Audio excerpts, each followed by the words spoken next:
let's get back into it, shall we? It's okay. My niece has given me 2 valuable items to help us get through this, to help pay for the resistance. She gave us an emerald, a ruby. See?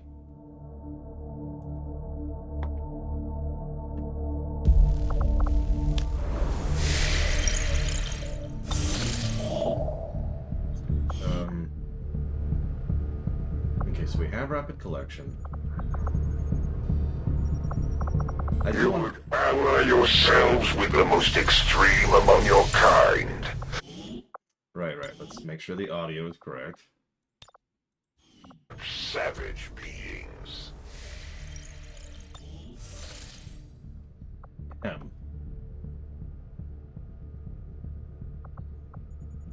Avenger plotting new course.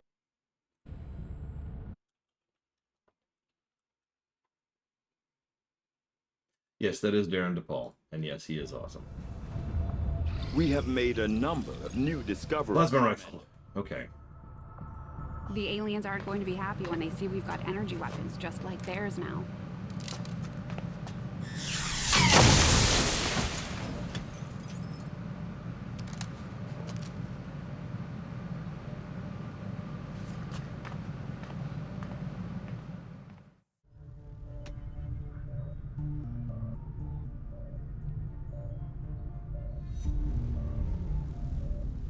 So, new item available. Freaking everything. New bullpup, new beam pistol, new plasma rifle, all kinds of stuff. We can also get the storm gun. I'm pretty sure that's for the rangers. Beam cannon, which is for grenadiers. And of course, powered armor, which is what I really want most. So we're actually going to focus on powered armor for right now. I will make that our highest priority. But in the interim, let's get those plasma rifles now if we can. If not, let's figure out what we need. Squad upgrade. There it is. Boom. We're good. Everybody has plasma rifles now. I think I also want the pistol.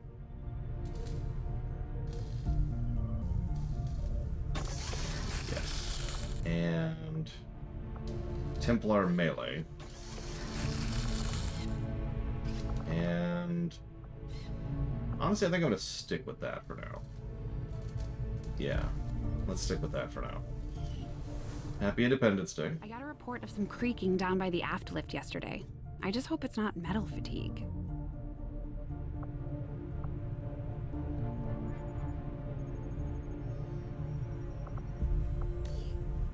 "15 days to power armor." We could go ahead and try to push the plot together a bit, but I really want this. So we're gonna go for this, and then we're gonna have a decision. We could go for Africa, or we could advance the plot. Those who have given their lives today have done so in defiance of the Elders. So we finally have the proving grounds, which is rather important. Welcome to the Proving Grounds, Commander. It seemed like a good idea to isolate some of our more experimental concepts, especially when it comes to weapons development. So we have all kinds of things here.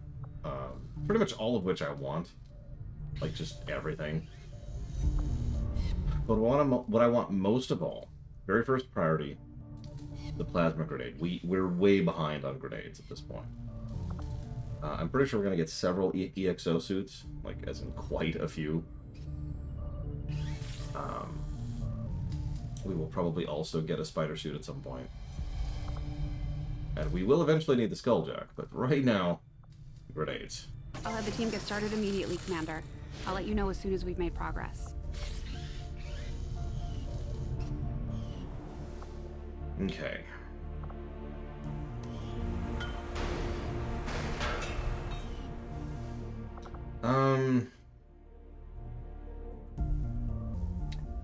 I could see Darren DePaul as the Ghost Rider, but not the Hulk. I don't think he'd do a good Hulk. He wouldn't do a bad Hulk, I don't think. But I don't think he'd do a good Hulk. And we're almost done building. Isn't that wild?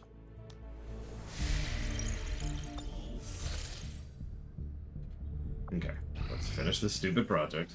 Our people have survived, Commander. But the ambush by the Elders' army has all but destroyed our chances today. Did you think you were just going to sneak right on by? Oh, this should be fun. It's okay. I saw that this was a possibility, so we're kind of prepared for it, and we kind of aren't. We'll see how this goes. You've got no time to waste. Break cover and move to the extraction point on the double. Which is way over here. Oh my God. Okay, that's a distance. That's a distance. Nowhere, Evo. We're still on. We've done the tutorial mission, and that's actually it in terms of the plot. Now that's deliberate, but that is still true. Here I come. Oh my God! So this is gonna be a minute. We are nowhere. I go where I'm needed. A-10 batal. When you say music you made, Euro, do you mind clarifying that sentence? Because that can mean a lot of things. Let's move already. Weirdly enough. We're going to move her forward a bit, because she's a bit stealthier. Well, no, we have to advance the plot. We're actually kind of behind. So what I've been doing is I've been deliberately avoiding advancing the plot in order to beef up before the enemy. So, shut up, Bradford. As the enemy gets stronger, as the plot progresses, the enemy gets stronger. And so the reason the enemy has stopped getting stronger like 4 missions ago is because we haven't triggered the plot yet. So I've been kind of like holding off a little bit to beef up a little bit because of the terrible luck we had in the previous campaign. Okay, so Finally. we're gonna do this. Overwatch. Sure, Yura, why not? That sounds like a As idea. you order, Commander. My turn on. Hang on, let me mute everything. So I can listen to this.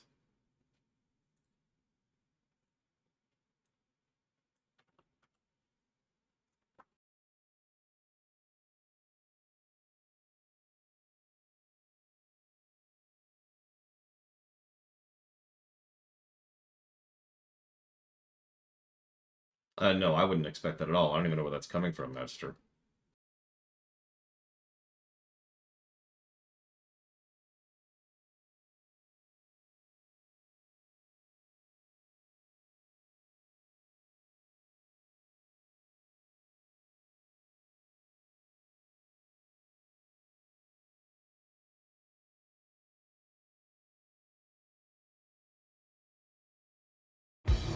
Shot failed to connect. Did we not shoot anything at all? Like, I honestly was dealing with other things.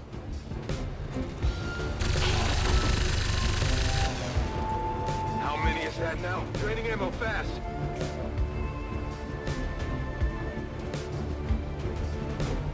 I go as ordered.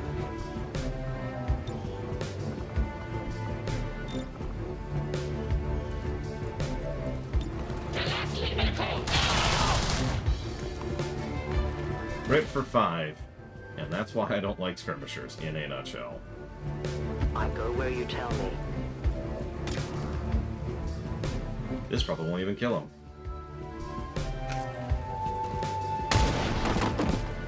Okay, never mind. The only fate possible for aliens.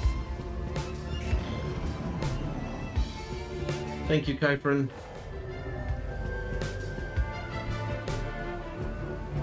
Always and ever. And welcome to the 3-Year Club. I do very much appreciate 3 full years of support. Thank you so much. If you give me a moment, I will jot that down. And we'll put that anniversary sub towards Stranger of Paradise, the FF Pixel Remasters, and the FF Audit Run. I'm sensing a trend here. Right, I said I'd do that. Hang on. I'm so busy. I didn't even take a break. I just... Sorry, shouldn't complain.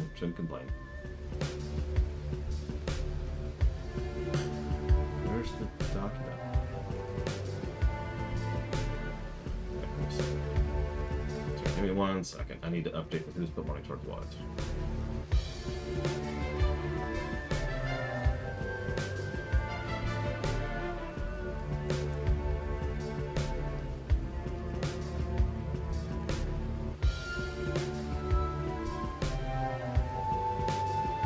Mac and cheese. First of all, there is no such thing as too cheesy. Very important. But second of all, I generally don't like mac and cheese. Now, that's not saying I don't like mac and cheese, it's just I generally don't like mac and cheese. There we go.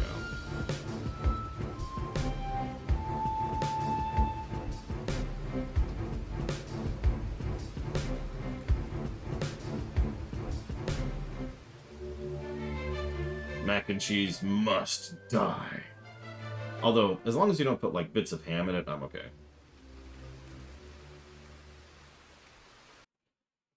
So what do you think of the song, everybody?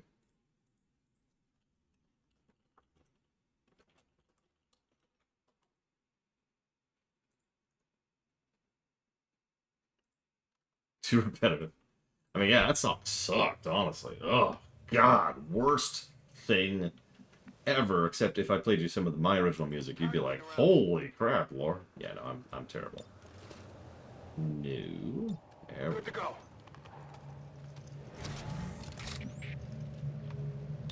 Loading fresh ammo. Nobody likes my original music, don't lie. Ready? Especially not me. Oh, sure, hang on. So, you probably thought that song sucked, and you're wrong. But let's play you a really sucky song. Let's play you the best music ever.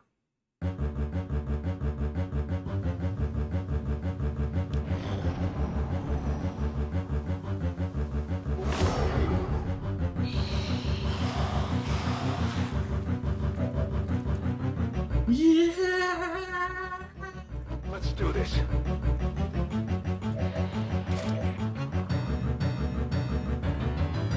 I will go.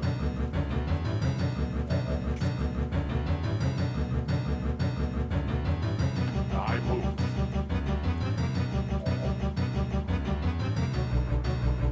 You know what's funny is it doesn't sound as bad outside of the game. Like, I'm not exactly going to be singing this song's praises, but it fits this better than it did that frickin' stage. Patrol is upwind.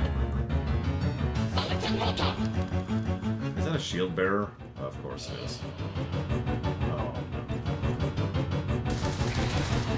We take from the elders. Ammunition is low.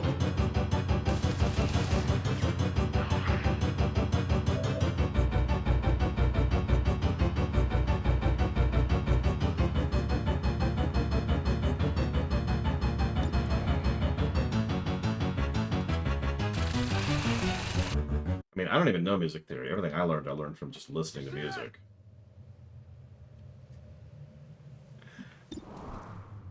That's not a joke. Besides, I can do mixes better than I can do You want music. some more? Burning through ammo fast. Hey, Command & Conquer 2. Guns dry. Thank you for the sub, as always. I do hope you've been well, and happy Independence Day. Ready to rock. And or Barbecue Day, and or Fireworks Day. A music theory analysis. Turn this music off right now. Oh, okay.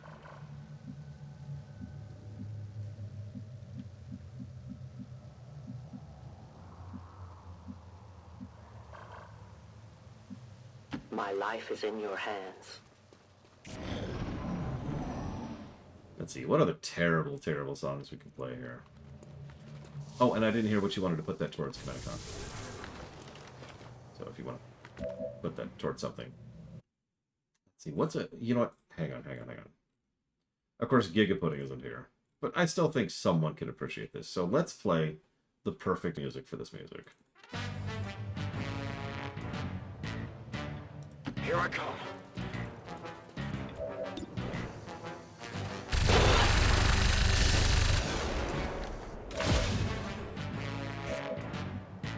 Just for you, Gigapudding. just for you. I bring justice. I have located an object of interest. Has left them. The material is secure. Yes, that is the Emperor's theme from Tor, as it should be.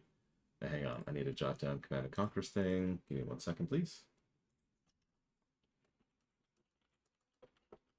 Oh God, why are you so evil, Papanix? That's towards the Age of Empires block. You got it. Thank you very much, Command and Conquer.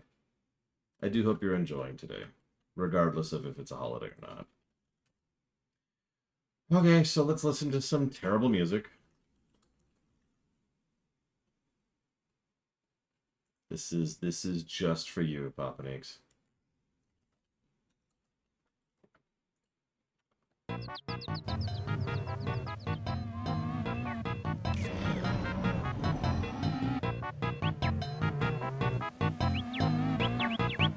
Let's move already.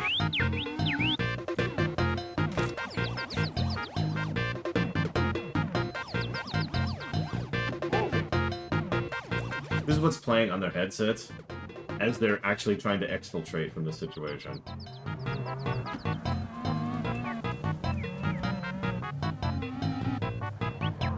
Tired of waiting around.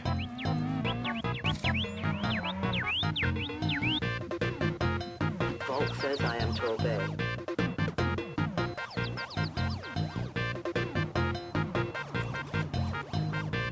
Oh, I know, right, Yura? Thank you again, Command and Conquer. And I will put that towards Starfield. No. There's worse earworm than that, and it's even in the same game. Should I play it? Should I play it? Putting it towards Starfield. Thank you again very much, Command and Conquer. Did I do it? Okay. Let's get to the next turn. I gotta actually find it. You gotta give me 1 second, because I don't have this locally. Because I'm not insane. I'm crazy. But not insane. Crazy is like, yeah! Insane.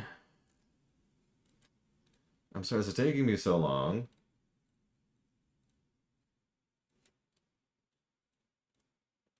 It should be like right here.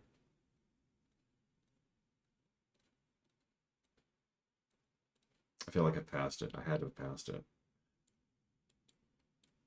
Oh, this is it. This is it.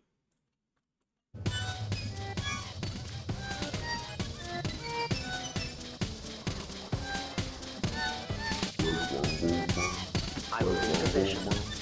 To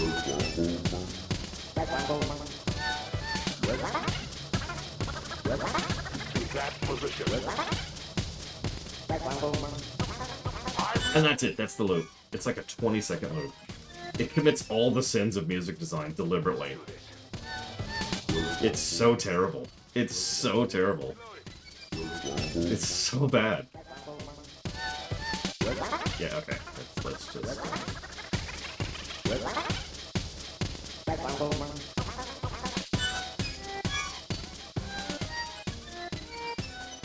I don't know any of the song names, so we're just gonna go with this.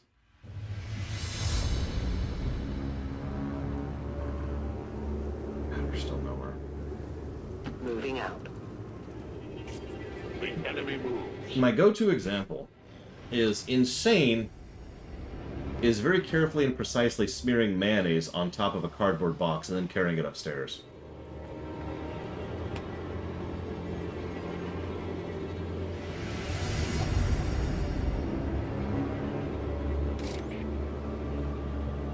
Moving as ordered. There's an alien patrol nearby.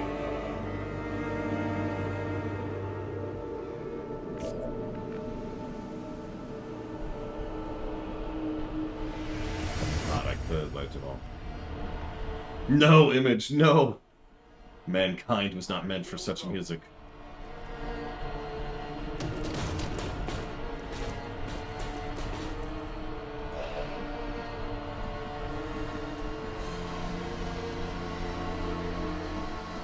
Good to go.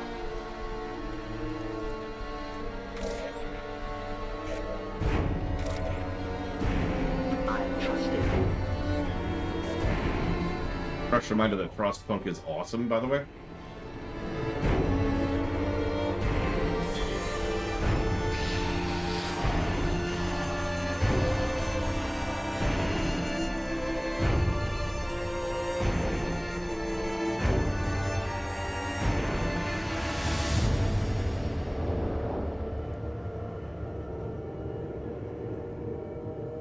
I mean, depending on which background material you believe, the world is doomed. Not, you know, apocalypse doomed. Doomed. No survival doomed. Although, given the fact that Frostpunk is getting a sequel, I'm guessing they have retconned that. Oh god, what is it, Poppinings? No, we're not adding Eric Cartman.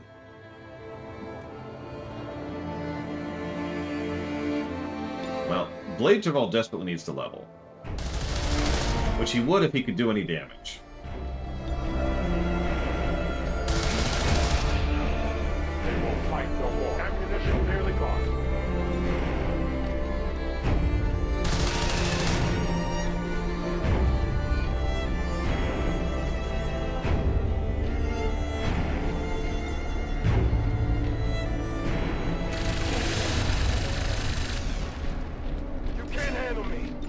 Yeah, I love Blade Traval. I'm doing the best I can, okay? You notice I prioritized you getting experience. And the game was just like, no. No.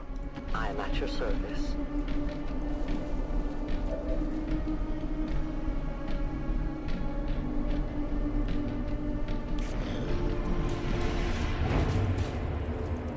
Correct. I have not bought the upgrade for the skirmisher yet.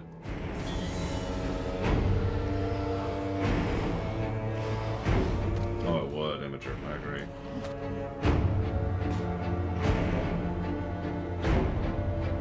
Okay, Blade Traval. You got this. You can gain experience after you reload.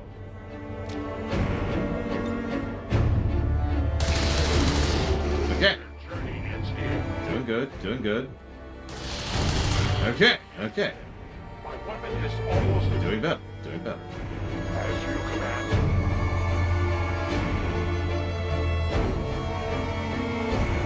You actually did have that for once. Look, I'm sorry. Someone's got to be the bottom end of the totem pole, right? At least that's what they keep telling me in capitalism class.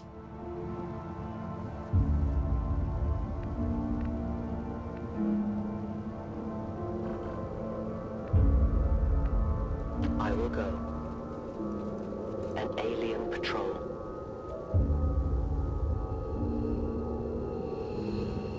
Well, we're actually almost there, finally.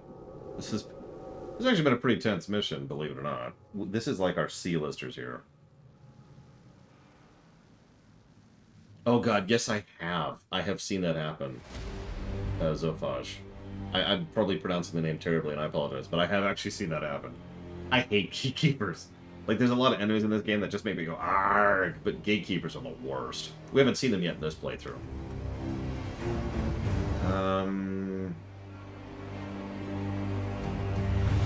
Let's get some eyes up top. As you order, Commander. Frostpunk's a pretty good fit so far. This music's fitting this mission. Probably mostly because this is literally a fleeing mission. We're just trying to get the hell out of Dodge.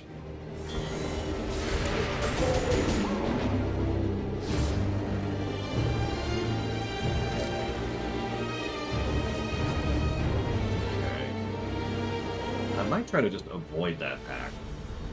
We don't really have a lot of damage, and as much as Blade Traval could really use a kill to level, I'm honestly not sure he's got anything else, especially not with a mech. Conversely, what I could do is the exact opposite.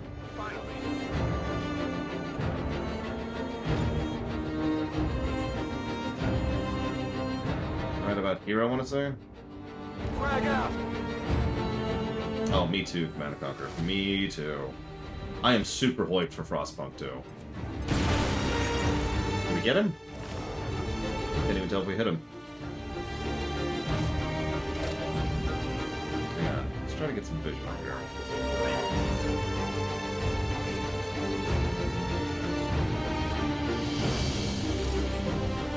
I mean, Northrend is actually inhabitable. Frostpunk, what is it? Gets down to like 170 degrees or some absolute insanity.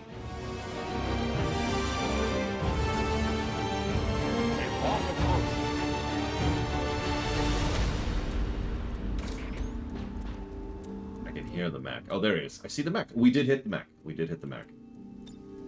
No one will cross. Well, we're forgetting. Yeah, okay.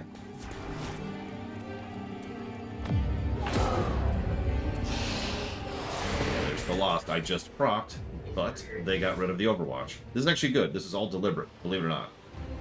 Because remember, I still need a couple more kills on Blade Chaval to level him. So if we can finish off this mech... Yeah, I didn't get it.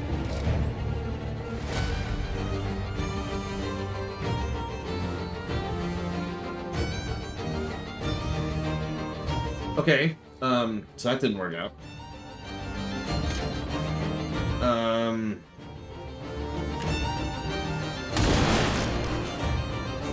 Remember, they are not the shadows stay with. I mean, Frostpunk is legit in many ways. Visuals and music just happen to be one of them. It's a great game, too, for reference.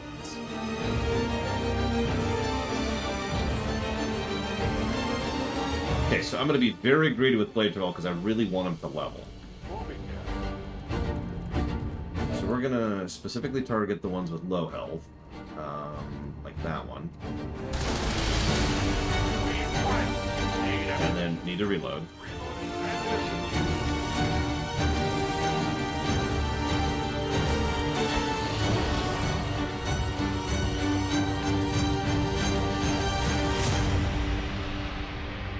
Oh, we're all dead.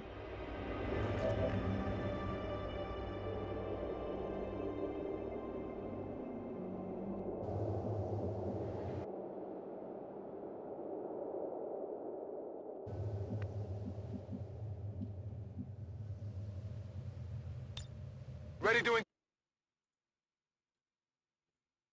Let's see, what was the other sound? There was something else that was suggested before we hit Frostpunk. Oh, Unreal. Hell, I've got that locally. Give me a second.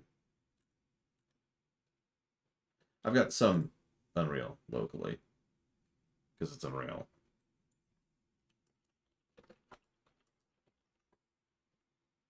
Can anyone guess my favorite Unreal Tournament song? Really quick. The original Unreal Tournament, to be very clear.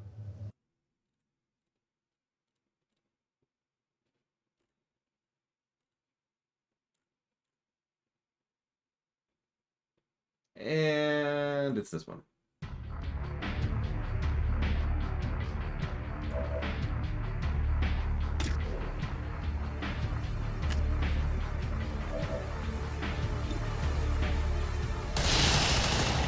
Their casualties grow.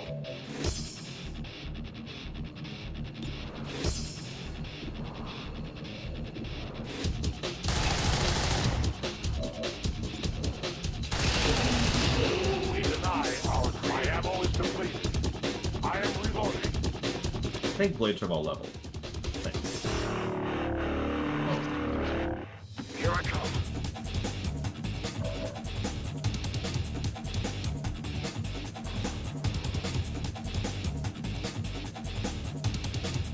I see everything.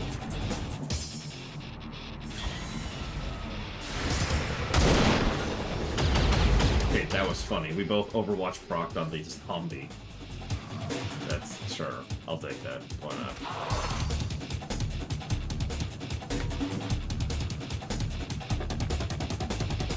I'm all over it. But you wanted the title theme. Just in time.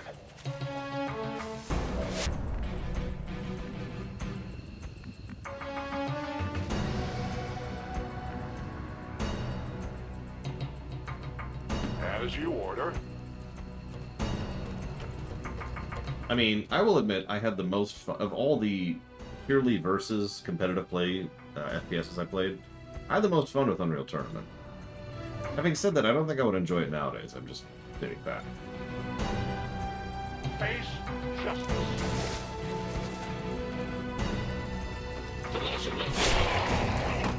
They live no more. It's listed as the menu. This is the next song. This is probably what you meant, because I remember this one. It would probably be net positive, I just wouldn't enjoy it. Because that's how that works. That's a long run. I'm going home.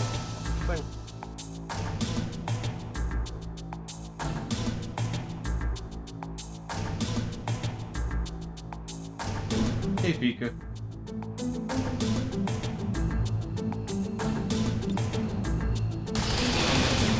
Their service is over. I will move. How dare you see that, Evo? I personally think I am even less competitive than you, and I'm willing to prove it. Let's go. Come on, arm wrestle me. Arm wrestle me. My battle is over.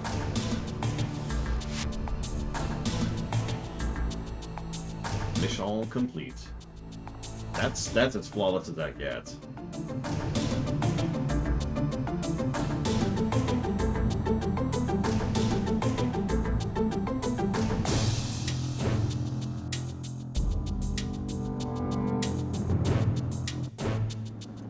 End the Elder's false vision. That is the purpose of all skirmishes. Dr. Winter now has hollow targeting. There can be no other path for us.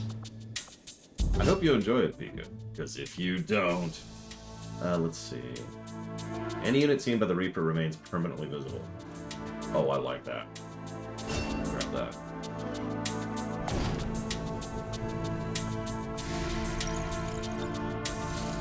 Together, we have succeeded in our task. Very nice. Our unified resistance continues to learn a great deal about these chosen that pursue us.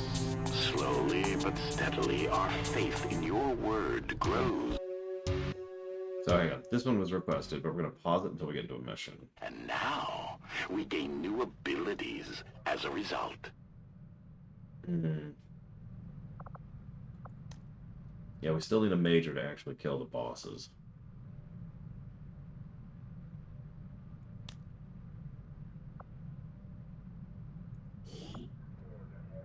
Let's send Dr. Winter. That's a shame. It's a... Well, I shouldn't say it's a good game. The Pikmin games have been good games, Pika, so... I admittedly took it a bit on faith, which I probably shouldn't have. No, I remember, Act. We're gonna have to do a hard save when we actually get to the bosses themselves. No, you're fine, Euro. I'm so annoyed. My annoyance level is immeasurable. My day is ruined. My fake mustache doesn't even work. Let's see here. Let's send Zach out. And then let's send Andrew. Yeah, let's do that.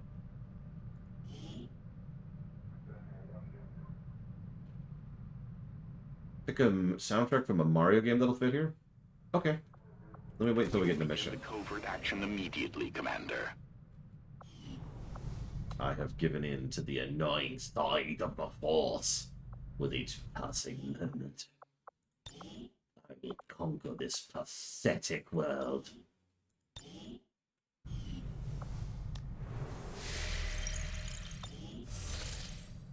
Okay, so let's keep doing this, because we need to finish this stupid project.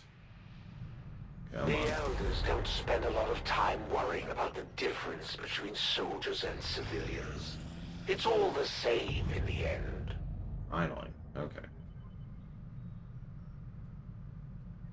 Setting course for the Eastern U.S. Precinct. No, that's not... No. It's the Jedi or the annoying side of the Force. Did you expect that I would be fearful at the news of your discovery? You may be aware of my movements.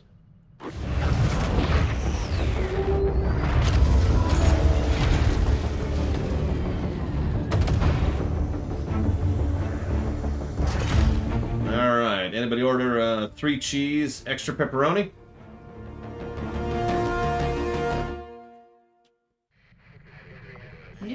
Regional contacts located. Okay, now we can see Africa's bonus, which is the whole reason I've been doing this. Africa's bonus is experimental ammo is instant. That's not really worthwhile. Okay. Damn, I don't really want to conquer anywhere now. These are not great bonuses, honestly.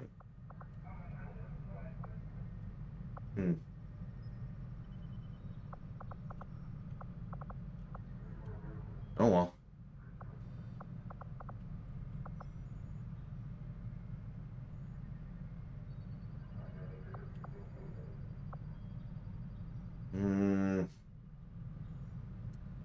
I'm going to be really greedy. Yes, you can, Evo. I'm going to be really greedy. I want powered armor before we advance. So let's think about advancing. Where is this? That's back over here.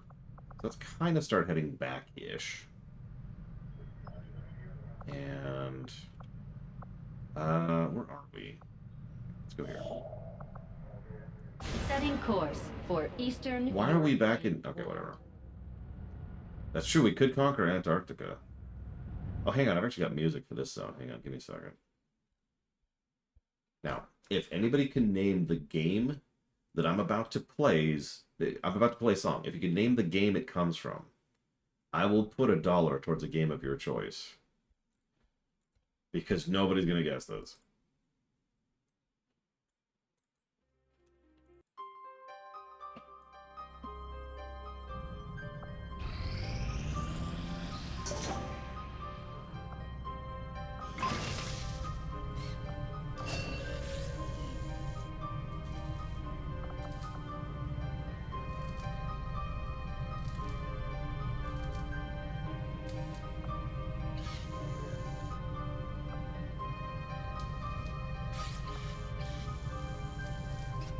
We'll get started right away, Commander. I'll send word when the project is complete.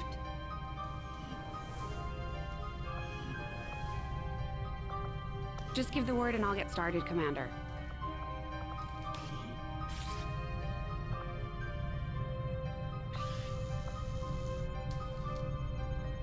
Exactly. See, you get it.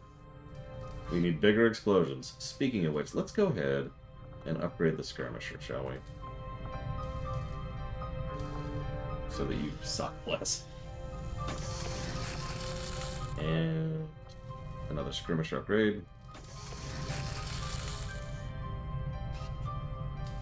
Yeah, several people are guessing Warcraft 3. You'll notice I haven't responded yet because it's not. I'm not sure where you're even getting Warcraft 3 from. Must have been pretty cushy working with Advent, living in the colonies. Like most people, I wanted to believe that the aliens were legitimately interested in peace. Although they left me little choice when it came to working with them. I admit, I was drawn to the sense of normalcy they offered. It was a mistake. You should have known better. The aliens would never have come here if they wanted peace. As I said, it was a mistake. One I hope to atone for through my efforts with XCOM. Then I'd say you've got your work cut out for you. Looks like it's time for a little target practice. Okay, nobody guessed it, and that's okay, because nobody was going to. I'm not going to tell you what it is so I can use it again in the future. Although somebody guessed Earth and Beyond. You, of course, did not know the name of the game, but you were guessing Earth and Beyond. Which, I suddenly can't find my playlist of, which is very strange. Hang on.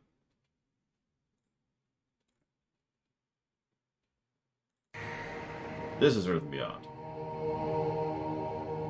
Thank you very much, Lartek. Always and ever. Much appreciated.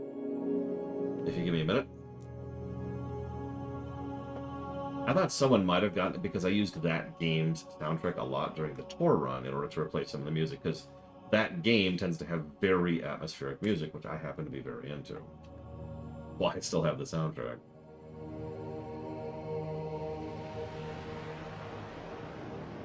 So it's going towards the Messenger, the Resident Evil block, and FF16. You got it. Thank you again, Sartek. I don't know if that's a negative. I think the thing we've already given a negative is a negative. The fact that there really is kind of a linear path, right? So, we need to get ready for battle. Which means I can't find the song for some reason. It should be right here. Where is it? Oh, right, I moved it. I forgot about that. I actually came up with a brand new playlist just for this. Yeah. Hang on a second. There we go. Okay, so, as I was saying,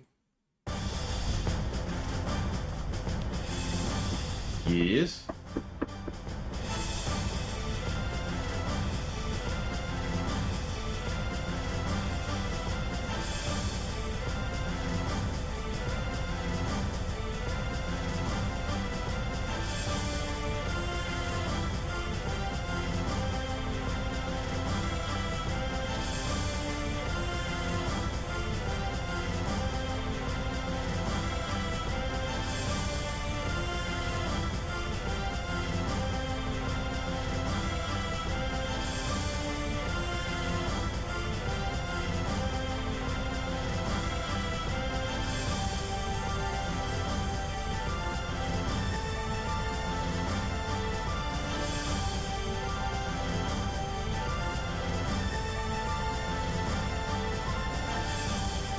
Crisis averted. We're good. Are you streaming? Yes.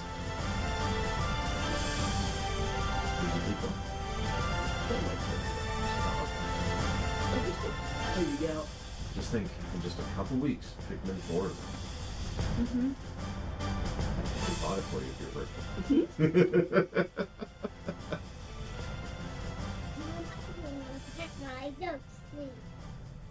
Eva says hi. Hi, Eva. And yes, that was Dissidia. Very good. Crispy treats. Bye-bye. You gotta go. Ooh. Listen, Ross. Your death was necessary for the greater good.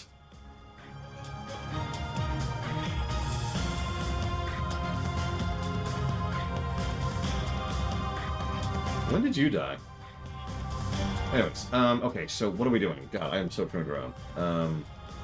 This is a terror mission.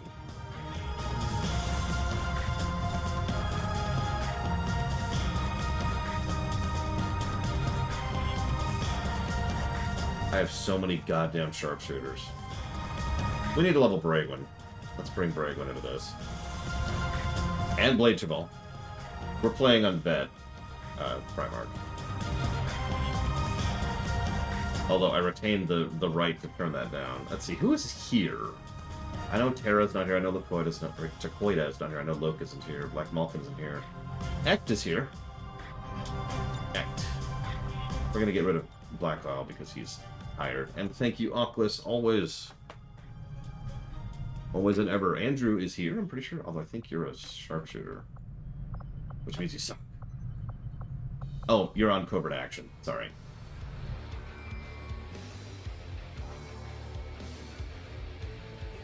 Really? Yeah, let's go with this instead.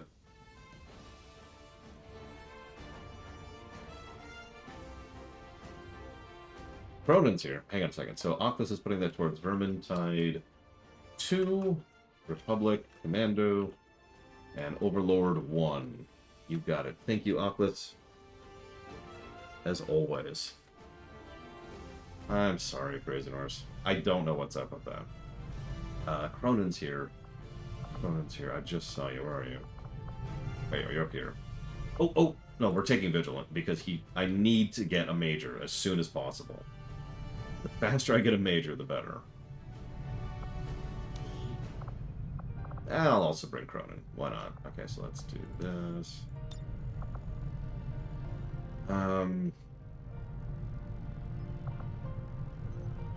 mean, Vigilant is literally my highest ranking right now. No. There we go. You. That. And we all have plasma grenades now, thank God. Okay, so there was a song requested for the upcoming thing, but we need a mission. We need like a mission starting song. Squad green to deploy.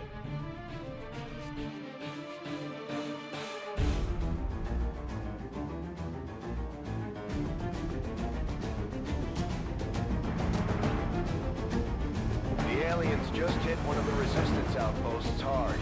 There may be survivors, but that's a best-case scenario. We're going in to secure the site. Neutralize all hostile contacts.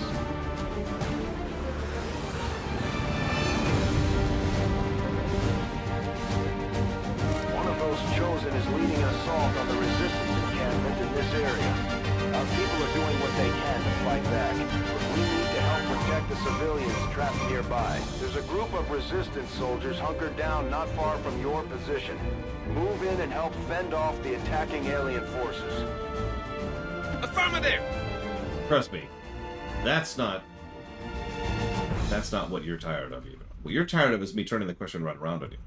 What do you think of the visual style and approach, the direction of this game? On the move! I've put you in charge of critiquing the visuals of this game. Go. It's an honor to serve the Imperium, sir.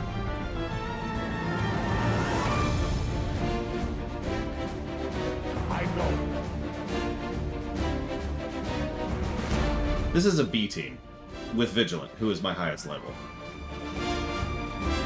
Go ahead, Act, by all means. I know my thoughts on the visuals of this game, because they are carrying the story axis, and that's the summary.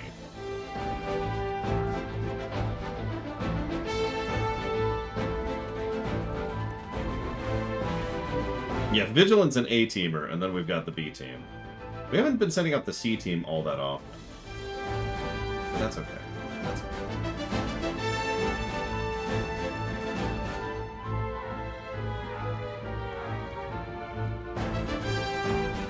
I go as ordered.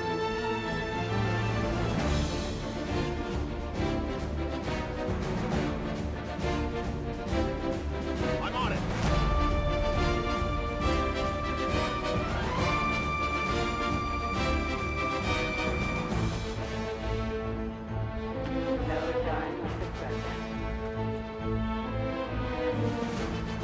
Anybody can chime in, by the way. I love hearing you guys' thoughts on game design, visual design, story design.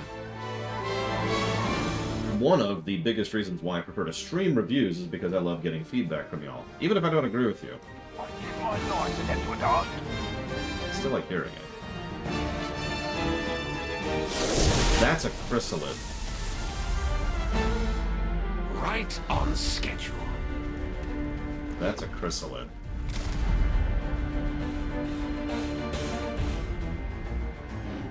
I appreciate that.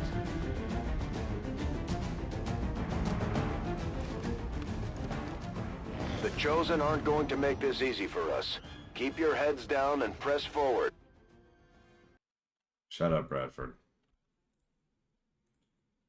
Well, I promised someone I'd play a song, so here it is. Those emissions could be toxic. Oh no. Commander. An Andromedon. An Andromedon, a chrysalid, and a Chosen in the same mission.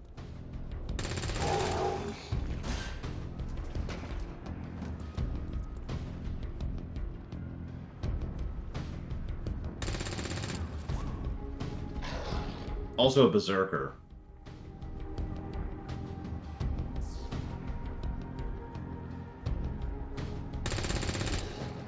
Nice shot. I'm watching you. That reminds me, I do need to give another negative to gameplay. I gotta decide what to give it to. But there is definitely... I guess it's padding.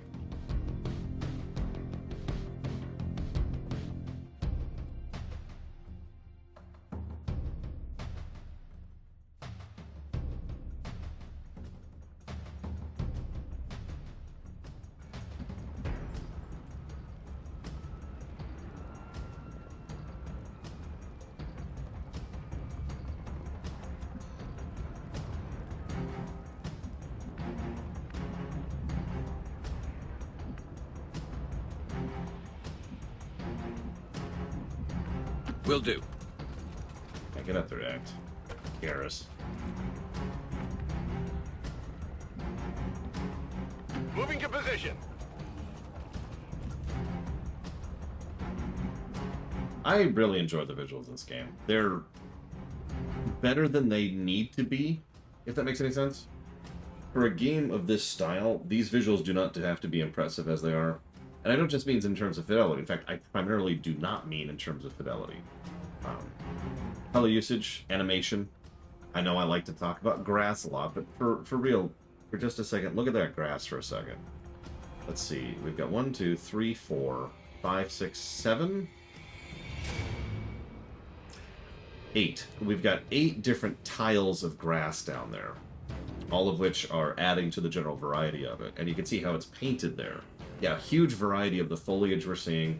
And if you pay attention for just a second, you can literally see the tiles. Like, you can see how that's a grass tile, and that's like the slightly higher grass tile, and that's the thick grass tile. But you can still see it adds to the enjoyment. It makes it look more like grass. It makes it look like a place we're going through. Even if it's a stylized place we're going through, it adds to the all-important brickwork. And there's a reason why that's a thing. I'm actually honestly debating a second brickwork positive. Note also, the doodad placement is honestly legit. Look at this screen for a second. Here, let me zoom way out here so you can see. Look at the doodad placement. We've got 3 trees here, 2 trees over there, 5 bushes on the right side, a bunch of broken down tires. We've got some debris that's on fire. We've got some crates, which you probably didn't even notice actually has ammo clips and beer bottles stacked up on top of it. Up there we've got cans of food that have been just discarded. Over there we've got some graffiti. We've got tarps trying to cover up holes in the wall. We've got wooden planks trying to cover up for ramshackle metal fences. We've got splatters of blood. We've got areas where people have tried to clean up the blood. And so on, and so on, and so on. There's honestly a lot of great doodad design to a lot of these maps. Huge, huge props. And so I know I kind of downplay visuals and music compared to most other reviewers, but that's still important. I want to be looking at something nice while I'm playing the game, right? Because if this is all just grids, if this was just basic, honestly, I'd probably be bored already, you know?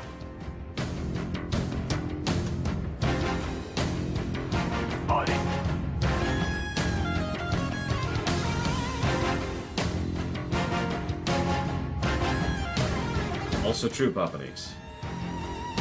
There's a reason I gave the terrain 3 positives for this game, for terrain design. Yeah, honestly, yes, Ek. No offense. But that's a good example of what I'm talking about. Eager for action. Go. So we should be able to... Yep, okay, so we can see the Andromeda. We got sight on it now. Oh, that would be awesome, Ek.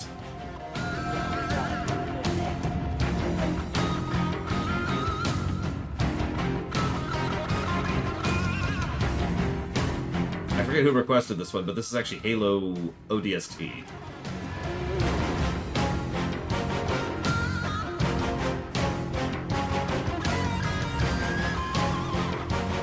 There's our chrysalid. Chrysalids are bad. Oh my god, there's 2 of them.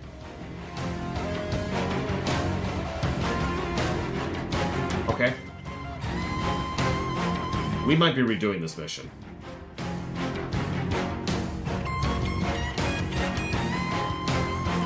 Heading out.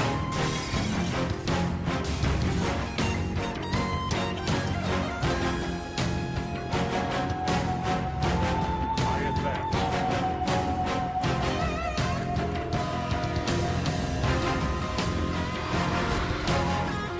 And of course the chrysalids are going for the cities. Advent isn't backing off. They've got units in the AO that are ignoring our forces just to get a better shot at the civilians. Take those bastards down. This is just too easy. Someone else suggested something and I forgot it, so instead we're going to play a song from Persona 5. Smells like fresh blood to me. I've infiltrated the theater. This is actually remixed by Note Block. We've already got 1 cocoon out. Oh my god.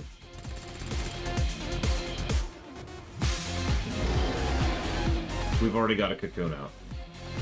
That was it. Is active. I knew someone else suggested something. I don't know if we could find it, but let me see if I can find it.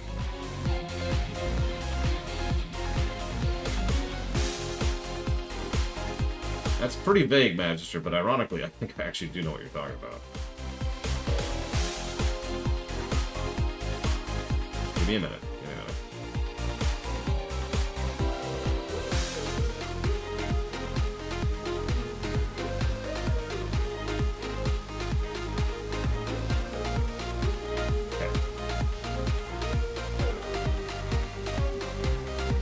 I mean, honestly, it really bothers me how we just kind of have to accept civilian death here because that's awful, but...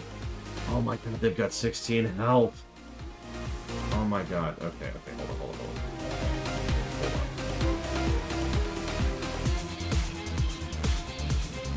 Hold on.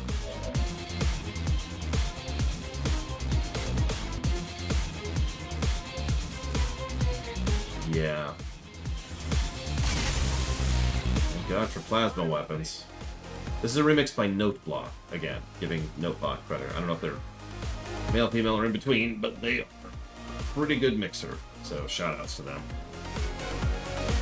Noteblock, one word.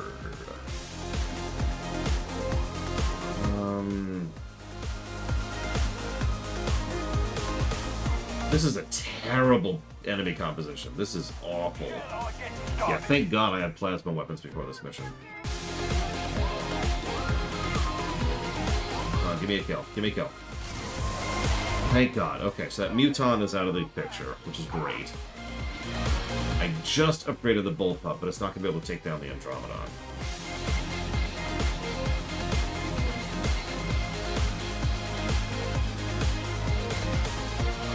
I'm not going to try.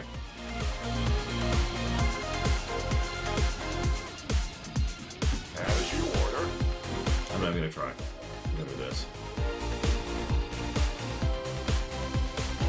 With a high roll and a crit, we can kill this. Nope. Didn't think so, but it was worth a shot.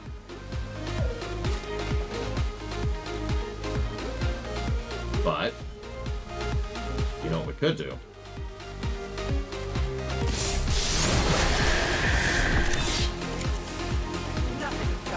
Go ahead and parry after that.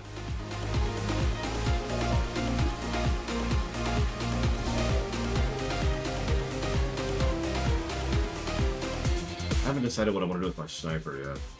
Tacked over there.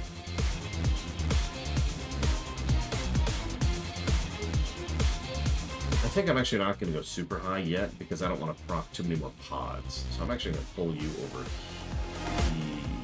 here. Guess that's one way to do it. And hope we don't proc any pods on the way. That is the weirdest route ever. Oh my god.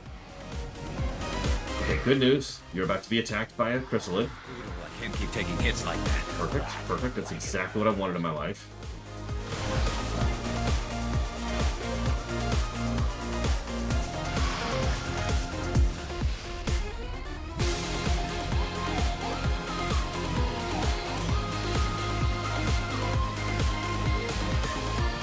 Honestly, I didn't even realize we had another chrysalid, or I never would have moved you like that. Whatever. It is what it is.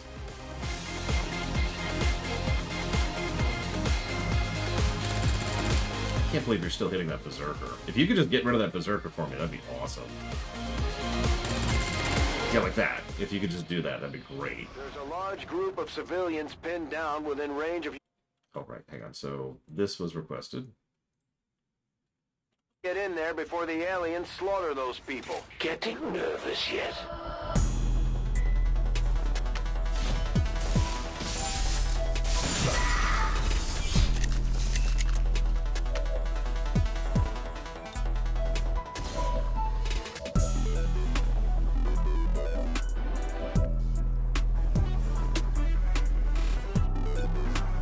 Oh my god, I missed your donation earlier. I'm sorry.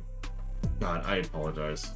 This game takes a little bit more of my concentration than usual, and that's the explanation, but it's still no excuse. I apologize. Apologies. I'm so stupid.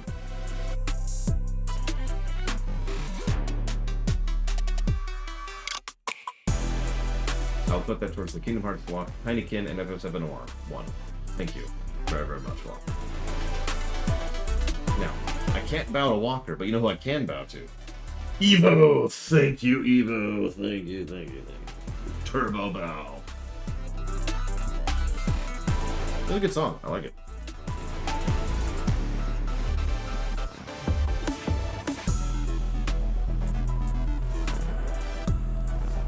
Yeah, let's try to get this damn cocoon down, shall we? I am the victim. I require ammunition.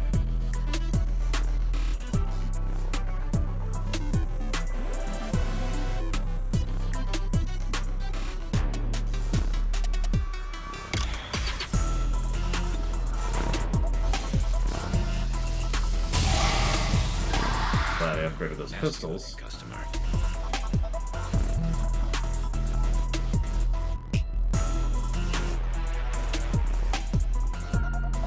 My favorite fighting game of all time by memory, real talk, probably is the one I reviewed, which is Mortal Kombat 11. It's a really freaking good game. What do you want from me? Having said that, if we're going to go ahead and remove that one from the equation, I am most experienced in Street Fighter 2 Turbo because I used to do competitions and tournaments with that. Obviously, that was a minute ago. But other than that,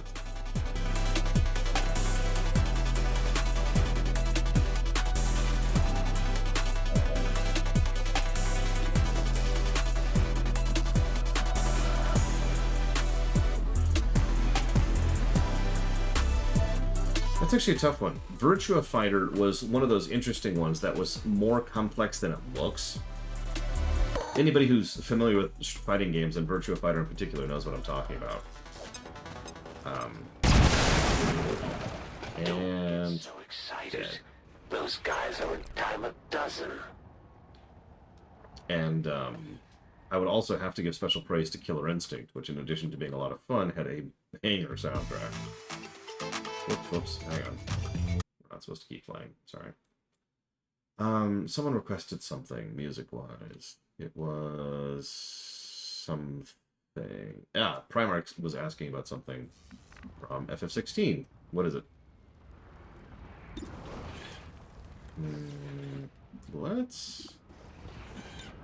Let's go heal Act up there. Healer mode. The interesting pick, Primark.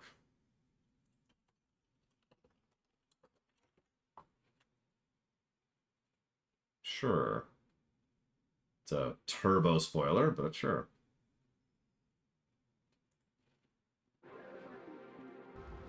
I don't think it's going to fit the scene, but, you know. Okay, who we got left? Exactly, Drakoji. Drakoji. God, I always screw up your name. I apologize. You know, honestly, why don't we just go ahead and get more healing out? Heal Vigilant. Heal Vigilant.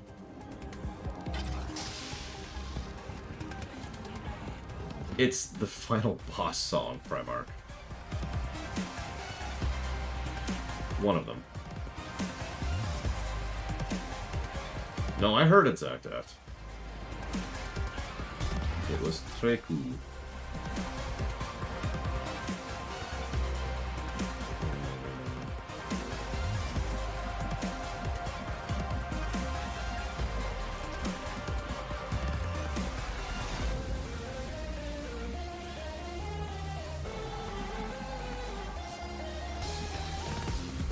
For the glory of the Imperium.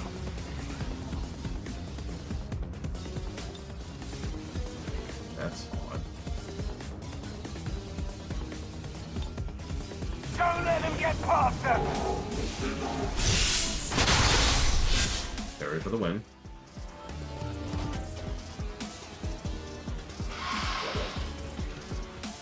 I can't believe that missed. He was Queen right. is under attack.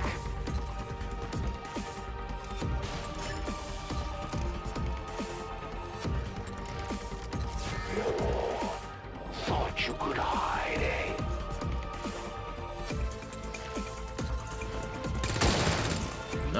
shot. Speaking of which, could you kill that berserker? Nope, you're dead. Unless you kill it. Nice shot. Oh my god, Evo. That's it. We're not friends anymore. It's over. The Resistance has been knocking it out of the park this map. My god. They have killed 2 berserkers by themselves and have wounded a muton and a chrysalid. It's crazy.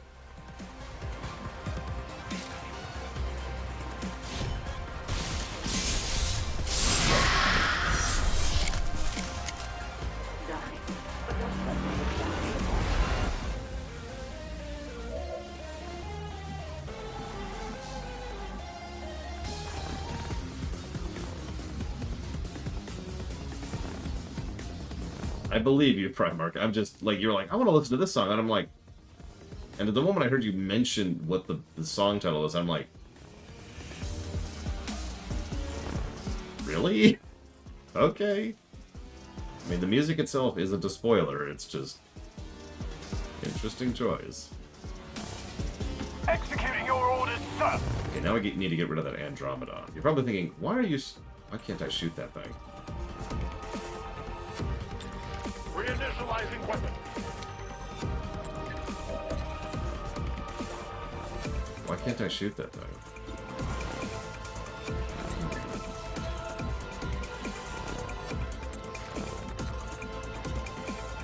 On your order. I should have sight on it. Look, that's partially... Oh, it should only have partial cover. I should have sight on it, like, in 3 directions. Why can't I shoot this thing?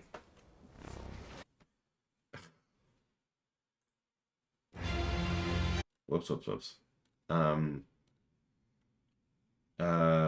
on. Let's listen to... just something cool for a second.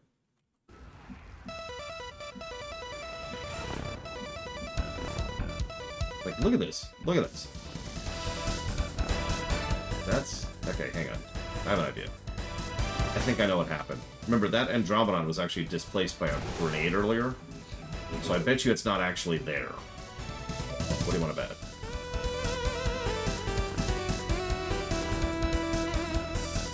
I hate to waste grenades on this, but Andromedons are probably worth doing that on. But the problem with Andromedons is once you kill them, they keep going. Because they suck. Maybe I can actually hit the damn thing now. You got rid of the soft targets. Now you have to deal with me. The resistance team is in the clear. They're moving to help the other survivors.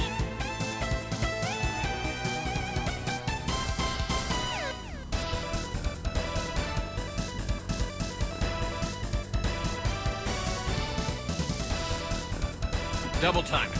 Yeah, they leak acid, which is awful.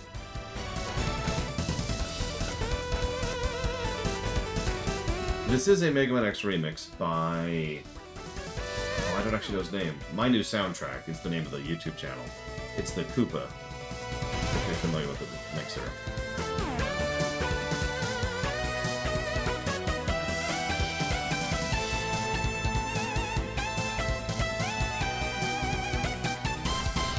As you command.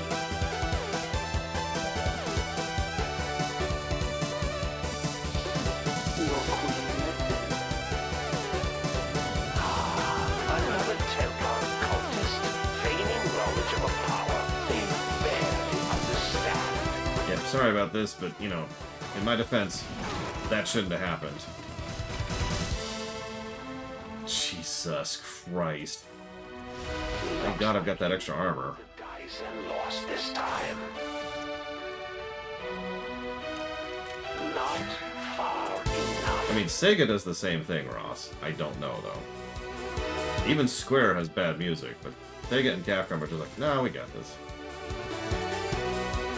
I'm just waiting for the Faceless to pop up, too. That's not how you... Okay. And that Chrysalis is dead. I hope you're not expecting me to go down that easy. So what were you gonna request, Giga Pudding?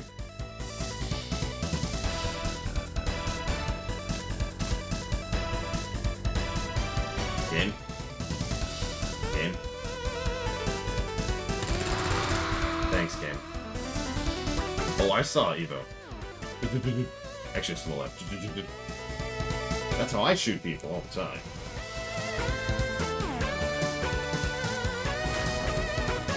That would be very funny, Blackwell.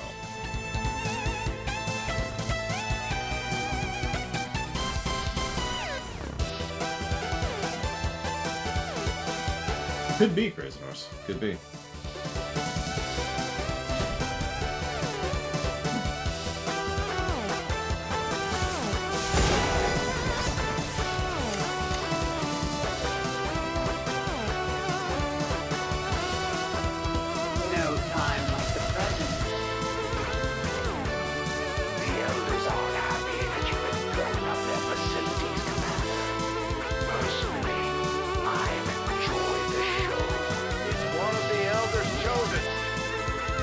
Really? Thank you, Bradford. I don't know what I'd do without you.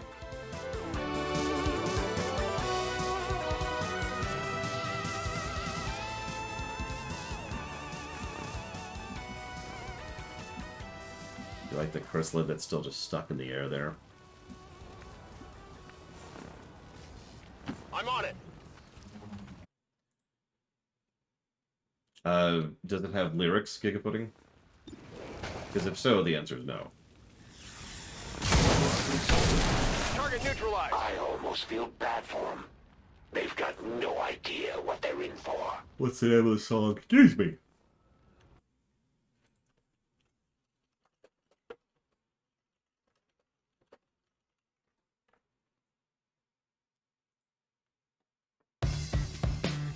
We'll see if this fits the game or not. Or if Giga Pudding has at long last failed us, as we always knew she would. Storm them!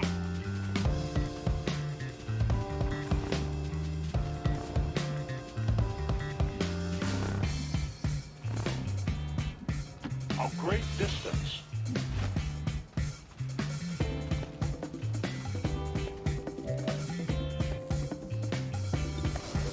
Hey, we can hit the hunter from here. Nice shot. But don't try that again. Then you have truly failed us, Giga Pudding. It's time to... Sounds like the Elder Schools are coming to help out. Ugh, really?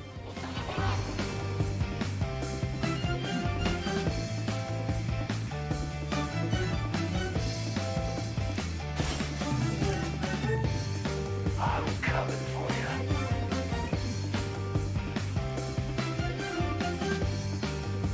Where are you going? Other than in range of my Templar.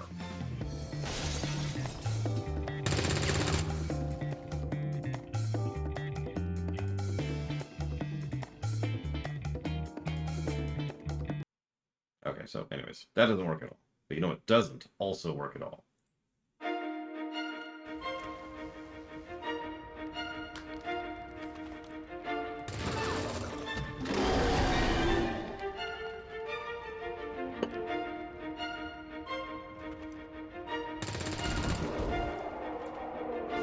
So, which one of your troops should I retire first?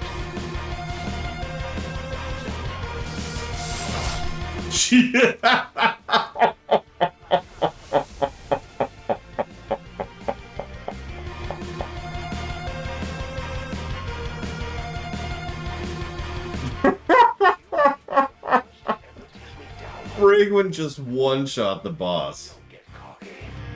Just one shot. Just... We should that the resistance is here to stay, Commander. Now we just have to find that thing and put it down for Good God, woman. Oh. And that's why I prefer Templars. Any questions?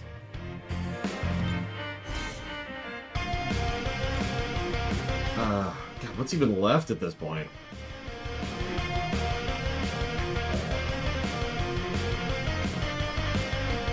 position.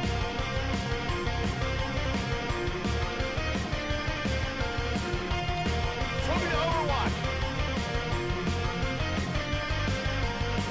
Charge! Yeah, Bragwin thought the Chosen was a bot, and so... You want to hear something pathetic? Whenever I hear this song, I actually hear the theater version of this scene, the one with voice acting.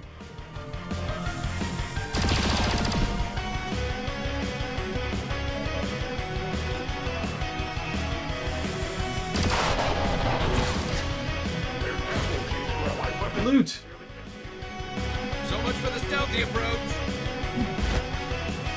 It's honestly the second best theater we ever did. Only surpassed by the LTTP one, of course. Our enemy has been defeated. Right now.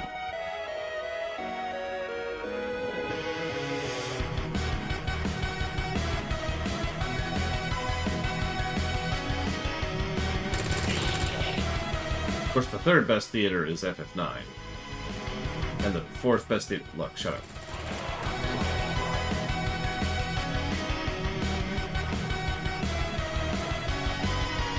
Oh man, you were driving me crazy, Mr. Red. No offense.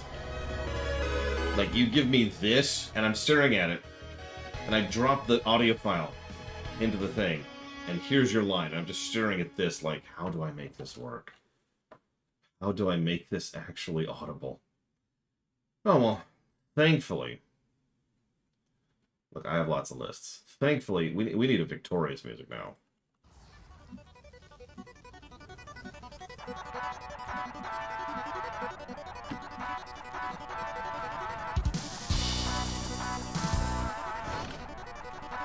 That'll make things easier.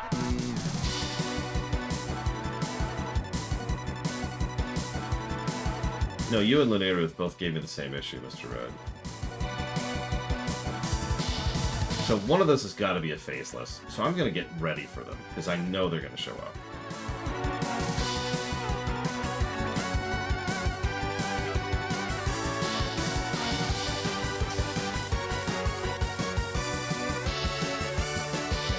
I mean, I know the X1 soundtrack like the back of my hand, but yes.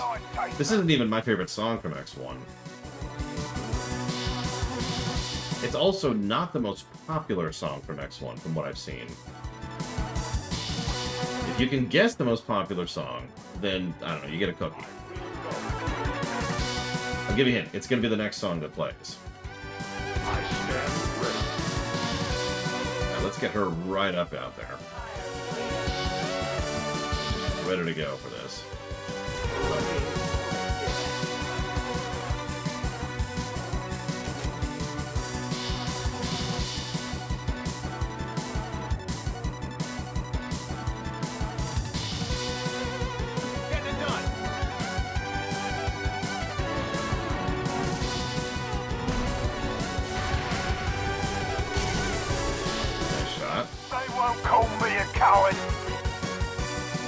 There's our faceless. Hold it.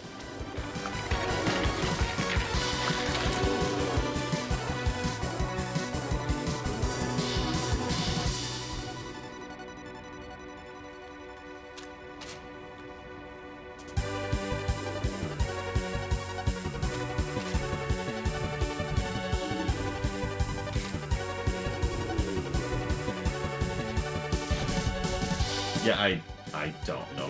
Yes, I don't know.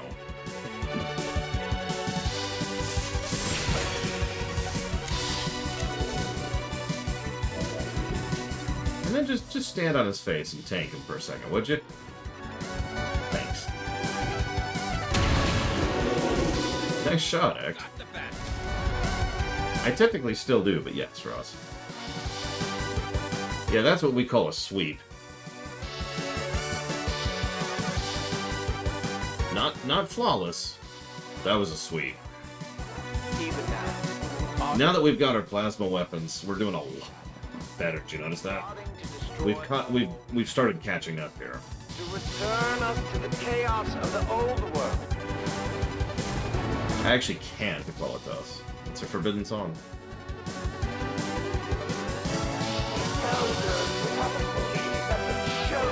So, Blade Tavol, you actually leveled up in there.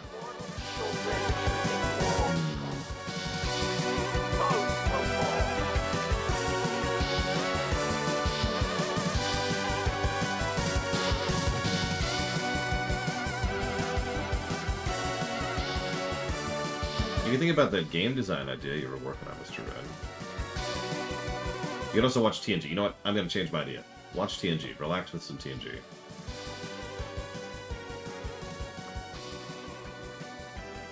Let's go there.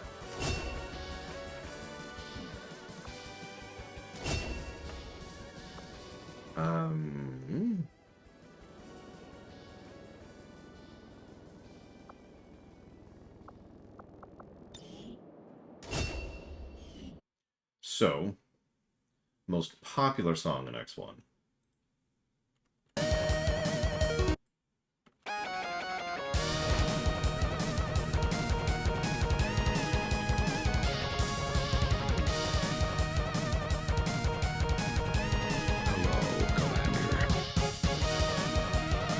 I'm not actually joking. Yeah, what did you think of Turnabout? Did you watch my video on Turnabout? How do you like that whiplash?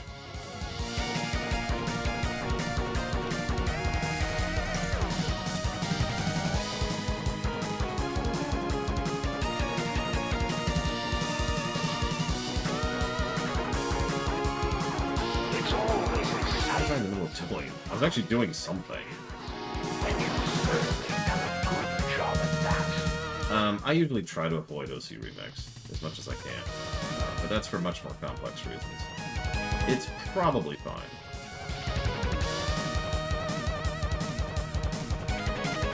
Let's go and just conquer the rest of the Americas. Probably Darkman's Road. Come on, give me that power armor.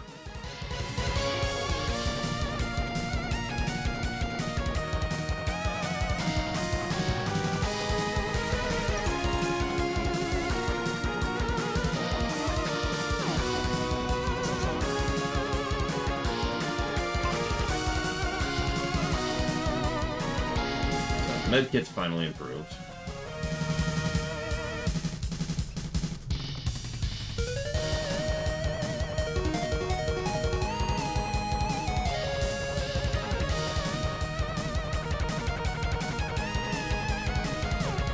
We do need to do this at some point.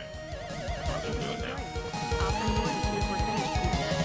Yeah, I actually recently rewatched Turnabout Intruder, and I know this is going to sound bonkers, but it's actually worse. Because I actually caught stuff I didn't during the Lamentation. It's so hysterical how much it continues to go down in quality. Like, the only way I could properly explain to you how bad Code of Honor, or how bad Turnabout Intruder is to literally let you watch about 30 seconds of a scene, pause, explain everything that just did wrong, unpause, and repeat for the entire episode. I am not exaggerating. It is garbage. Now, the last time I watched Threshold was for the video. It's been a while.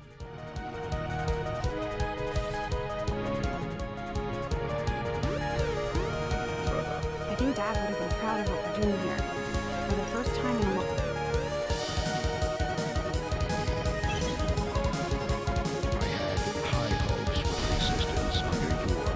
Sweet, the assassin can now summon mech. That's always cool.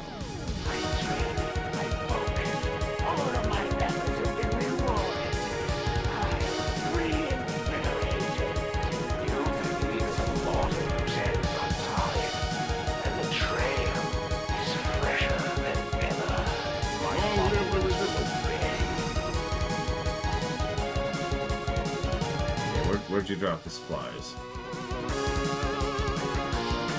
Where'd you drop the supplies?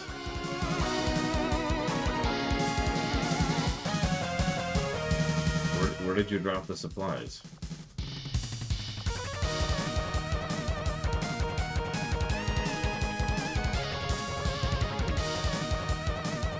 Where are they? Oh, right, we just get them instantly now. Right, okay. Ignore me. So I'm about to say, what?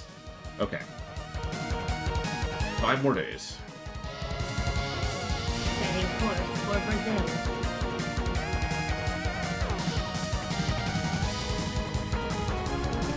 Yeah, Threshold, we'll see how that rests compared to Code of Honor and... no, Andrew! Compared to Code of Honor and Turnabout. I honestly don't think Threshold isn't going to surpass Turnabout. Turnabout is the absolute bottom of the barrel for me. It's the worst episode in all of Trek. And the only reason I have to add an asterisk there is because Nemesis exists.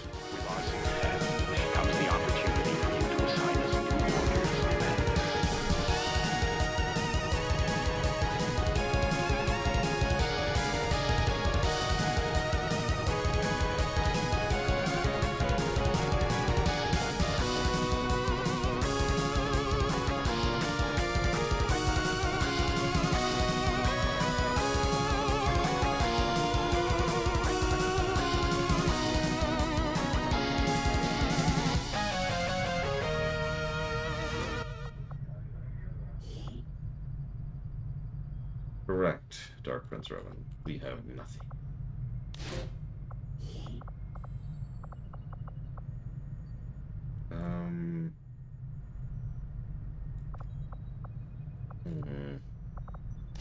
We'll do that. My kind will do whatever is needed.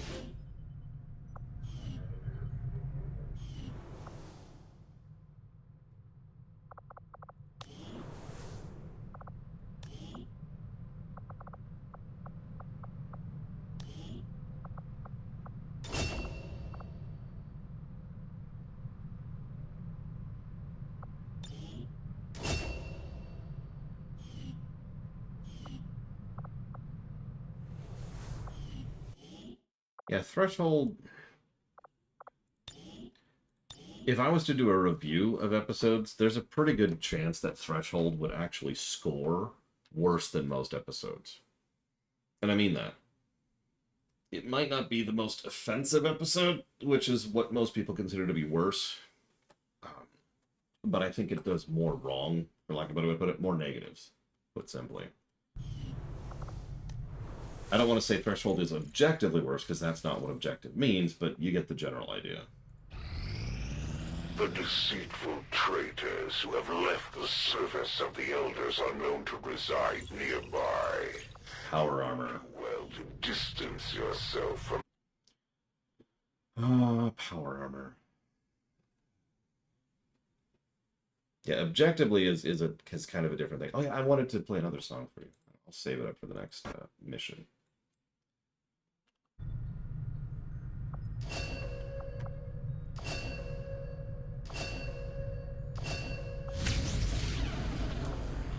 Yes, please improve my swords.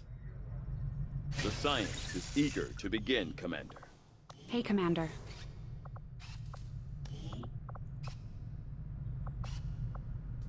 I need alien alloys to get the armor. I need 40 alien alloys. That's not a small amount.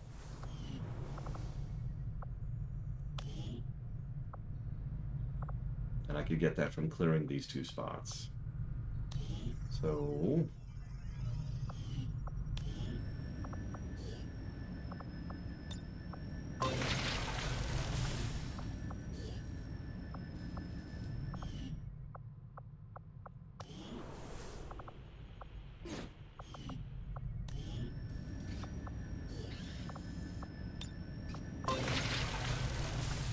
So 30 days, power armor, or I could find it some other way.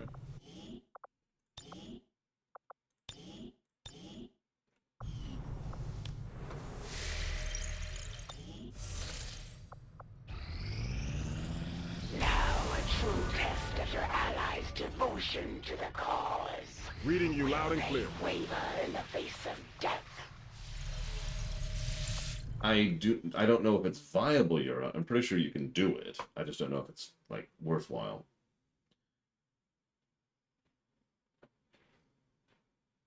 You know what's funny is my opinion shifted in the opposite direction, Ross. Kirk went up for me rather than down. But the problem is, this is true with all of Star Trek, whenever considering a character, we already did that.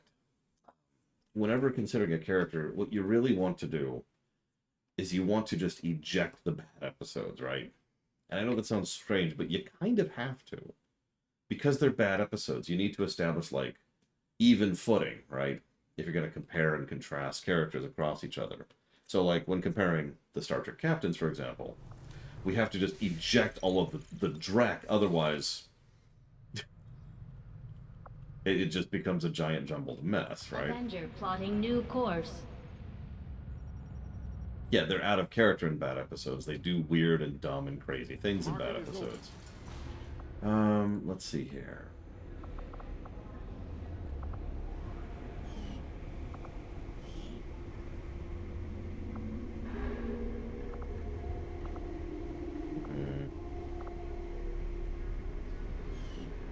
Intel, huh?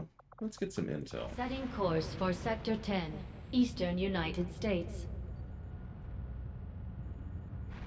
Oh, here, sorry.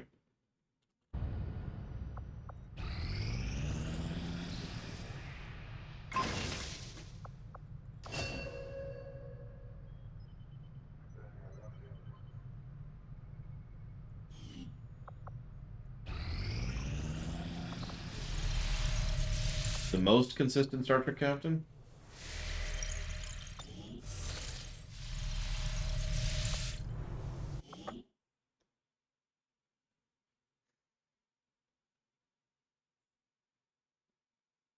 Cisco. Even Cisco is inconsistent. Let's be very clear about that.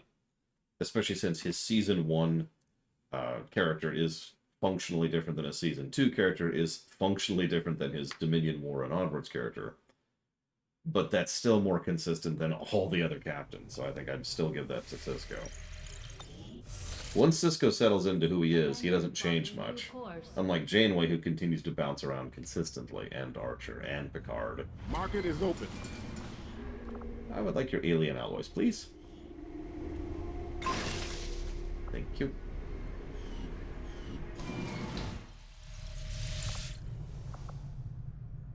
Commander?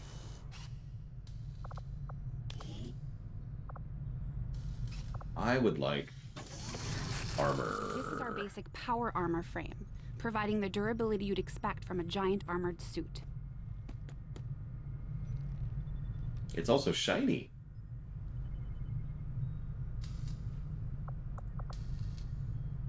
I also want this while we're here.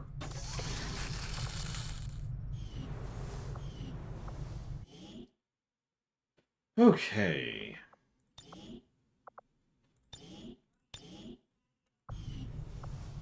Let's go advance the plot.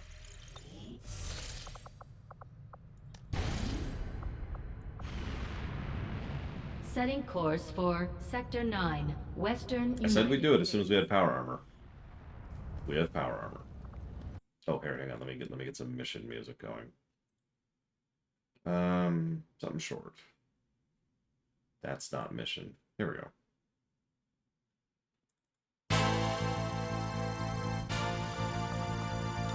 We still need a major. Dude, TOS was all over the place in terms of quality. So we're obviously going to take both Cronin and Vigilant because I want both of them to level.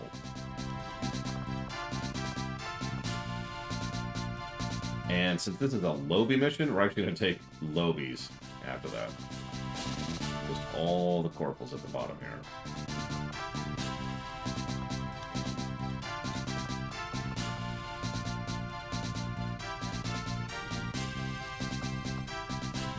Apparently, Zach Taft has the Skulljack.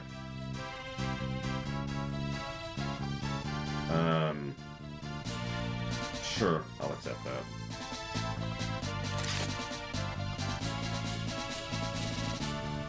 I don't really have a better option there.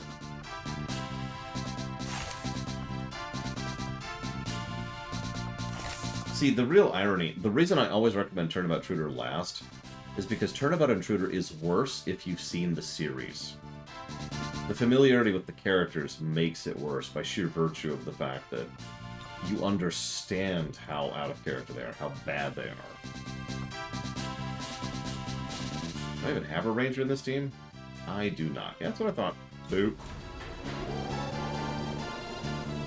Well, Undiscovered Country is the finale of TOS, but yes, Ross. Yeah, that's another thing.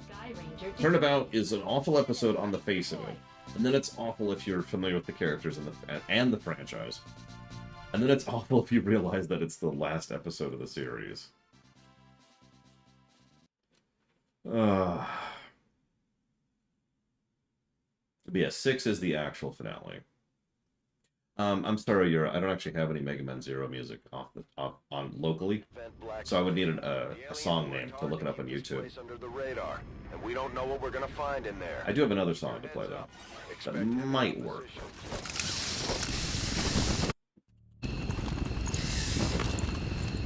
We've confirmed the black site is in your immediate vicinity. Infiltrate and investigate the area. Expect heavy resistance. Neutralize all hostile contacts. We're in a concealed position. By the Emperor, you will have it. The alternate factor was the first lamentation I gave TOS, and I stand by that. Wrath of Khan is another example of a movie that's probably better than Undiscovered Country, like, in terms of points. But Undiscovered Country hits me more, and has the value of being, you know, the finale, the Return of the King, or the end game. A little loud.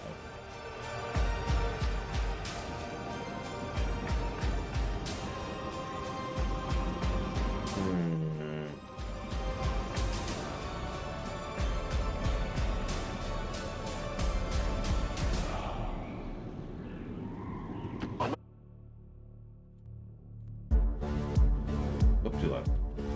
It's so hard to balance audio for this crap. Actually, it's not Mechanicus music, although very close, Evo. Very close. Alright, Zach Teft, you're my skulljacker. Moving. I mean, Ricardo Montalban is awesome as Khan in 2, and Khan is objectively, and I mean this, objectively, a very, very good film. It would review bonkers well. I'd hope to prove that someday.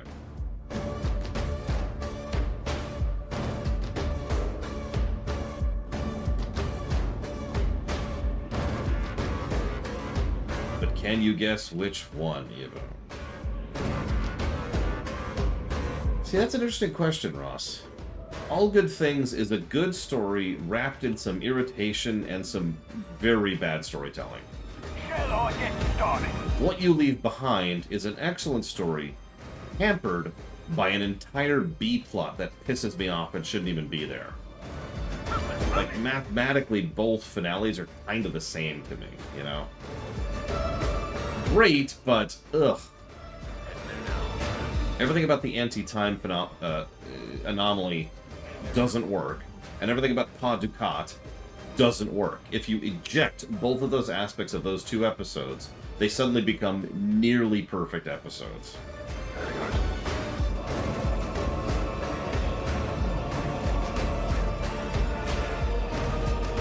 You can do it, Evo. I believe in you. I'm putting you on the spot. Giant spotlight just shining down upon you. You can do this. If you don't, nothing else will ever have... I don't know how to threaten you. If you don't do this, puppies will be eaten instead of petted. It's up to you, Evo, because we're a bad BioWare game. Puppies are either getting petted or eaten, and it's all on you.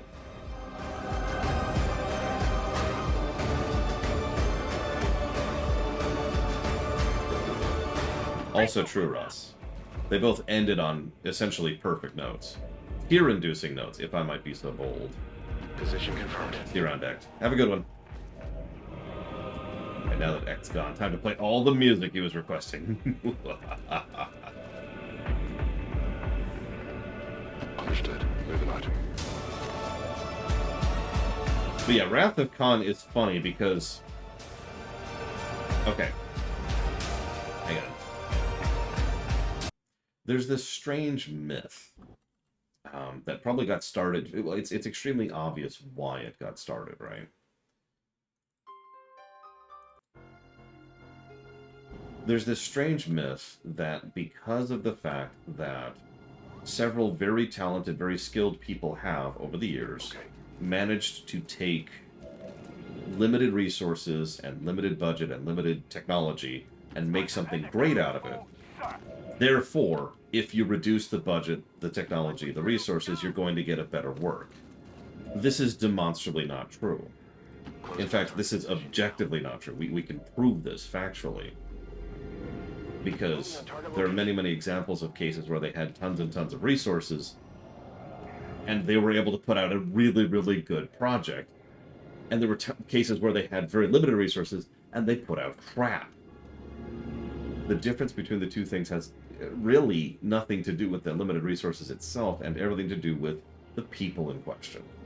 The fact that they knew what they were doing, they were talented, or they worked well together, or even they got lucky, and they put out something awesome. The reason I bring all this up is Wrath of Khan and Undiscovered Country actually have something in common with each other. They both had some of the smallest budgets of the 6 Star Trek films. But that's not why they were good. That's not what made them good. It's the fact that the creative staff and board knew what they were doing, knew what they were walking into, and were like, okay, we've got this. And thought about stories that would be crafted to that budget. And yeah, Nicholas Meyer, need I say more? For those of you familiar with that man's career. Affirmative, move it out. I mean, goddamn, he's honestly, I would say, one of the best directors out there, despite the fact that he has such a small list of films that he's covered. Orders confirmed, on the move. But yeah, it was, I forget if it was his very first or his, like, second, but yeah, it was very, very early. And yes, Undiscovered Country had a drastically reduced budget because of Final Frontier.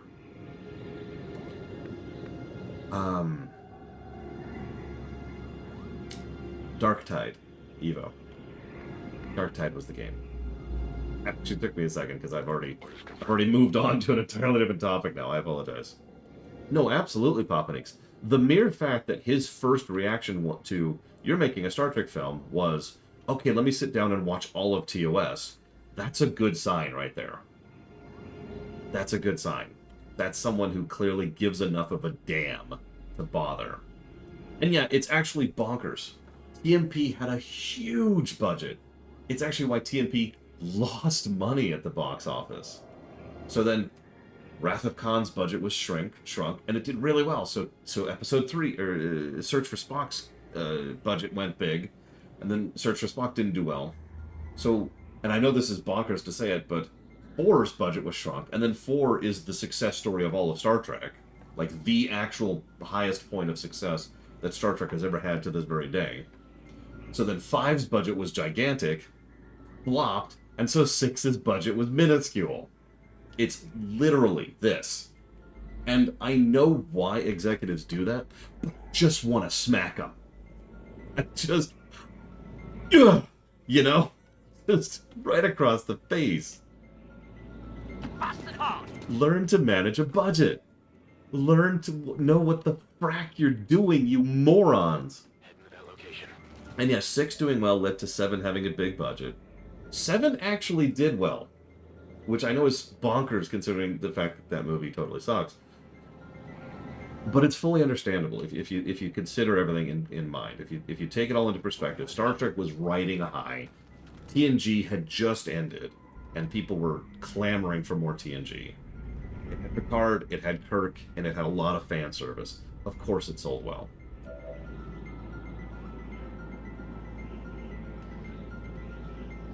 So, 8 had a big budget. 8 did well. 9 had a big budget. 9 bombed.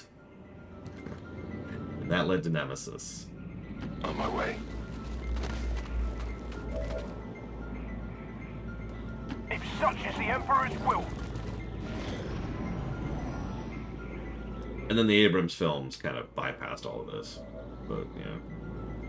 Oh, dude, Nemesis had such a minuscule budget, it's hysterical. Not as bad as Wrath of Khan, which I believe has the smallest budget of any Trek film. Oh god, that's a good question, Ross. I know exactly where I cried in that film. But you? Since you're a heartless evil monster filled with vitriol and rage, just like Evo, I would say that you cried at Odo, and that's all I'm going to say. Odo. So I'm not really counting for inflation. Let me explain what I mean by that. What I mean is relative for the time. So I guess technically, yes, counting for inflation. Wrath of Khan, I believe, has the smallest budget we've ever seen.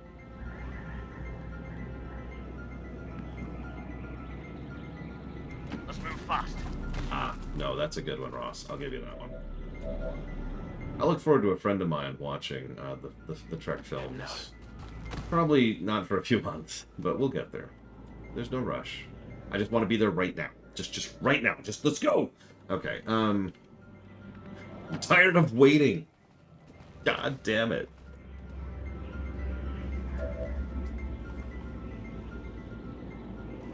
That's true, Dr. Winter. Here's a funny one. Look up the budget for the Lord of the Rings trilogy sometime. If you ever want to really understand how film budgets have ballooned in the last few decades, look up Lord of the Rings trilogy's budget. That's a weird one.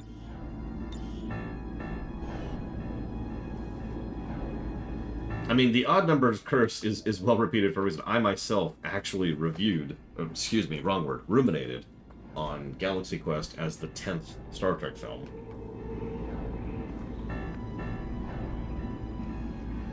Yeah, the Hollywood bubble has been getting worse and worse. And I've said this before, Hollywood needs to die. I know that sounds awful, but I mean it with total sincerity.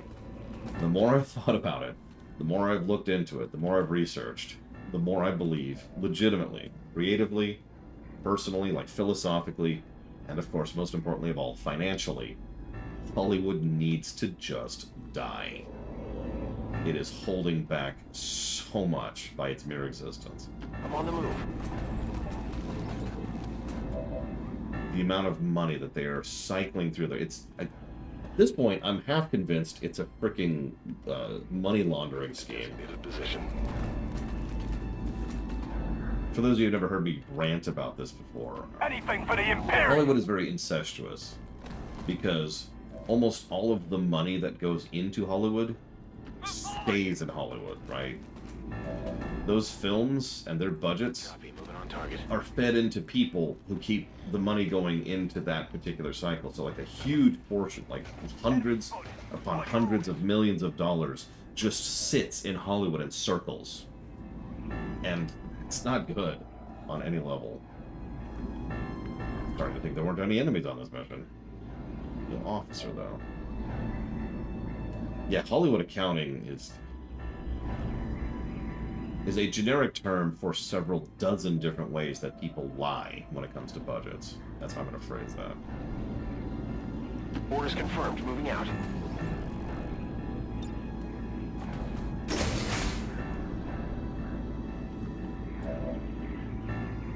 Now, I will admit that my opinion on that is very heavily biased because of the fact that I'm a firm believer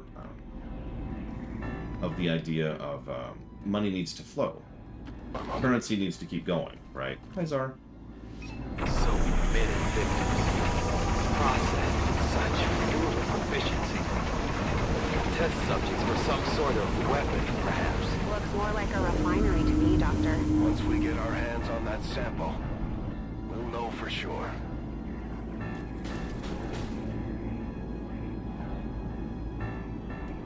Not quite, Lord Harrimont, because the problem is it's actually much more complicated than that. The problem that we're really running into is that Hollywood will... I don't know how to summarize. Give me a second to really try and process this. Because it's not like Hollywood uses the money it makes to make more movies.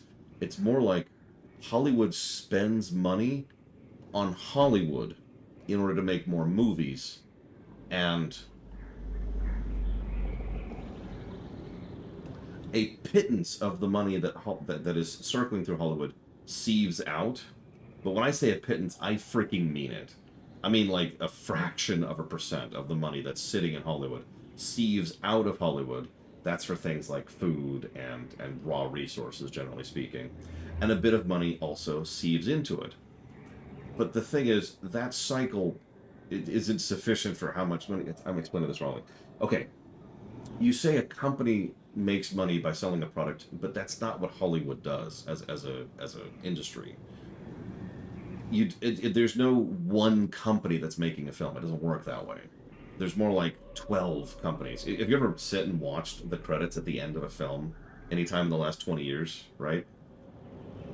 The reason that's such a laundry list of things is because this film spends money on this, this company will spend money on this company, will spend money on this company. This company will also spend money on this company.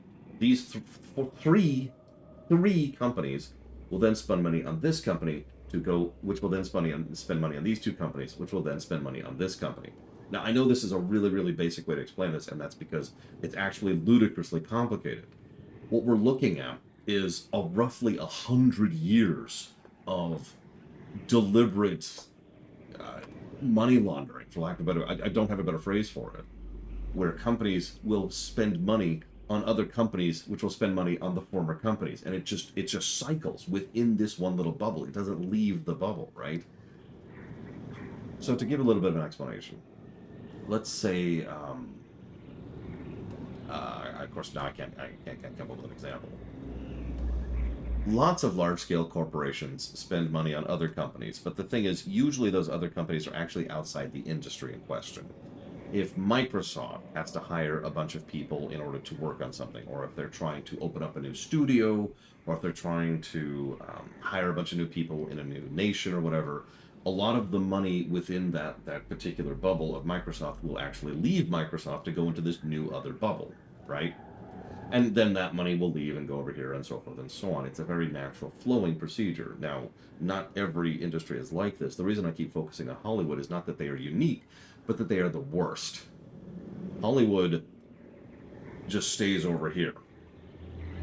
I mean, it's at the point where there are actually entire construction companies who exist solely for Hollywood, which means even the more basic stuff like building sets or laying out areas all stays within that region. Like, it's gotten terrible. When I first learned of the Hollywood bubble was like 15 years ago, and it's gotten worse since then.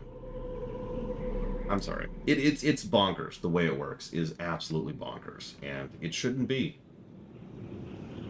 I know what you're thinking. Well, hang on. Why? It's very, very simple.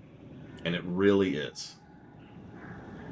So the overwhelming majority of money within the ecosystem is a great word. Thank you, Dark Benjamin. The overwhelming majority of the money in the Hollywood ecosystem feeds into the ecosystem, right? And yeah, it's very stagnant.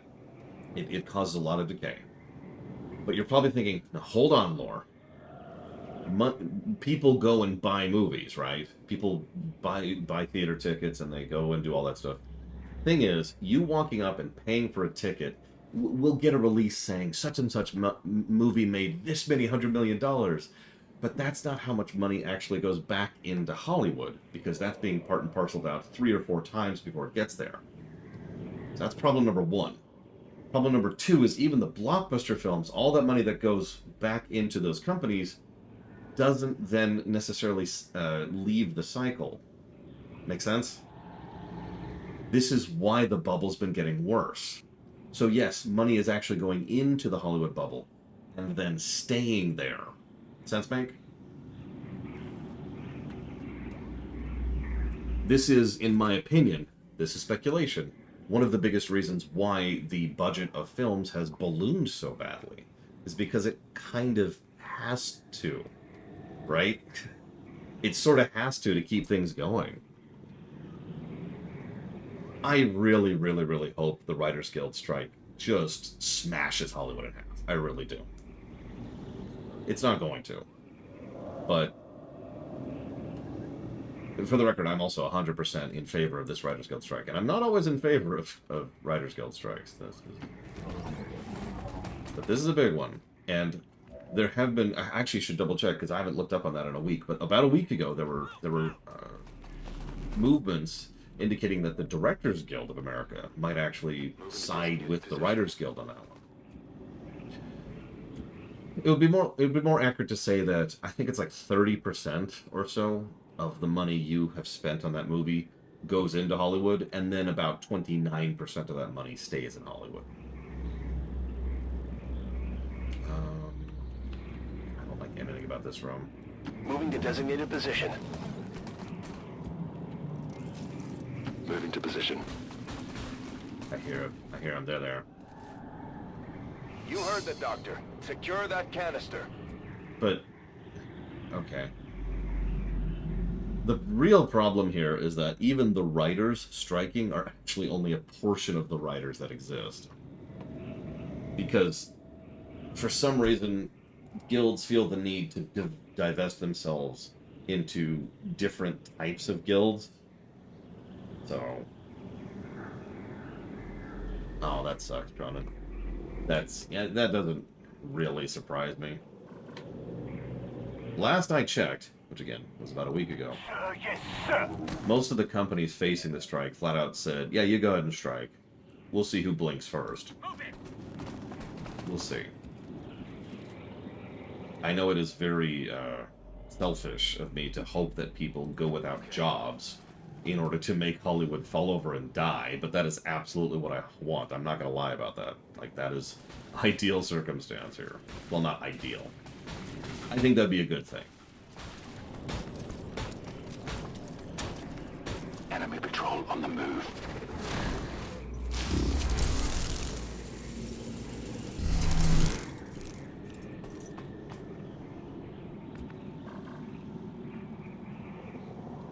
Oh, and before you ask, has Hollywood always been this way?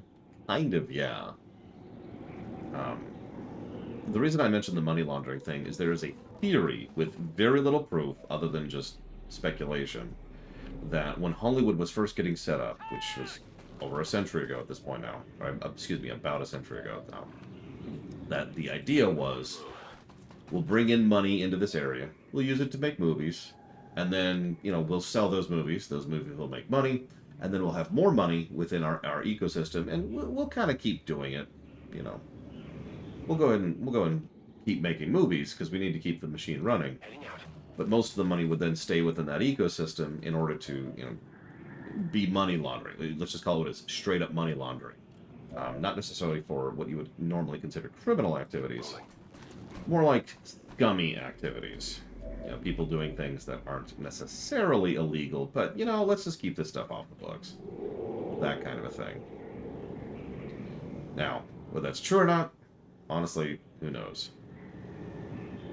But within the realm of possibility. Because if you've studied the history of movies, you know that this whole ecosystem thing really does go back since before I was born. It is a long-standing thing. It's just gotten really... The rate of getting worse has accelerated lately. So I know exactly what's going on with the streaming services. It's something I myself have commented on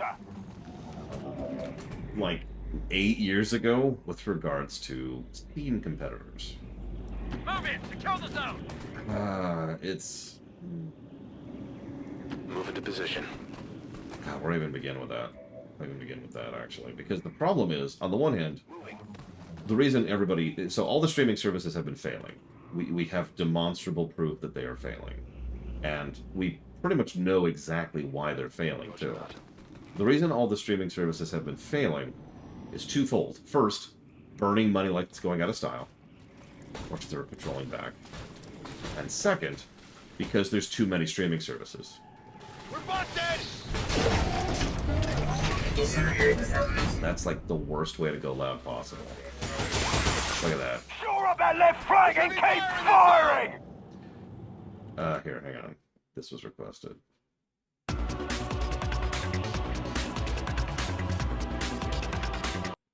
Whoops.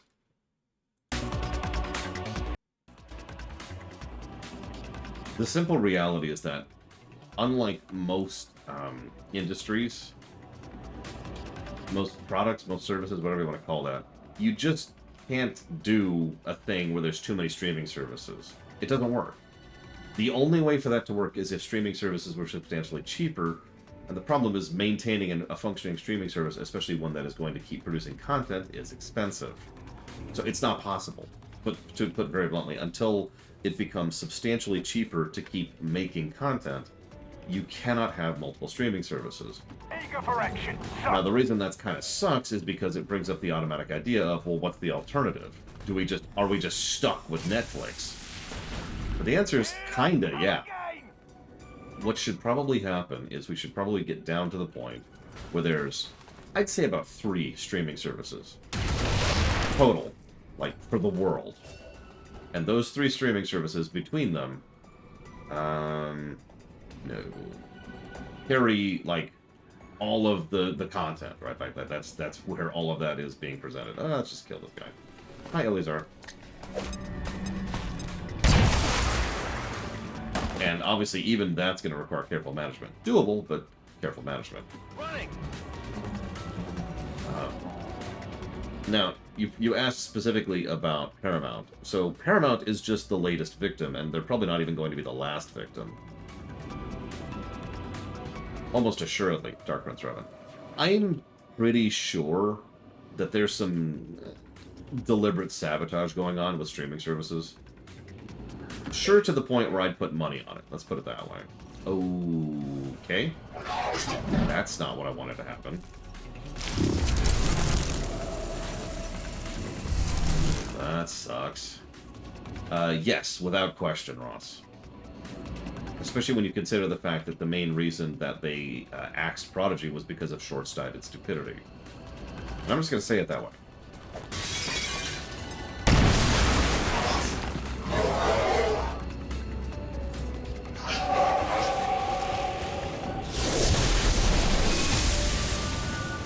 Yeah. So many have already fallen. Oh my god, I do not want to fight you. My work is never done. Very little, Ross. In fact, I guarantee you... Shut up, Bradford. I guarantee you with 100% certainty, the decision to axe Prodigy cost them money. Total certainty.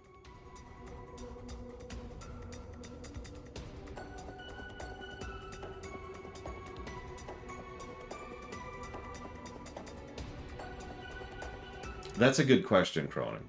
The hard reality here is most of what I can say is only due to distant speculation. I could look at the results of things and speculate on the whys and the wherefores, but hundreds of people make decisions every day that makes these things happen, you know what I mean? What I'm trying to say in more complex terms is I have no idea what I'm talking about.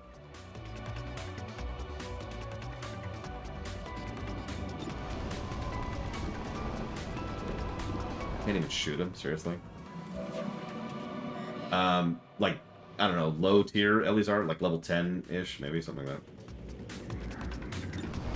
Maybe lower. I can see lower. Okay, so this sucks. Let's go ahead and do this, because this should be a free action. Asset intel. Outbound forces moving off position. Shen, any readings? No signs of radioactivity, no significant... We have salvaged the situation, Czar, although we're honestly a little bit behind the power curve. We just got power armor and plasma weapons, which is the only reason we're keeping up at all. But we're having issues, frankly. You know what? Yeah.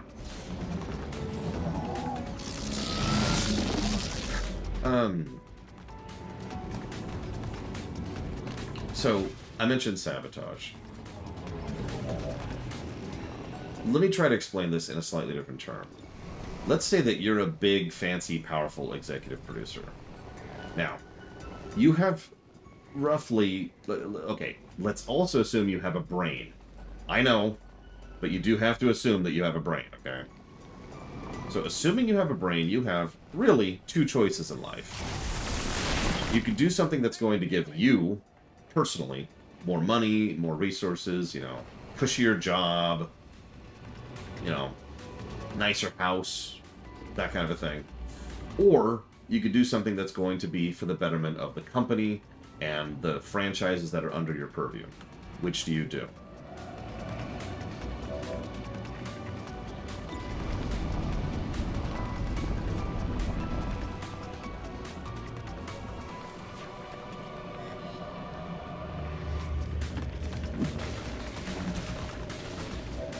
Now, I know what you're thinking.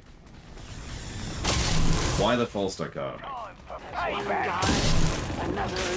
That's a much more complex problem. I mean, you probably don't, Lord Haramont, because you're an executive. You don't give a damn what your company makes. In fact, there's a chance you don't even know what your company makes. That's happened before. Point that out. This is even... There's layers of... congratulations, Lord Haramont. You are now part of the problem. There's layers of complexity here I'm deliberately not talking about. But you have to understand that the way the system is currently set up incentivizes screwing over the company because you will get a better deal out of them. So, any franchise, any IP, any workers, any companies, all of that is being constantly tunneled in by termites who are benefiting from the action of doing so. That's just life. That's how that is. All right, I'll go.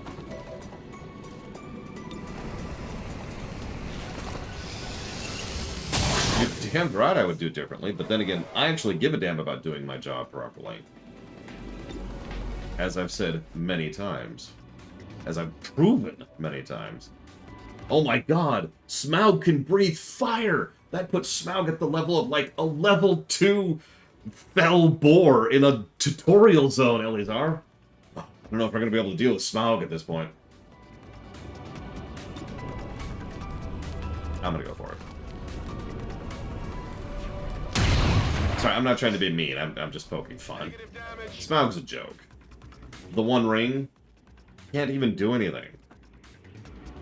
The One Ring has no real power other than to seduce people. As I've said 1,000 times.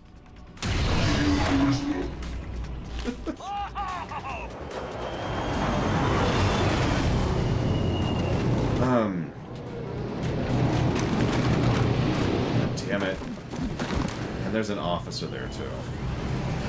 It does keep Sauron immortal, although not really... That's not really a function of the ring. It would be more accurate to say that the ring has part of Sauron within it, which ensures that he keeps going.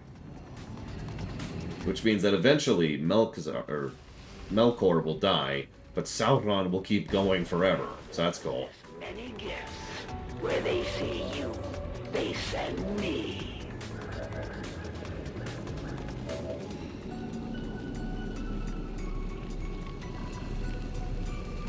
I'm just gonna go for it. You got this, Actaft. I'm going. That's... Okay.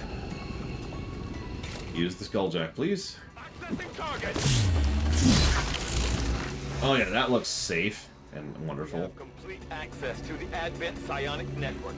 I have dedicated our systems to processing the new data, but we will need to work fast. It is only a matter of time before they detect our intrusion. Piece of cake.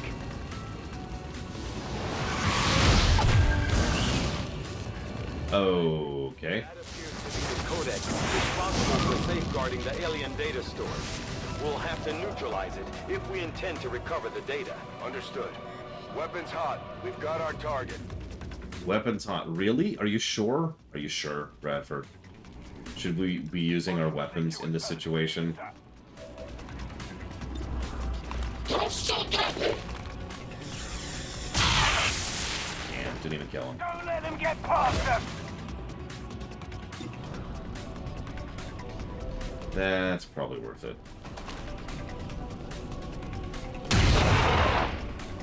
God damn it. Some help!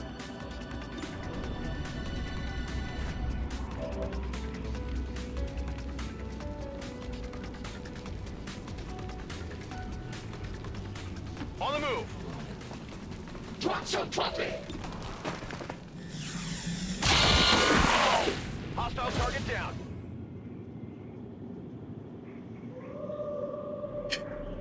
Damn it, Central. Sorry, I didn't mean to turn into an anti-capitalist rant, but the reason I brought all that up is everything about what Hollywood is doing makes sense if you can, like the Paramount decision, if you consider that nobody involved who makes decisions cares about the things they're making decisions about. Shrug. Like there's nothing else to add to that. That's just how it is. Oh, wrong song. Wrong song. Sorry. Yeah, exactly. It's just a 9 to 5. And so they just kind of do whatever, and there it is. That's life. Hang on. Where's this playlist? This might work.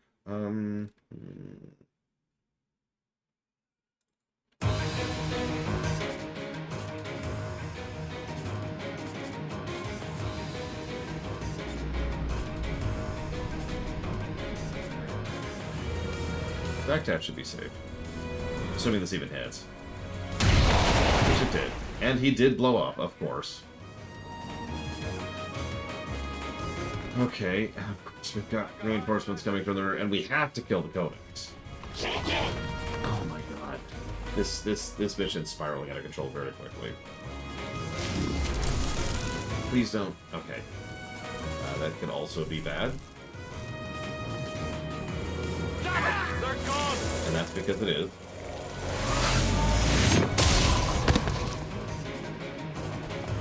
Inspectors are bullcrap. They're not as bad as gatekeepers, but God, they're bullcrap.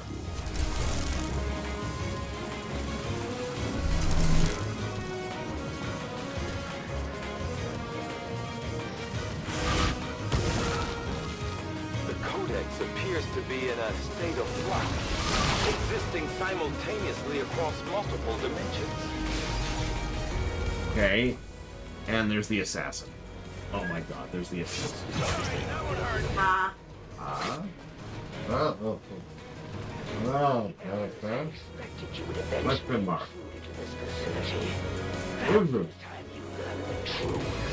How much is on my face? Press forward no more. No good can come. What is it?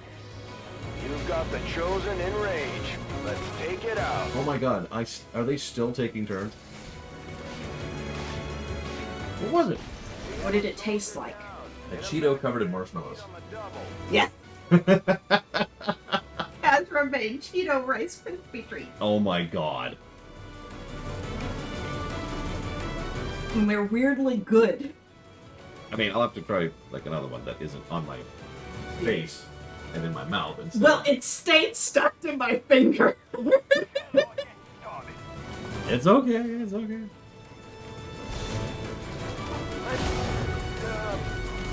What? Right, so Go Halo.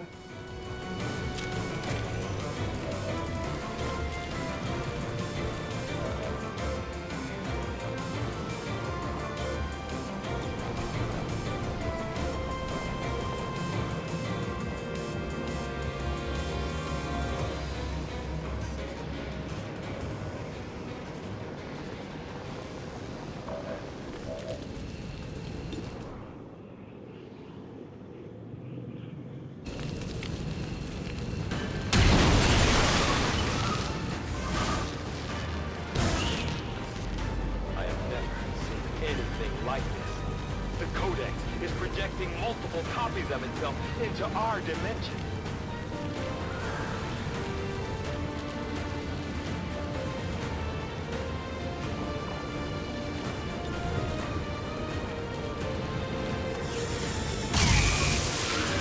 There is no shame in their defeat. They know nothing of their actions.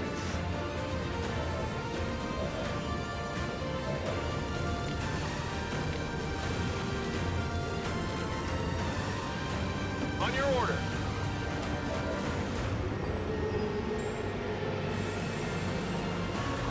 I mean, I don't really like Cheetos in general, Ross, but we'll see.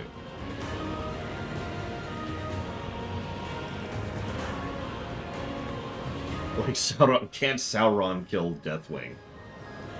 You've got to be joking at that point, Elizar. That's like saying, okay, there's this ant, right? But hang on, the ant has picked up a pebble. So clearly this ant can take on, I don't know, a praying mantis.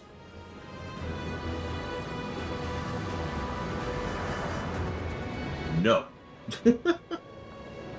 No, Sauron is so many levels below anything in WoW. A low-level adventurer is, and I mean this with total sincerity, stronger than Sauron.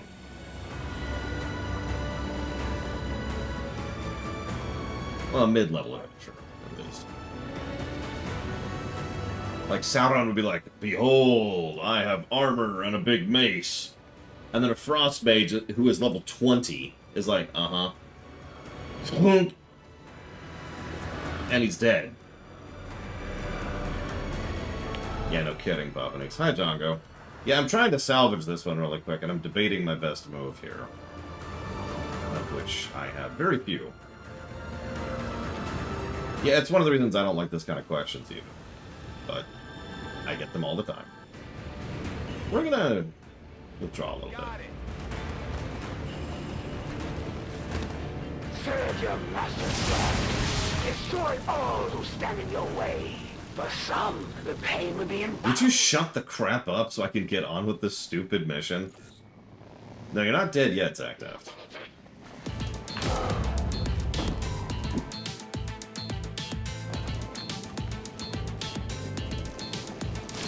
And I mean, it reminds me, for the longest time there was a meme on my channel which was, who would win, X or the Borg? And it's like,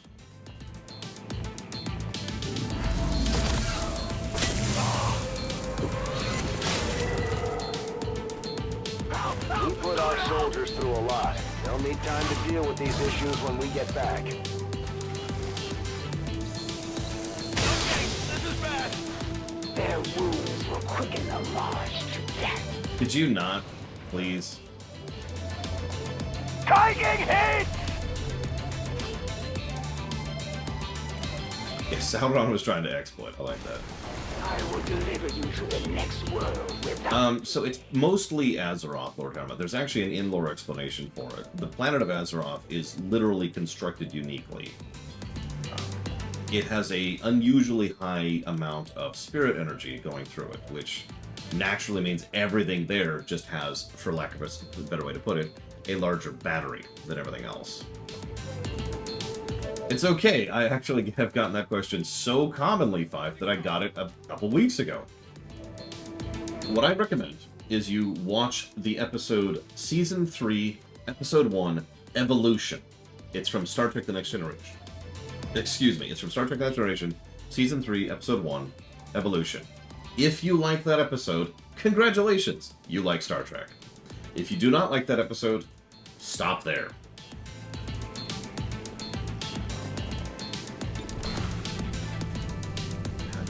Terrible chance to hit. Okay. And of course, this goddamn wall is in my way.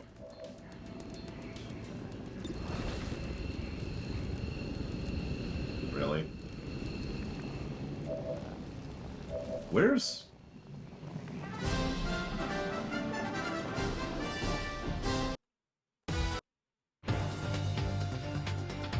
Let's get some Mario Kart music going.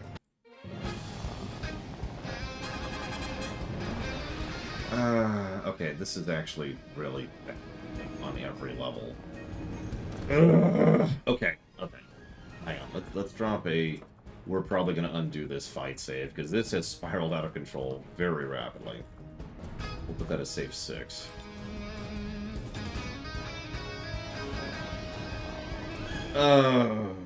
Eventually, maybe, Lord Harriman, but the problem there is it's not like you instantaneously have new powers. And even if you did, you wouldn't know how to use them. The other problem is Azeroth has a propensity for being very used to dealing with problems. That's not a joke. Do you know how many world-conquering, continent-moving villains have been defeated within the space of like 4 years in Azerothian history?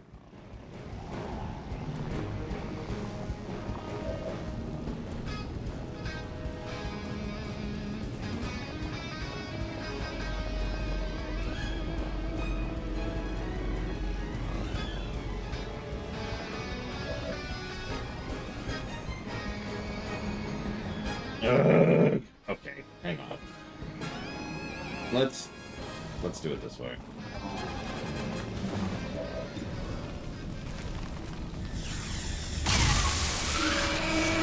Hey, die as warriors, as great a death as one could hope for. Excellent work, Commander. It appears some physical remnant of the Codex was left behind when it dissipated. Hopefully, it will provide some insight into the aliens' ongoing plans.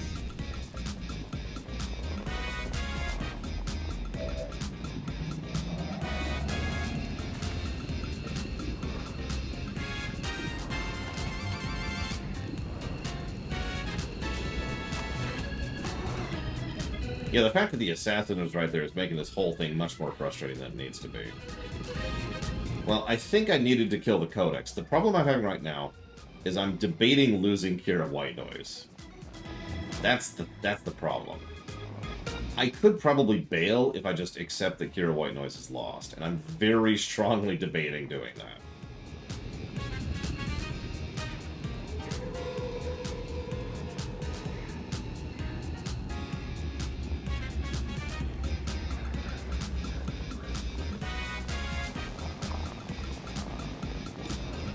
Well, we just saved, so let's roll the dice. How did that... Oh. A moron, Lord Harriman.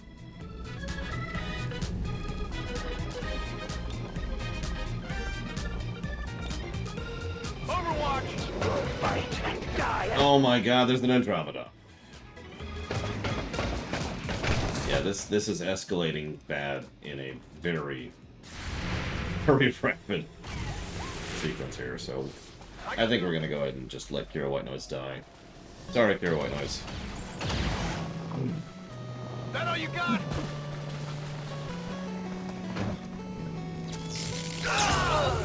Yeah, okay, let's walk back a few steps, shall we?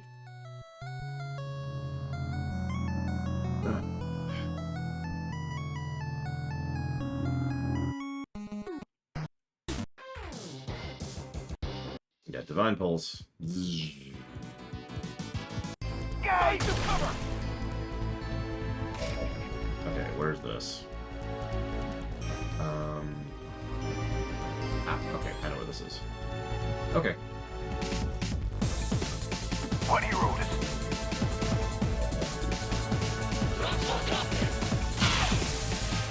Concentrate all firepower on that bruiser!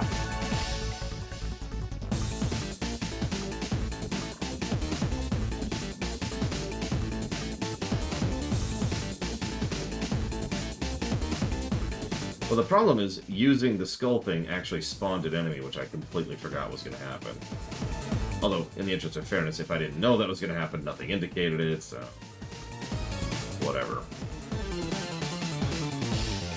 Let's have some fun.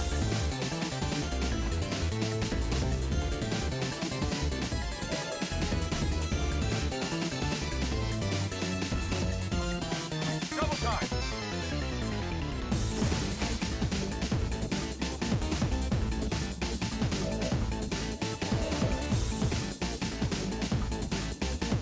I think the original GTA trilogy did something better than 4 or 5. Yeah, GTA San Andreas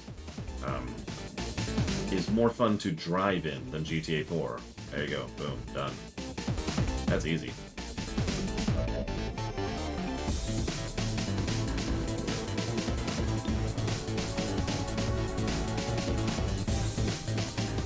You should be safe. Come on.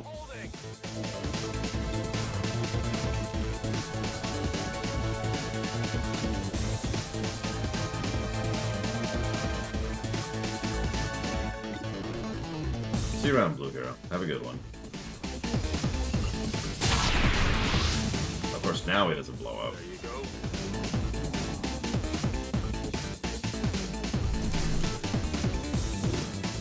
God, I hate specters.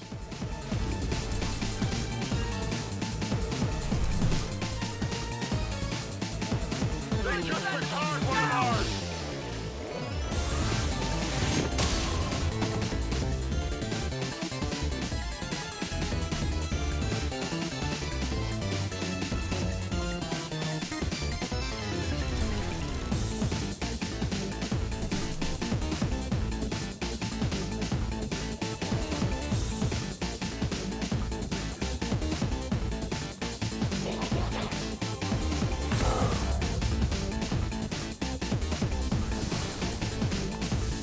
damn it. Of course. She's still right there. Before you press forward and analyze your ill-begotten spoils, ask yourself, Will you please shut up? you want to know what awaits beyond that facility? The Chosen is in position. Time to put it down. I will give you a clean death. Present and accounted for, sir. Touching their much. Time to Those pay born back. by the Elder's hand, not all are created equal. Oh yeah, somebody challenged me to make Mario music work here. Sorry, I kind of spaced that, because that was a while ago. No, that's like that's the pre-battle music. We need battle music. Let's go. Lucky.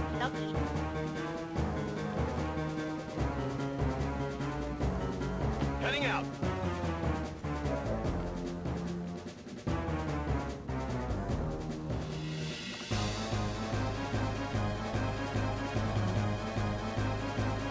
Got to be kidding me.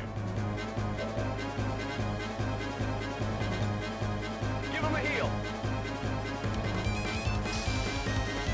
I think that's the dumbest thing I've ever heard in the history of the universe, Hero. And I've heard people say that the Earth is flat.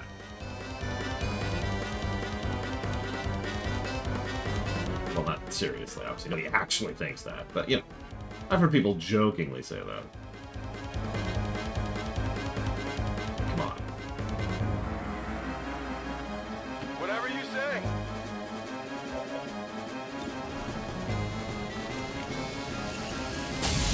No, there's no reason to save.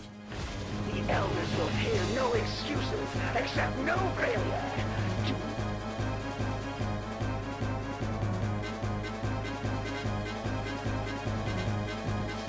Can you stop? Can you stop? Please.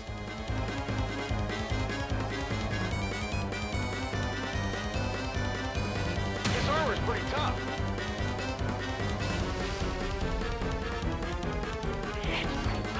Oh, that's an interesting attack. Could you please hurry up so I can get on with it? Please. Come on. Take fire in this position. I drift beyond perception. Yeah, that's nice. Can we get on with it, please? Thank you. Okay. Okay.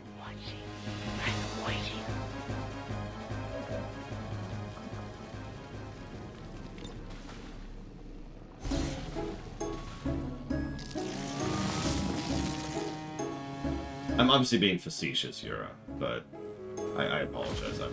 I'm a bit snarky right now. I do not agree, is the simplest way I can phrase that. That's kind of like saying that you can... I can't do analogies. I can't do analogies. I have no brain.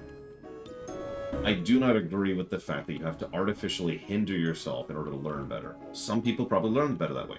Absolutely. Some people probably do not learn better that way. Absolutely not. Some people literally learn better with the GPS. I count myself amongst them. That's true in real life, too. The first 1, 2, maybe 3 times total, I'll go ahead and have the GPS on for figuring out where I'm going. But then I've got the route, and I know the areas, I know the landmarks, so I'm good, right? This is the Toad Town ruins from Mario and Luigi 2, Elizar.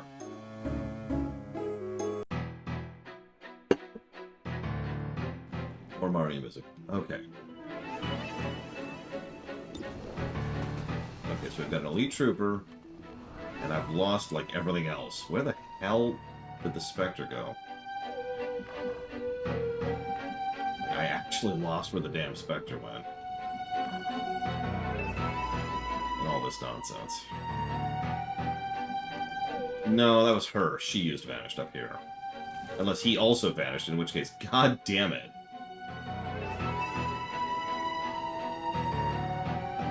Okay,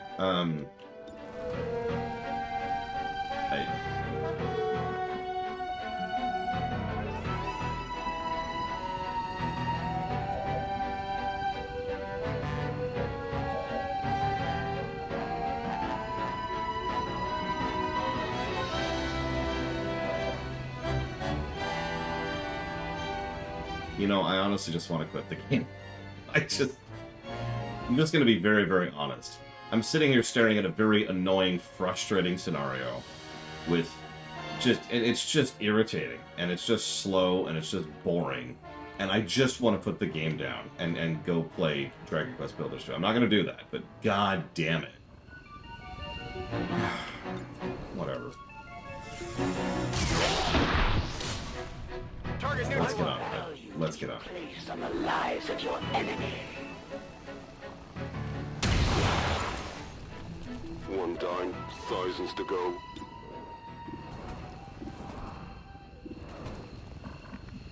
Why do you not have...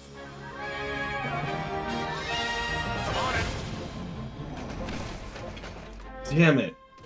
God damn it. Could you not? For 5 seconds. For 5 seconds. Could you not?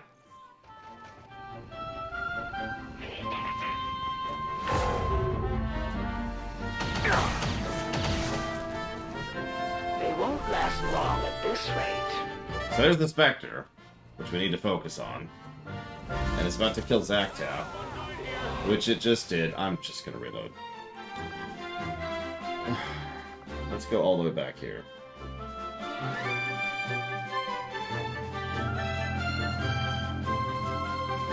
Whenever we...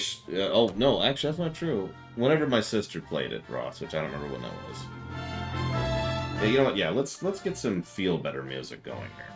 There's only one Feel Better playlist that we all know and love. By which I mean all of you hate it, but just for once, I'm gonna be greedy.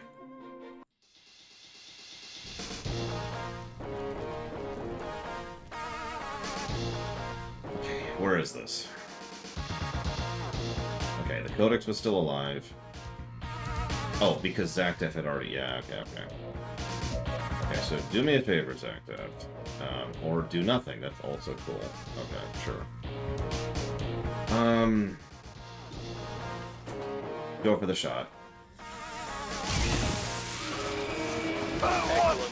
Codex is dead. Physical remnant of the Codex is left behind when it dissipates. Fail. Hopefully, it will provide some insight into the aliens. Just leave. Just leave. Go. Go. On your order.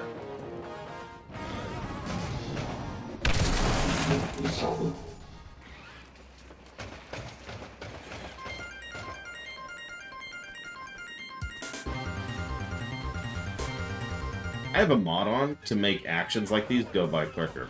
So Cronin's dead. I'm just gonna let him die. I just don't care anymore. I just do not care.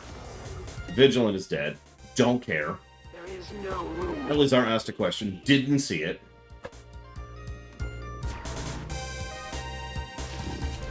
Kira White Noise is dead. Don't care. Incoming!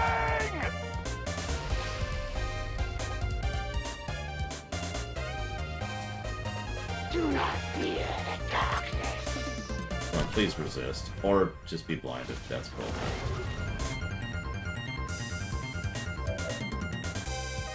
Oh, hey, Vigilant is actually alive. I'm actually shocked by that. Can barely move, but, you know, hey, that's something.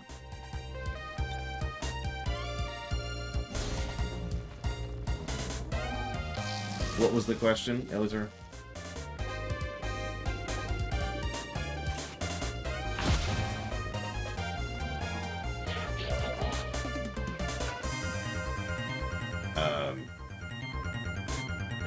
Provoke the Oppie. I'm actually out of liquid, so I don't really have any water to drink.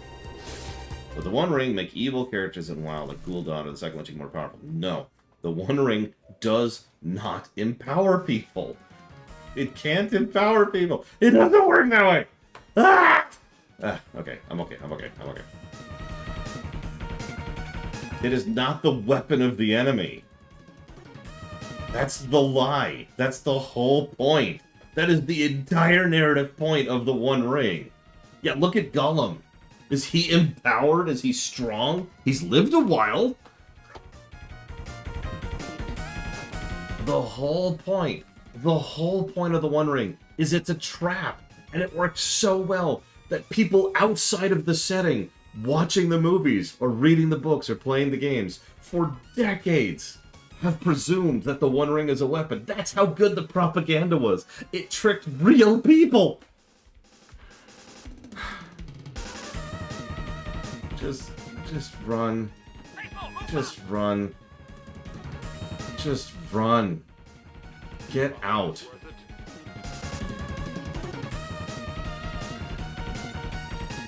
Pocket it in. Leave these humans with nothing but regret. What does being immortal have to do with power? At least hard. Real question. In fact, one of the most common things in fiction is for someone to be immortal, and that's a curse. If you, in real life, were immortal, but had no power, all you were just a normal human being, Vigilance dead, that actually really sucks. That actually really sucks, losing my only captain. But I don't care! I don't care! I just want to be done with this goddamn game!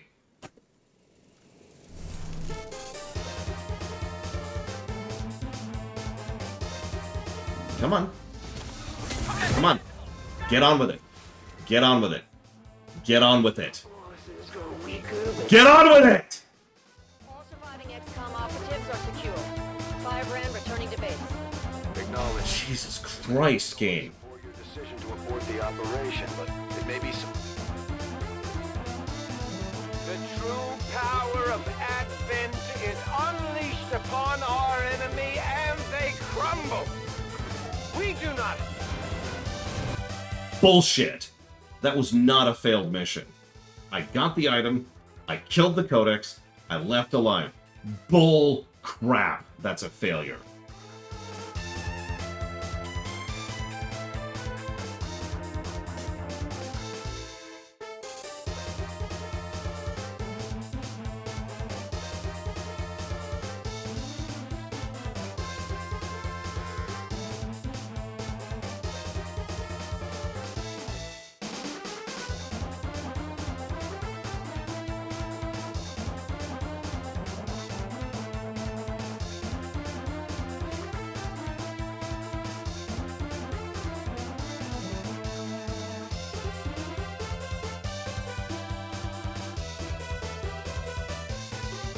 I'm sure if I checked the bot, I'd figure out what I missed. There's probably some stupid requirement I didn't do on the way out. Hey, Eleazar. Assume that you're immortal, okay? But you're still you, but you're immortal, okay? Now, assume for a moment that you're stuck under a rock. And over time, like, people build over that rock. And now you're just buried underground forever. Do you feel powerful?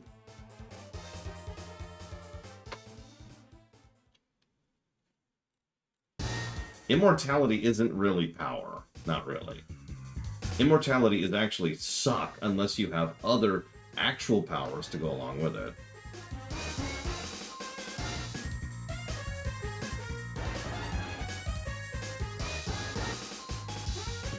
Yeah, it's the Captain Jack problem. That's exactly right.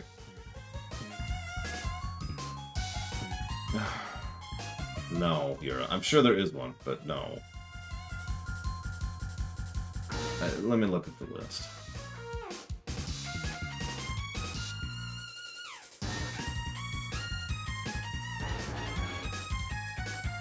The last game I enjoyed top to bottom for this stream... Okay, there actually has been one more recently that I remembered. It's actually the highest rated game I've ever reviewed at the moment. So... And that was, April. So it's only been 3 months.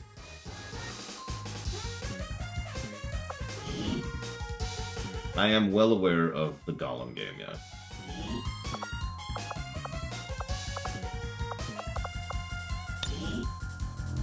Yeah, Diablo 3. Diablo 3.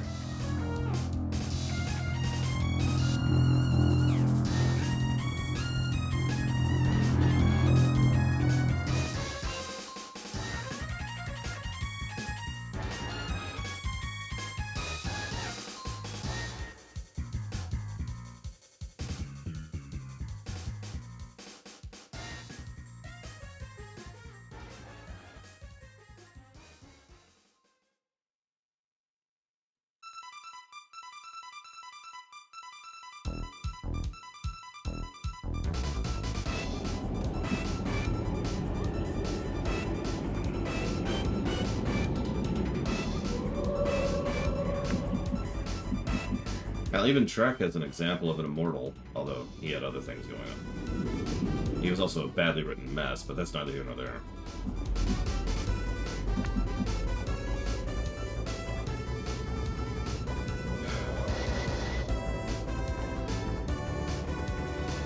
Yeah, we're throwing up. I cannot believe this, but we're throwing up the cheat code. Whoa there, game. Let's turn up the volume. There we go. Now it's quiet. I shall see to it personally, sir. I'm just so sick of it. I'm cheating for the same reason I always cheat. I just want to get on with it. I just want to be done with this stupid game. I'm sick of it. I'm sick to death of it.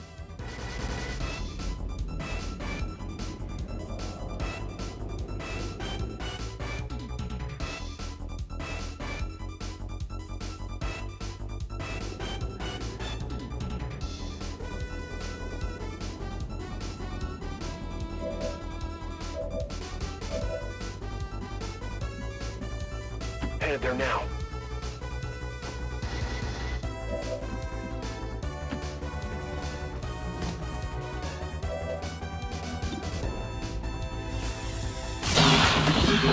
X-ray neutralized.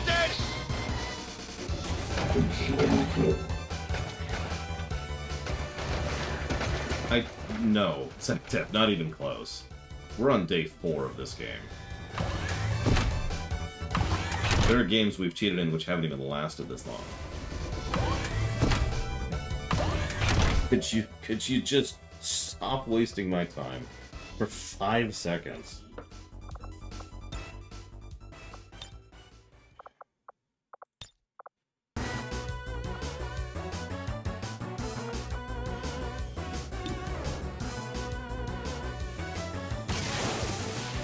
That armor's tough!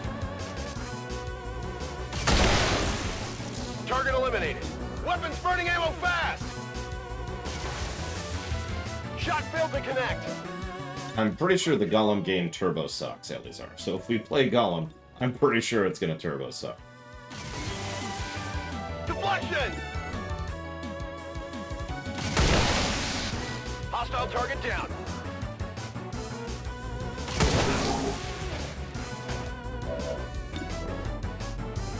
Just keep firing, Cronin. Just keep firing.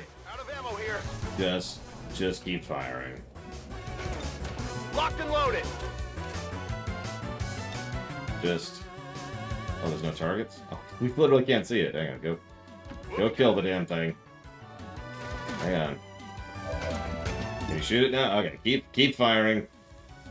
Just keep fire until you're out of ammo. And then keep firing. Target neutralized.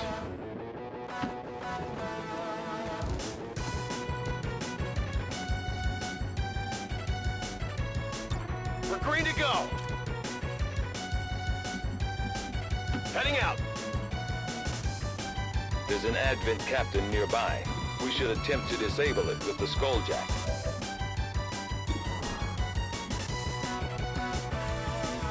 Target asset sighted. This is what it's like playing as the Flash, by the way, right here. If you ever wonder what it's like being the Flash, this is it. On the move. Target package secured. Hi, Uthor. Happy Barbecue Day. You do still like barbecue, right? Hit the armor.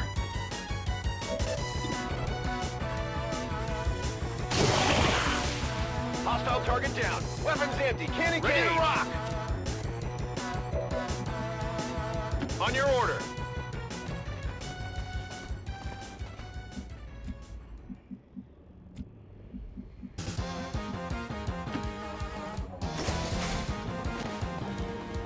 Advent troops spotted. So many. Processed with such brutal efficiency. Test subjects for some sort of weapon, perhaps. Looks more like a refinery to me, Doctor. Once we get our hands on that sample, we'll know for sure. Fun fact, I actually can't stand Korean barbecue. Something about it just does not work well on my tongue.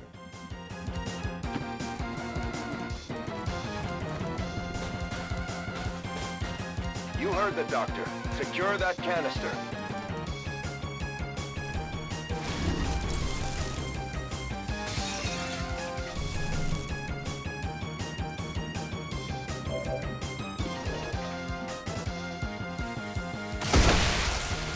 X-ray neutralized. Yeah, I don't know if you noticed, we're just cheating at this point. Because my dams have left on the 5 o'clock. The lights have been turned off. The doors are closed and locked and barred. Everything takes forever, and everything's irritating. And I'm just sick of it. I'm just so sick of it. Hostile terminated. Yes, behold now the field in which I grow my dams. See that it is barren. I'm on it.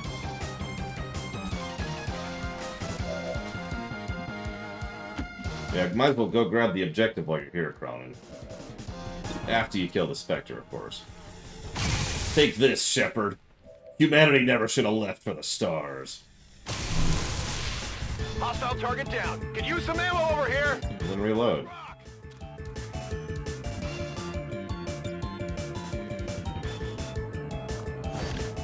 Asset in tow. Enemies moving in our position. Water in there. Jen, any readings? You know, I've been thinking about that, Euro.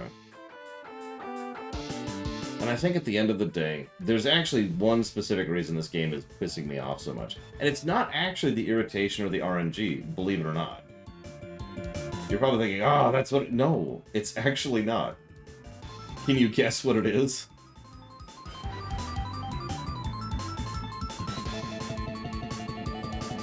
On the move.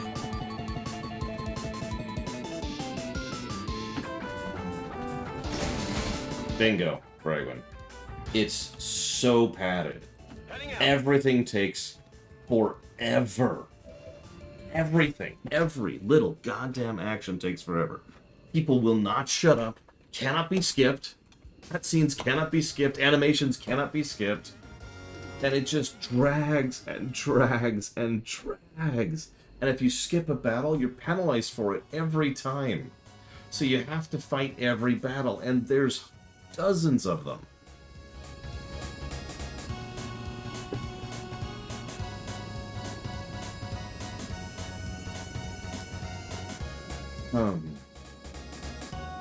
Let's turn that back off.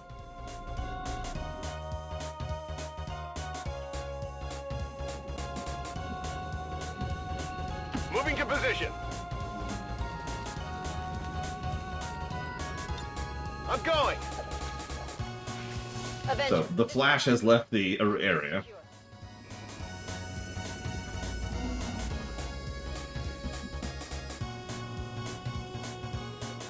On Overwatch.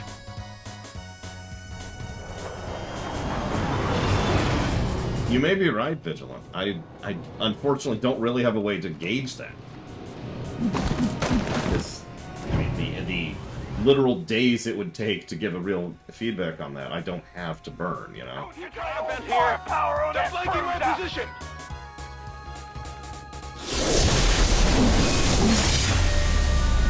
Can't skip this.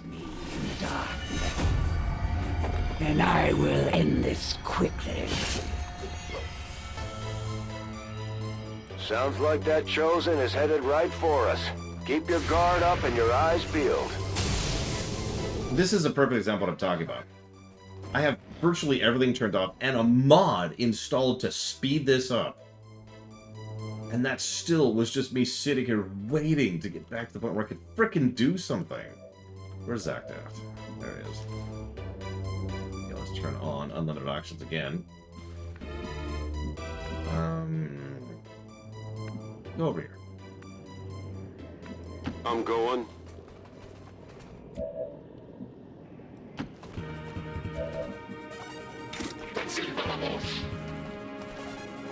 This might sting a little. We have complete access to the Advent Psionic Network. I have dedicated our systems to processing the new data, but we will need to work fast.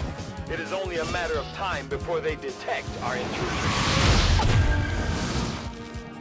Commander, that appears to be the Codex responsible for safeguarding the alien data stores.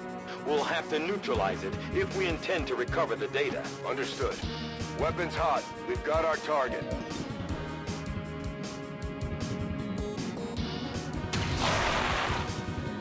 And hit the plate!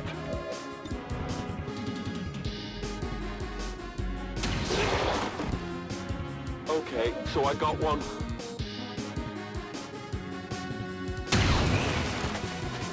Come on, focus. It's killing time.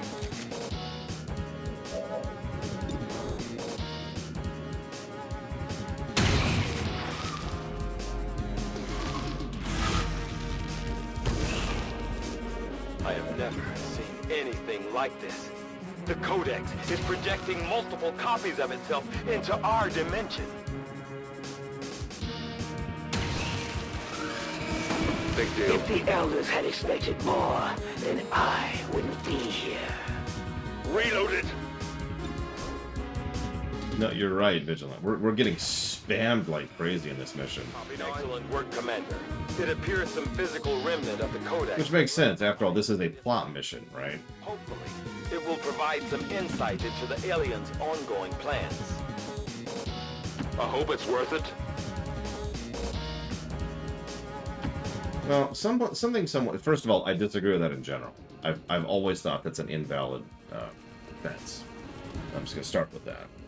Having said that, however, I've heard 3 separate people tell me over the last couple of days that they played this game and then put it down for like several weeks and then came back to it. And the break helped, which makes my point for me, really. If a game is so arduous to play through that you get bored of it and have to take a break from it to keep playing, that's not great. And that is exactly what I feel like right now. I just feel like putting the game down and walking away from it. For the glory of the Imperium.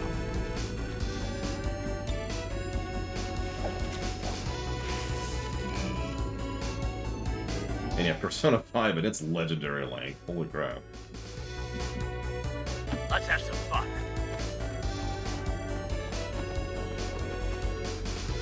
Honestly, I agree. Although, it is something that MMOs should still get negatives for, but... There's a reason why several of the better MMO developers out there will say things like, take a break every now and again. Don't play the game non-stop, you know?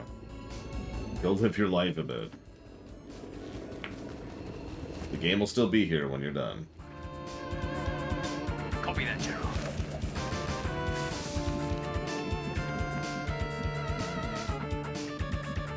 Got it covered. I admit, so in the interest of fairness, I'm probably more susceptible to this type of thing than most people are. Because I'm the kind of person who lives and breathes variety. If you gave me a meal that I love, that I was forced to eat every day, there's a decent chance that I would start to crave other meals, just because, you know, I like variety. I always have. All XCOM operatives, Firebrand is returning to base. Mission accomplished, Commander. We just hit Advent where it hurts. This was a place no living... Even now, our enemy lurks in the shadows, plotting to destroy all we have built, to return us to the chaos... No, sorry, Elazar. Harry Potter. Harry Potter sucks. Okay, good. We got that out of the way. But I don't... Oh, there it is. I think Harry Potter could cast the ring. No! No, Harry has way too much of an ego and is way too emotionally fragile. He would fall to the ring in a couple of minutes.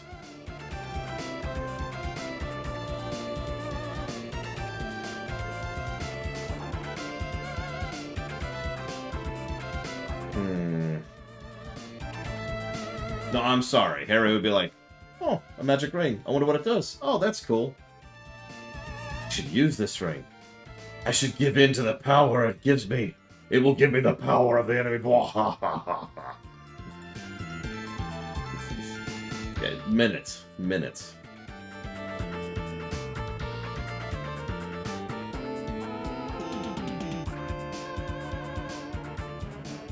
Dumbledore would absolutely fall to the power of the ring, no question.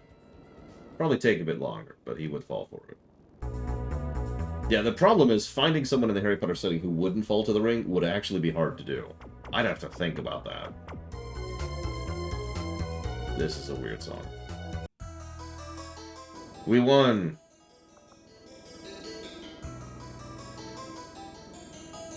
Yeah, exactly, Luthor. I mean, come on, let's be very clear about this. Gandalf was afraid of falling to the power of the ring. Do you really think Dumbledore is going to resist that?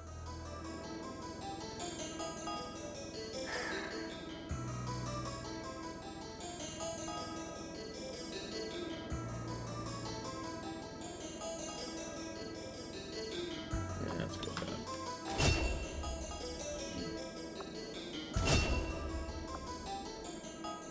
Yoda has been tempted by the dark side many times and has turned away from it willingly each time, so...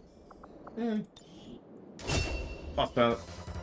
Okay, hang on. Let's just turn off the game soundtrack. Please thank our troops for completing what was surely a difficult task. Shut your goddamn mouth.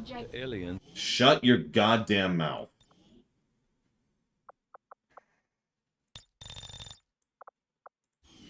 Of breaking the code, but I expect it will take some time.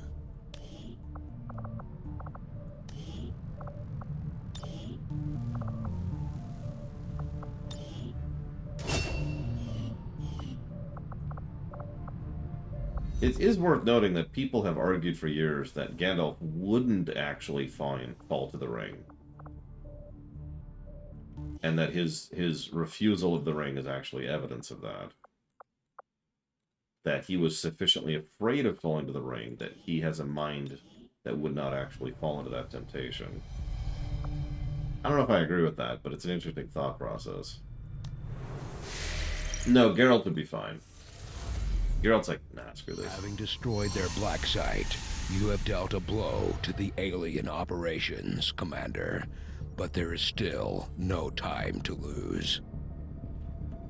Yeah, Aragorn flat out rejected it, which is honestly one of the more awesome moments in Fellowship. I have often wondered why the Elders would entrust their knowledge within a being so temperamental, so What am I even doing? pursuits. Setting course for Eastern United States. That's true, Saruman fell to the ring without ever actually even getting the damn thing. Not the only person to fall into that, too. Our actions have succeeded, and the Elders grow fearful. The skirmishers respect your ways, Commander. Your people fight with honor. If there are orders you would have us follow, Commander, tell us what must be done. Oh, Cronin's a major. Let's go kill a boss. Be done with this crap.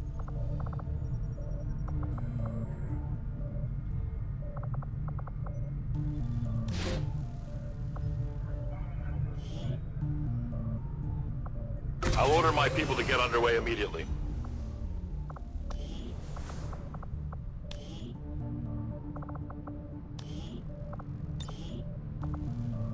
You know, honestly, what I'm doing right now is a perfect example of that seconds and minutes problem.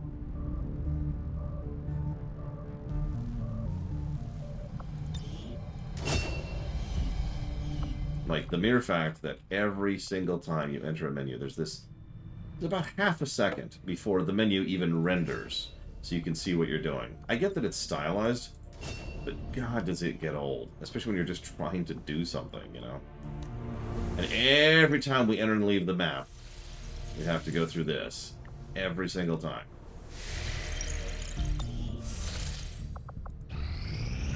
The results of our breakthrough were quite fascinating.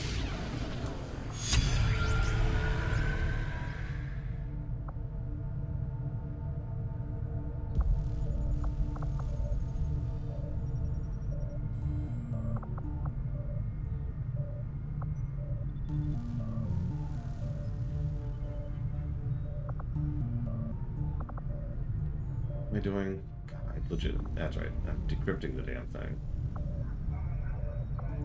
I foresee a number of valuable applications stemming from this technology. I'll have a report assembled as soon as the research is complete.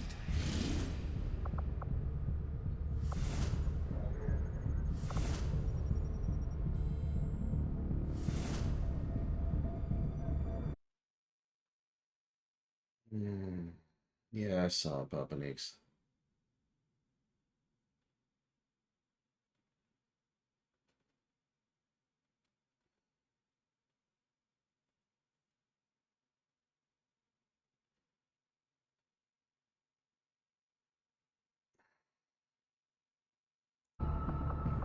Setting course for the Arctic Wish I had that punching territory. bag set up. I'd just go beat the crap out of it for a minute. Have a good day at work, Papa Neeks. No, to quack.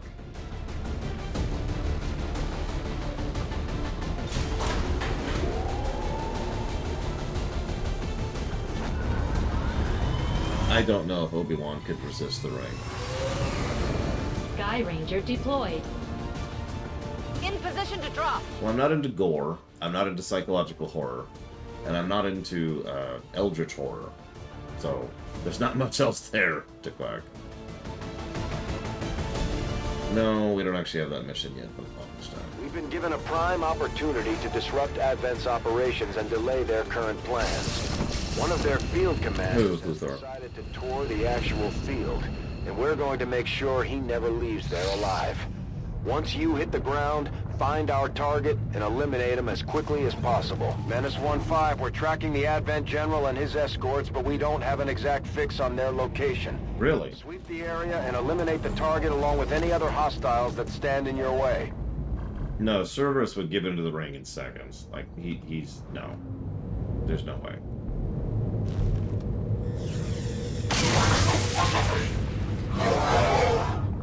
Because it forced me down to 3 troops in the sit rep on Falkenstein. It's right there in lower left, see? Surgical.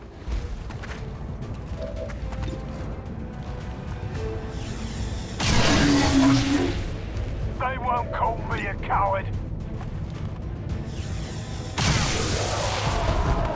Let none escape! Ammo coming! Anything for the Imperium!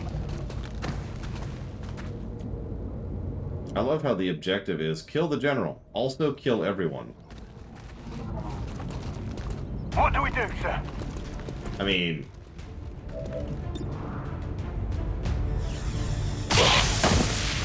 Time for payback! That ammo coming! You know, it's funny you say that, Huthor, because I kind of hate the Bendu as a character. Reporting for duty! And if you don't understand the amusement of that, I absolutely despise, just despise Tom Bombadil.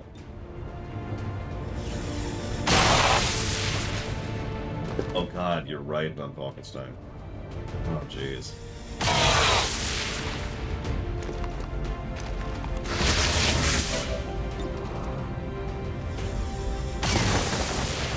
Here they come again!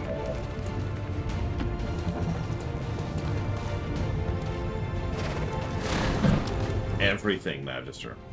I'm not joking. Everything. I hate everything about Tom Bombadil. There's nothing I find positive about him. Take the objective. Okay, we can take them. They'll never know what hit them.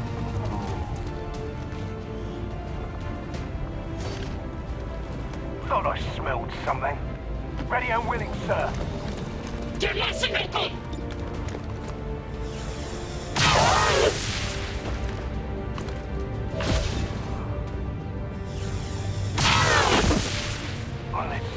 fight. Menace 1-5, kill confirmed. That's how it's done. We need to clear the area of any remaining hostiles. We can't allow them to recover the General's body. You know, you say that every time we do this mission, Bradford. This is like the 4th time we've done this mission. In this campaign, in this playthrough.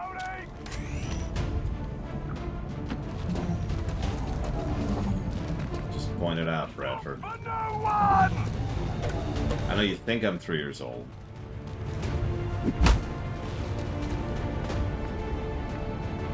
I'm just checking to make sure there's no other enemies. Looks like there are not, though.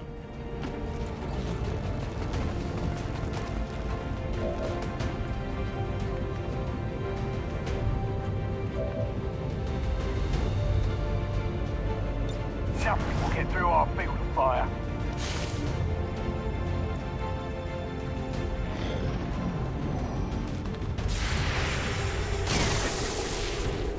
You son of a submariner.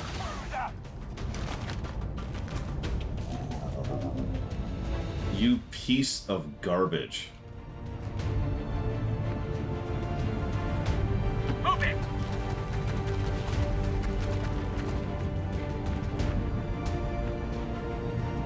Copy that. Tom Bombadil is what you get if you combine every irritating Jedi you've ever heard of or seen, ever, into someone who's singing while he's being irritating. Come on! I'm going.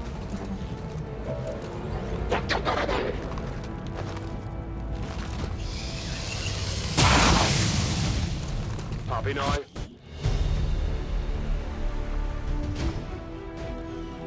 They think Voldemort and Sauron would work together before they lost their bodies. It is with deep regret that I must inform Legitimately? No. criminals among us who would Do dare I think they try to manipulate each other? Yes. I admittedly haven't heard that, Yura. It's always good for morale when we ace a mission like that. Considering the limited resources available to you, Commander. I mean, Sauron would never actually work with, like, anyone, really. First of all. And second of all, Voldemort absolutely would never actually work with anyone.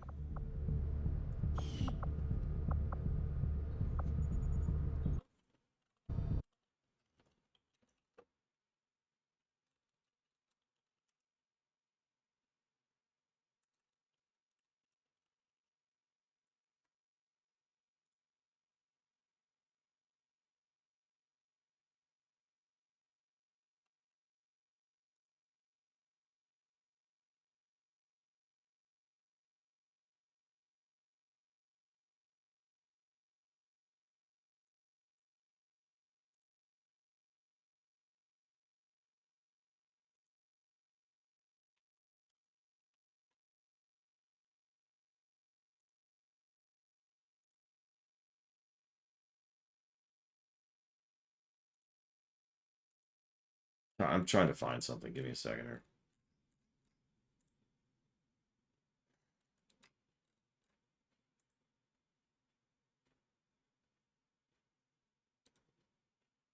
Oh, Bison's a very credible threat. You kidding me? The dude was one of the most powerful, if not the most powerful people in his setting before his first death. He was a mage supreme in a setting that doesn't really, like, has supernatural elements, but they were extremely low-tier elements. Frankly, they got lucky taking him down the first time. He's never been back to that same level of prominence, not ever since. Who? Oh, right, I know who you're talking about. Sorry, I wasn't a big Narnia fan.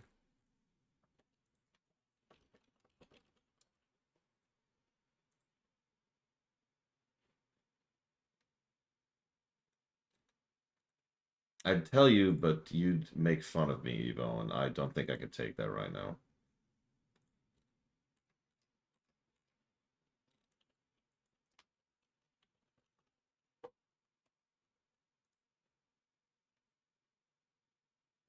Really, Huthor? I'm not sure what I think of that.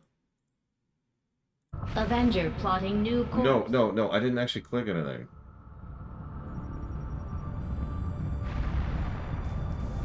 I literally didn't click anything. Whatever. I'll tell you later, Evo.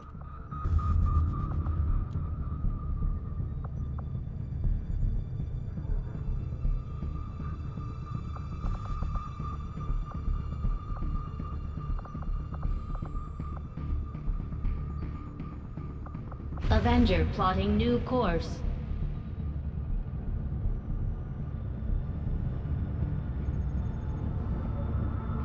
Do I think Stark could deal with Bison? Yeah, absolutely.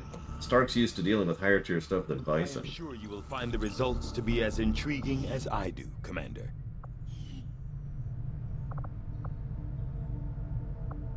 I will send word as soon as we have something of note. I mean, honestly, even movie Tony, which is lower tier than comic book Tony, still had to deal with Thanos, which is higher tier than Bison. I do not think I could have predicted this outcome, though it is intriguing.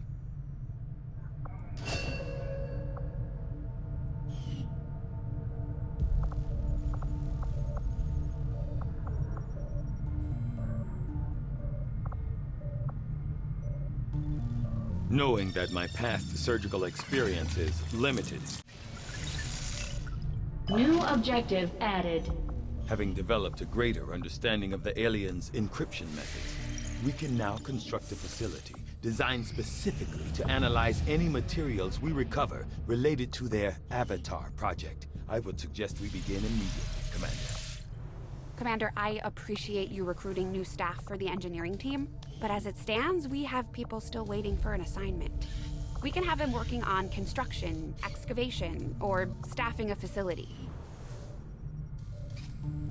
I don't think so, no, Elizar. Pickings are slim, but I'm hoping we find a few more recruits who can handle a wrench. I could use the help. Didn't you literally...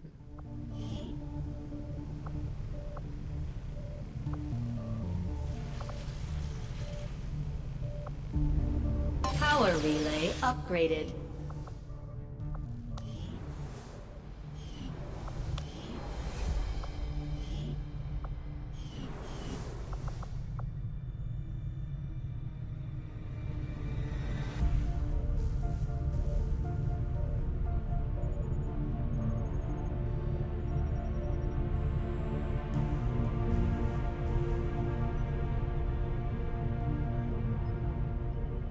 You saw the same things I did in that facility.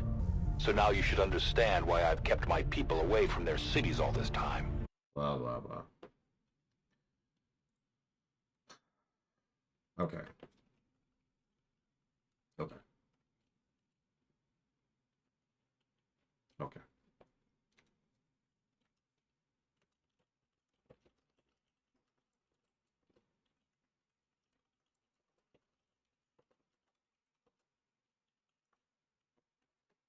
Kerrigan was arguably stronger than Nova, which is the first problem. The second problem is Nova doesn't have the mentality, and the third problem is that Nova, like Kerrigan was rather uniquely thrown into the situation.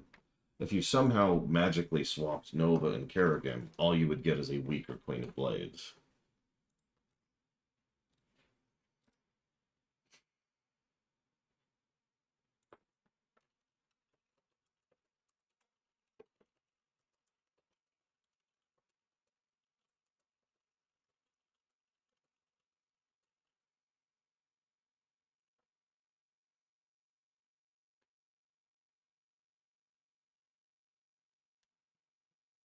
Well, yeah, the psycho energy works by killing and by murder, Zaktav. Although you have to remember it also causes detriments to the person using it. That's one of the reasons why he keeps trying to power himself back up to the level he used to be at, because his original body was the only one that could really keep up with the power output he was doing.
I mean, that sounds about right to me. I don't see any problems. Or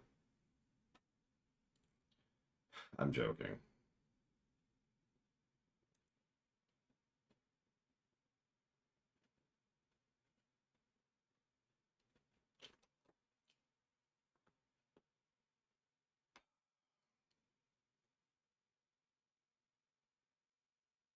So here's what I'm gonna do.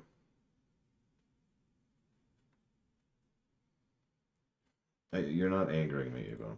I'm going to put on some Morrowind music, and I'm gonna walk away from the computer for a couple of minutes, and I'm gonna think.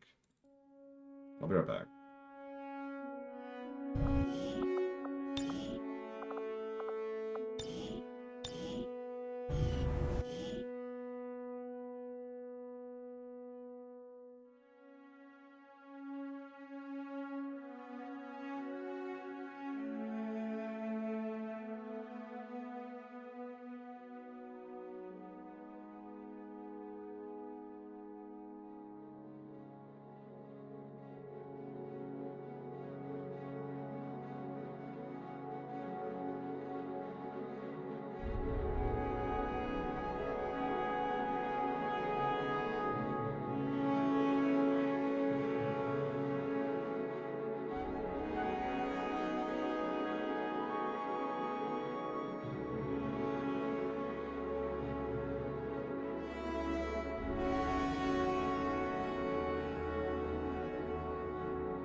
Yep. I went to talk to my sister, and she was like, you're being so silly. Here's what you have to do to beat the game. Obvious. I was like, oh my god, you're right. All I have to do is not suck. And there it was.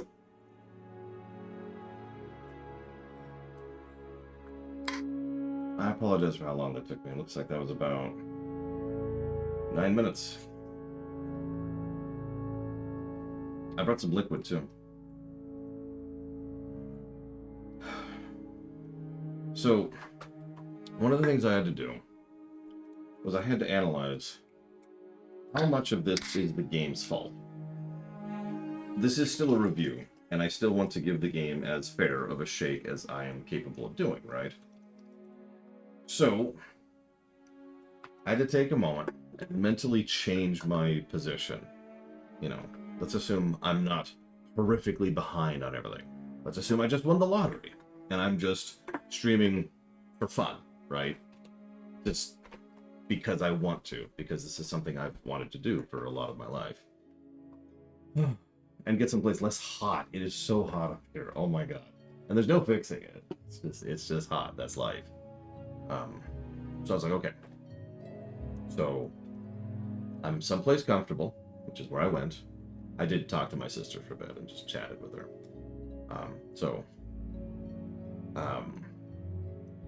Better location, better overall circumstance, and I'm not super behind, right? So if we remove all of the stuff that's wrong with me right now, is there anything still wrong with the game? And at the end of the day, yeah, there absolutely is. Even if I remove all of my personal irritations, this game has so much goddamn padding that it's aggravating. It would not be irritating as much as it is if not for all of the problems I'm facing in my real life, but it is still absolutely irritating. But it doesn't get any more, and that's the important part. I have given 6 negatives for seconds and minutes and for just straight up padding, and I stand by those 6 negatives. But I don't think I'm going to go above and beyond that because I don't think it really deserves them. Did this game irritate me last time I played it? As much? No, of course not. Last time, A, wasn't a review, B, I didn't have a schedule, and C, I was in a completely different headspace back then. However, did the game irritate me last time? Yeah. Again, the last time is actually on the VODs. You can check it. This game pulled some bull crap last time, and it pissed me off several times. But that's the nature of the beast, right? Is this still a net positive game? Yes, it still does a lot right. But I think that it just does so much wrong that with the headspace I'm in right now, that's why I just want to put the game down and walk away from it. I'm not going to do that because this is my job and I take my job very seriously. But we are going to go ahead and put up the cheat flag and get on with it.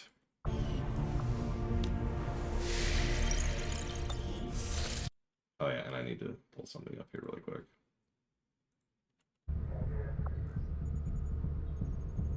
Whoops, hang on a sec.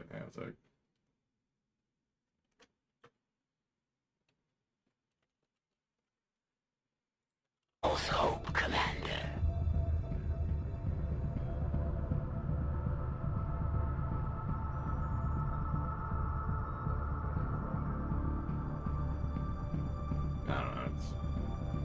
Yeah, there's 500 alien alloys. Or 0, apparently. That's strange.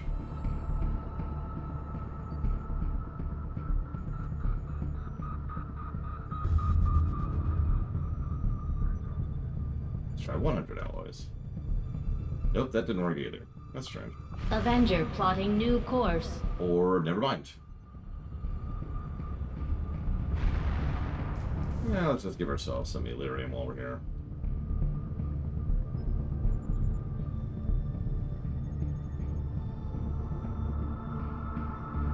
Now, apparently I just had to advance time. These slightly. findings will likely prove crucial to our ongoing efforts, Commander. Commander, the lab is currently idle. We're wasting valuable time and resources by not conducting any research. Please consider providing us with a directive as soon as possible, despite a thorough analysis. I have yet to discover what, if any, advantage the Advent hybrid soldiers' enormous eyes provide. Testing their visual acuity will no doubt prove difficult. I will begin our research immediately.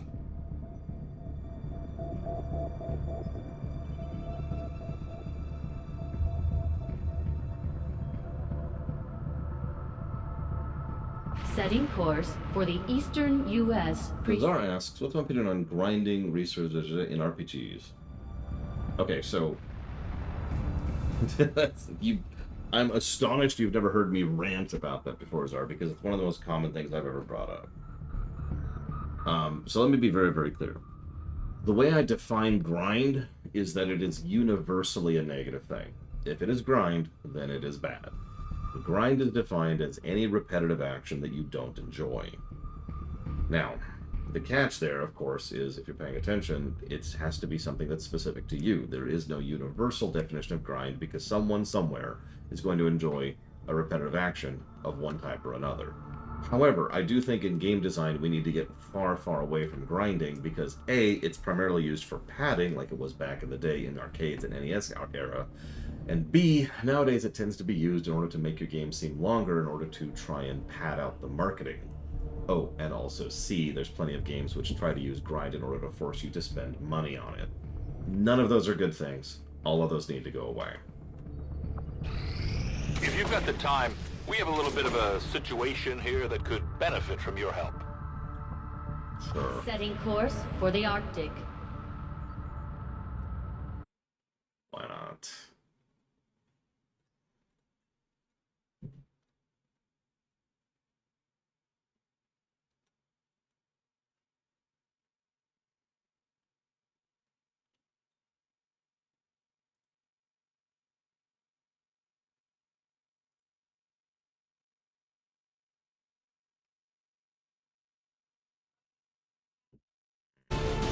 Sorry. Yeah. That is exactly correct, Uthor. However, like I said, I do think there is such a thing as too much of a leaning on that, and I stand by that. Sky Ranger deployed. Menace, ready to deploy. See you around, Elizar. Have a good one. Liquid.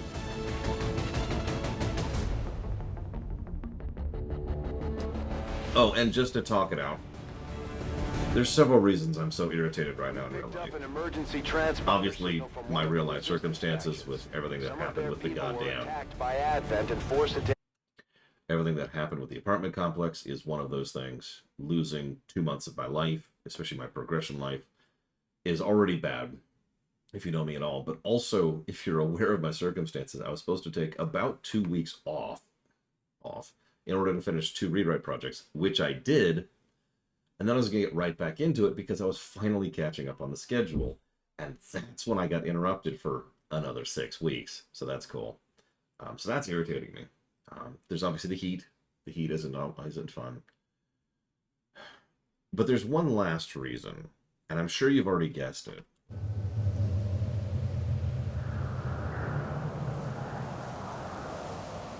I want to be enjoying this game, and I'm not. I feel like there's something wrong with me that I'm not enjoying this game. I was looking forward to this game. I was looking forward to this game so hard. I was anticipating this. I was excited. I was so happy to finally be playing, you know, a good game.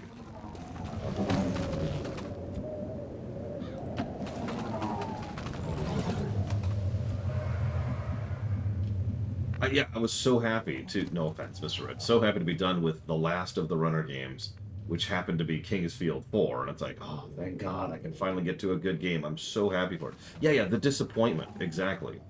Menace 1-5, you've got disappointed. The primary targets in tow. Secure any and that's that extra... God. Up, Bradford! And that's that extra little bit of aggravation on top of this. He's still talking. He's still talking. He's still talking. Don't let anything...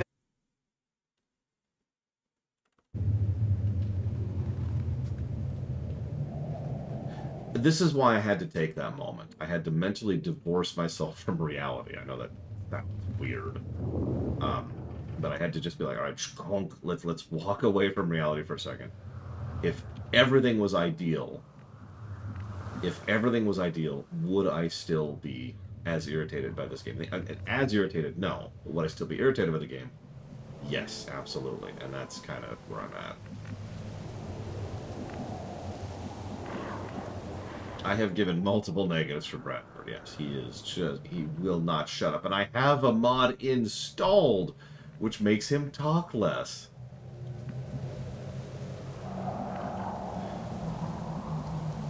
I'm not joking. I have a mod to make him shut the hell up. Whatever, go loud. They'll never know what hit them. What do we do, sir? Hey, it's the Viper King. Oh, that could be interesting. Thought I smelled something. Oh god, 3 shift jobs. Oh. No, thank you. No, thank you. Looks like one of them came back for more. Could be Dr. Winter. Because you'll notice he's still talking. He's the Energizer talker. Oh my god. Please. This is literally what I'm talking about. Get on with it, please.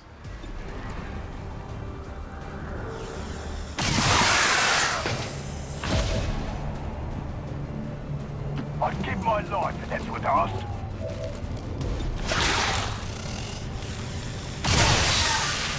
Here they come again!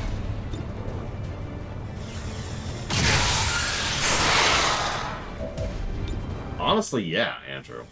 It's pretty easy to ignore... Oh god, what's the name of the guy in Fallout 4? After a certain point.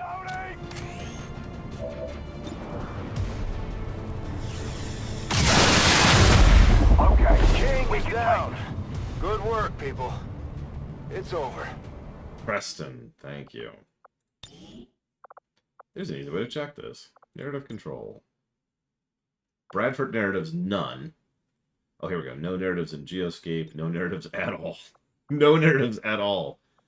Death to all narratives. Just turn it all off.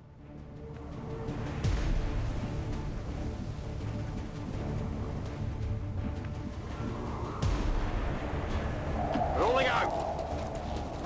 I'm curious if that's gonna literally kill everything, because, like, there's still cutscenes and stuff.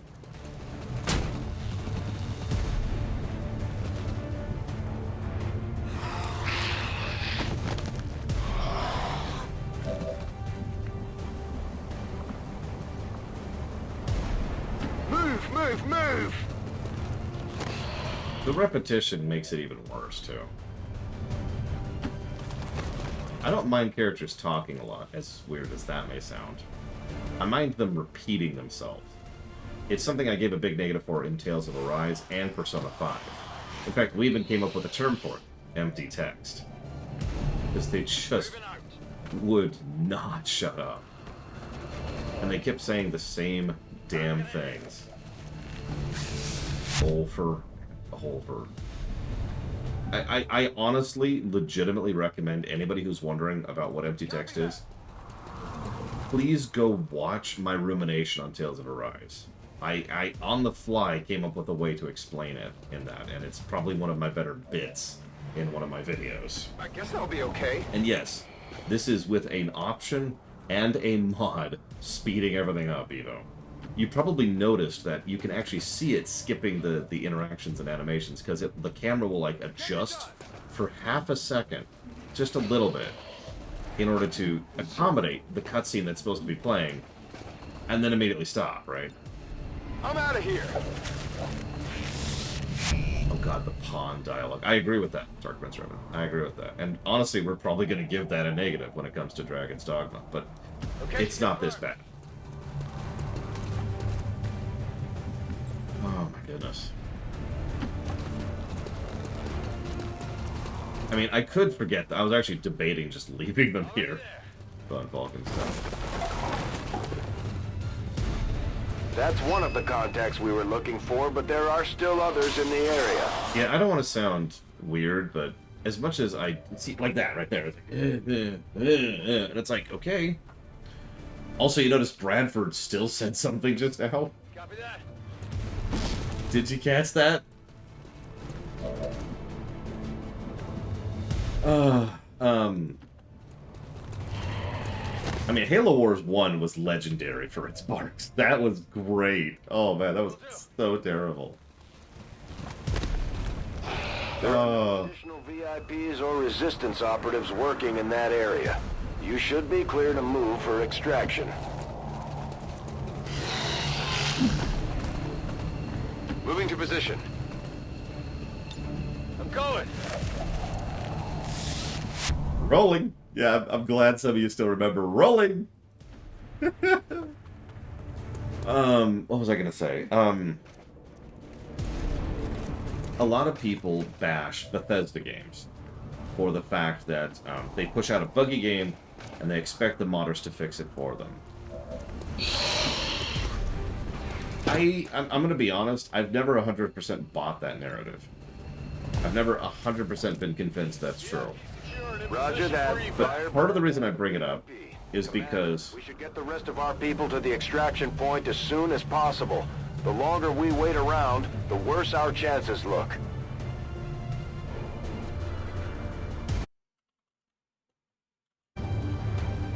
part of the reason I bring that up is one of the most common defenses I hear of a lot of games, including the one I'm playing right now, is, oh, just mod it out. And it's like,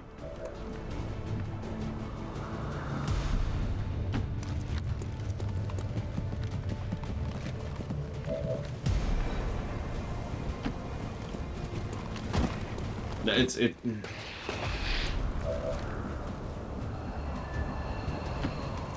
I suppose, I don't know.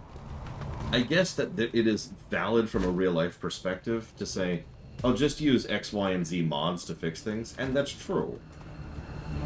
But I don't really think that's a defense of the game. I never have, and I never will. Got it. And that's one of the biggest reasons why we tend to not cheat and not use mods when it comes to reviews, because we're not here to review the game fully tricked out and modded out. We're here to review the game. Heading home. You know? Like, I'm with Evo. These kind of options are the kind of things that should be options in the base game.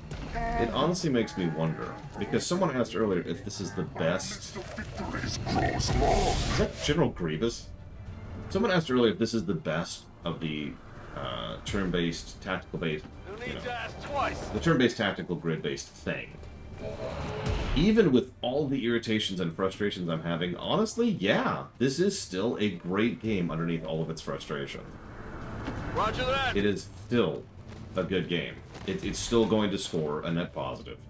And I still stand by that. Despite how angry this game has made me. Despite how frustrating it is. Yeah, as Huthor says, this is a death by 1,000 cuts. There's just a lot of irritations. And that's the problem. Let's go. Well, I haven't played Phoenix Point, so I have no idea if Phoenix Point's any better or not. Go, go, go! Even Mario plus Rabbids, a huge aggravation to it. Can you remember what it is? Because I anticipate it'll be the largest source of negatives in that particular game. Now this is the only way to travel.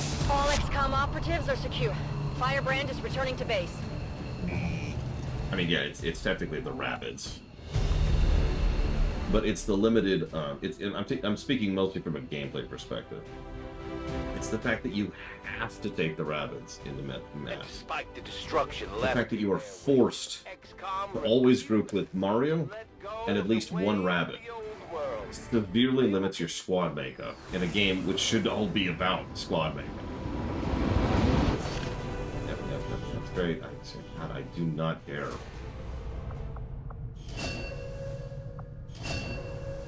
That's nice. I don't care. I don't care. We're low on supplies.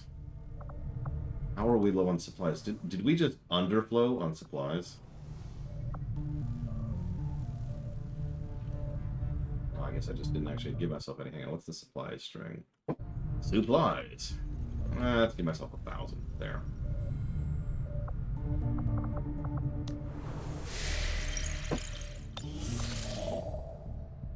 I think I agree. I was actually just thinking that, Dr. Winter.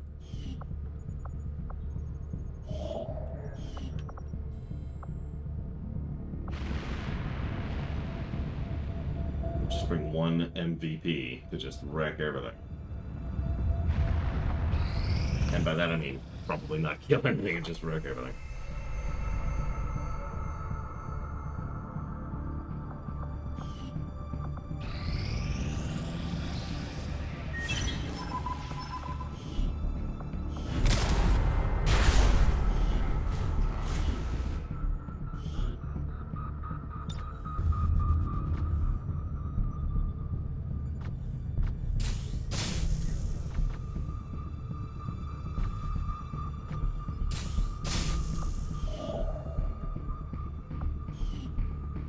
Hold on, what am I trying to do right now? Oh, right. I'm waiting 15 days. That's what I'm doing. That's cool. We could go do the stronghold. Hang on. Oh my god, Huthor. Yeah, they're setting off fireworks like right over there.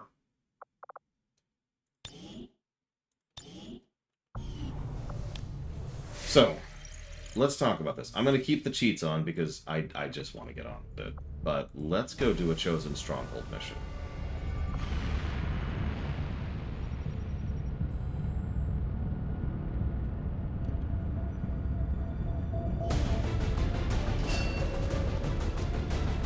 You get one shot at this. So, if you fail a Stronghold mission, that's it. I don't actually know what happens if you fail a Stronghold mission, though. I sure hope so, because I'm already given that positive on X. Actually, so I just noticed the game's actually being a bit weird. And I know that there's only one thing I've changed, so we're going to go back to narrative control and just... We're going to turn everything back on, because it's being weird.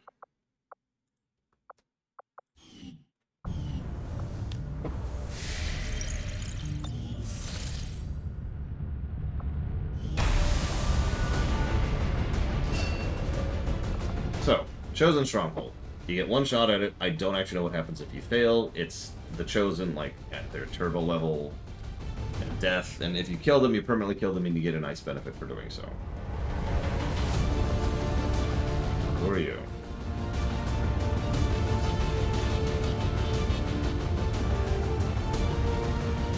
I'd give it about 2 years, Mr. Red, at the current rate.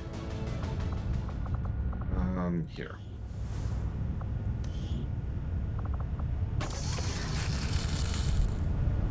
And just go over here.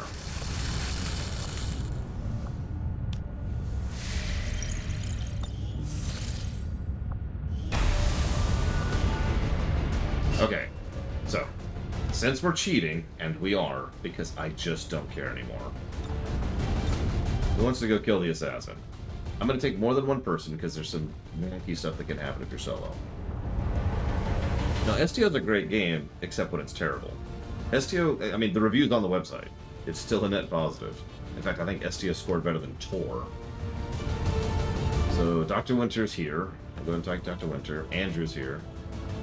Andrew. Where's Andrew? There you are. Loke.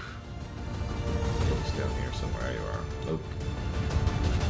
Trihexia's here.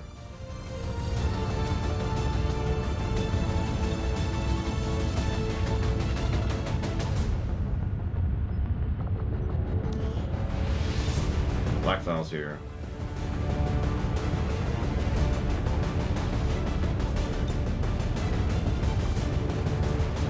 This is a weird spread. 2 snipers, 2 grenadiers, and a ranger. Yes, Eva. I have no idea. We'll bring one specialist, because, you know. Vigilant, who's alive. Magically.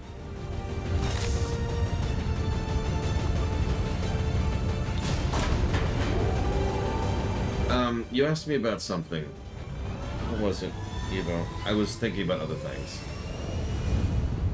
In position. Something about Merlinae and how she's like the best character ever, and secretly she's just so attractive. You just want all of the sex with her. It's okay. I understand completely. Lieutenant Mary Merlinae, Merlinae, excuse me. Time for us to finally take the fight to the Chosen themselves. Intel on this facility is almost non-existent.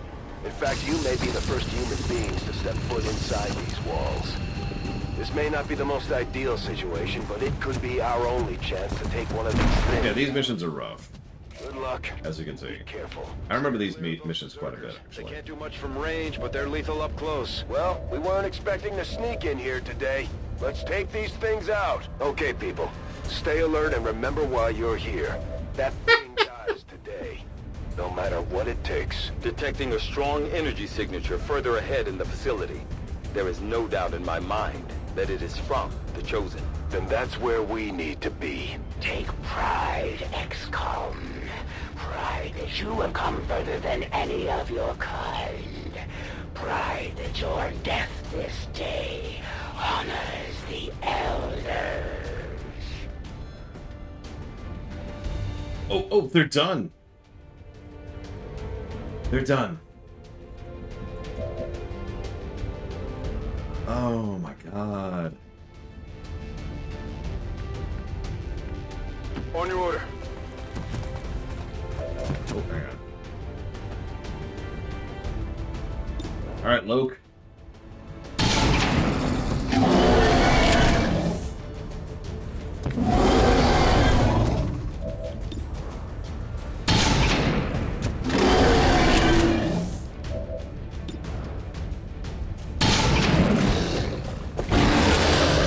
X-ray neutralized. Weapons burning ammo fast. On the move.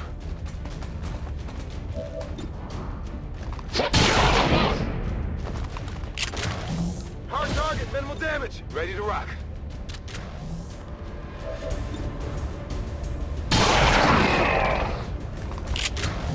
Hostile target down. Hostile terminated. God damn it, Uthor, no! The second best of this genre? Honestly? Enemy unknown. Gonna need to reload soon. Now, again, I have not played Phoenix Point, so I can't speak to that. But of the ones I have played, I would say Enemy Unknown. It's a lot of beats right. Head now.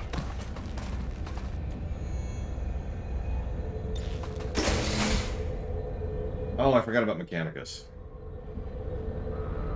That's a tough one, because Mechanicus does have its own flaws. Advent forces on the ground. But Mechanicus is also extremely good for what it is. That's actually tough. That's tough. I'm on it.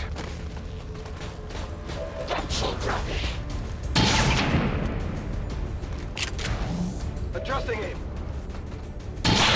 Yeah, see, the biggest problem with Mechanicus is the fact that it is padded. I know. No. But it's true. It's absolutely true. Mechanicus is a very padded game. The core content is fantastic. No, I don't just mean the music. No, I don't just mean the visuals. There's a lot of flaws with the fact that you just kind of keep doing the same types of missions over and over and over again. And it's a decently long game.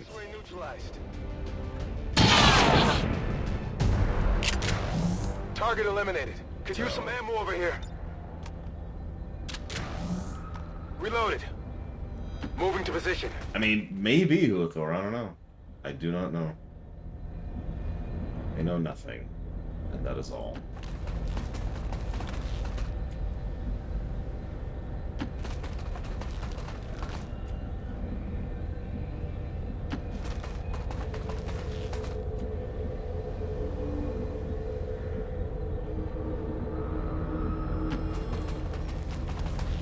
I would also agree that Chaos Gate Demon Hunter's biggest issue, by far, is padding.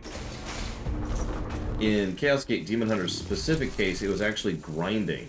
if you remember, we cheated to bypass, like, literal days of grinding in order to be able to progress through the plot. Because the game expected you to just mulch the random missions over and over and over and over again in order to get the resources, in order to get the research, in order to progress the plot. Which, if that sounds familiar, then I'm having a hard time coming up with a tactical turn-based game that does not have padding.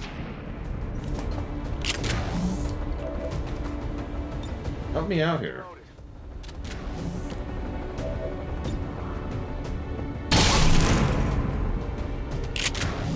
Target neutralized.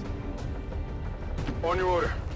I guess we'll see with Mario Rabbids when we play that. Energy signature directly ahead. This appears to be an alien transport device of some kind. Understood.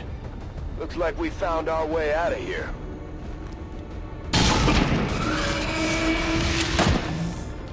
Hostile terminated.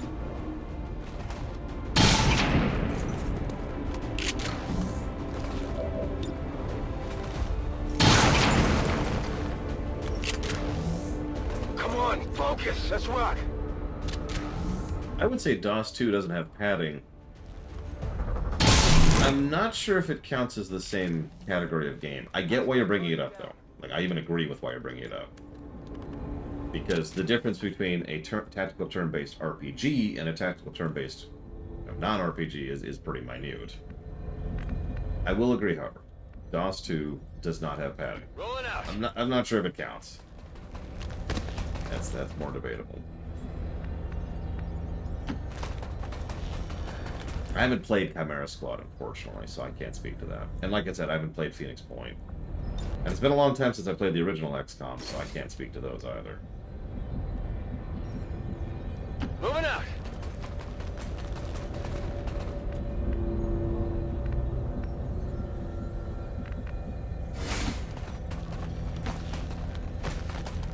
DOS 2 is awesome.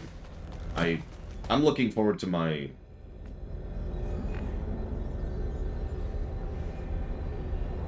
fourth playthrough of that game.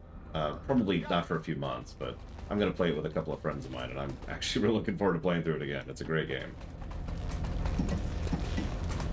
And unlike the game I'm playing now, I've reviewed the game under the current system, so I know it's a good game.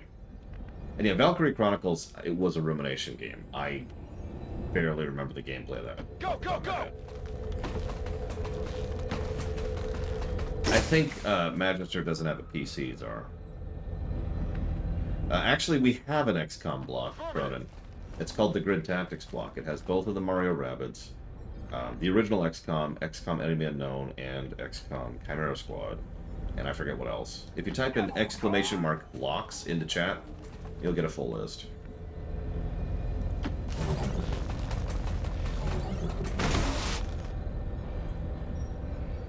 Okay, Vigilant, there's no need to...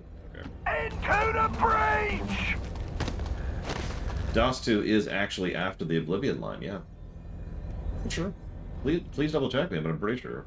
Because last I checked, it's one of the best rated RPGs I've ever covered. And I do list that under RPG for genreing. For the sake of categorization. Stepping off. That's right, there's also Shining Force 1, Shining Force 2, Midnight Suns, Mario Rabbids 1, Mario Rabbids 2, original open XCOM. Double time.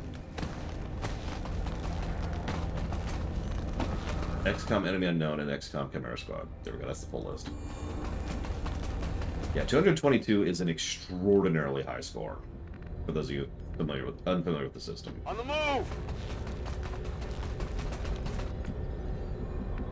I don't think that would work, though, Hira, because it's fully turn-based and grid-based.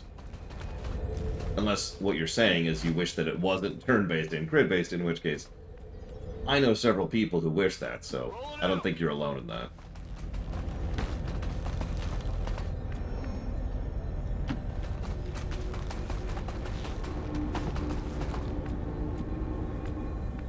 What's funny is, for all that I praise DOS 2 for, what I love most about it is the gameplay. Which, if you know me, you know that's a common trend. Most of the RPGs I enjoy the most are the ones that I enjoy on the gameplay axis. Because there's plenty of games that I enjoy narratively that I don't enjoy gameplay-wise, and I don't tend to praise those because I don't enjoy them gameplay-wise.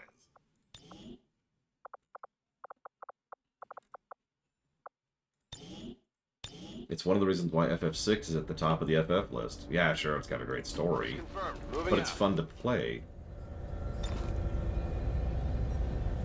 Units not on the platform will return to the Avenger. Yeah, okay, let's get up here. I'm all over it. It's okay, Baldur's Gate 3 is like a month out, and God, I'm not looking forward to that at all. Go up! 1, 2, 1, 2! Dragon Commander was a lot of fun, but I'm not sure it's actually a good game. You know what I mean? Well, that's true. The encounter rate in FF6 is so bad that, honestly, anybody who actually enjoys FF6 is a brain-dead moron. And a liar. Because they insist they get headaches, and that's not possible. You can't get headaches. Well done, Menace 1-5. Exactly, Ross. I never mentioned Final Fantasy Tactics, but because screw the gameplay of that game. It's got a great story. There's only like a couple of flaws in it narratively. In fact, I can name 2 major flaws narratively in Final Fantasy Tactics. Reason number 1, absence of characters. Ramza is a character, Delita is a character, and many of the villains are characters, but all of the named party members just join the party and then stop mattering. Now, people, proceed carefully. Deja vu. What is that? Some kind of stasis chamber for the Chosen? No wonder they keep coming back at us despite everything we throw at them. But you get my point though, right, Ross? And now you push ahead, Shut up. Mustadio. What's his character? Trick question. I mean, even Sid stops being a character the moment he joins the party.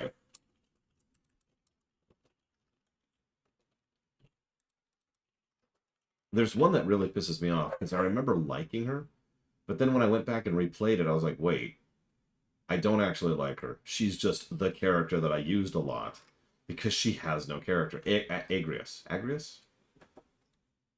Like, there's no character there. Malia Duel? What's her character? Alicia? Race? I mean, you get my point. I do think the game has a legitimate character problem because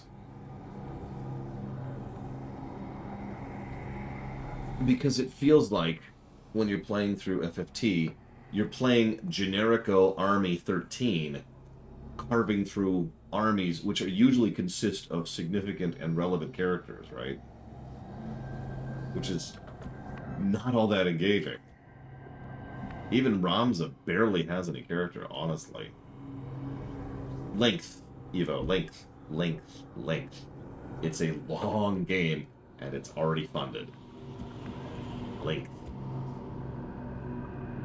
Yeah, exactly, Blade Cheval. Exactly. The other narrative complaint, by the way, is the final act. I won't spoil, obviously, for anybody who hasn't played Final Fantasy Tactics. But the last act of Final Fantasy Tactics just dips off really hard. Like, really hard.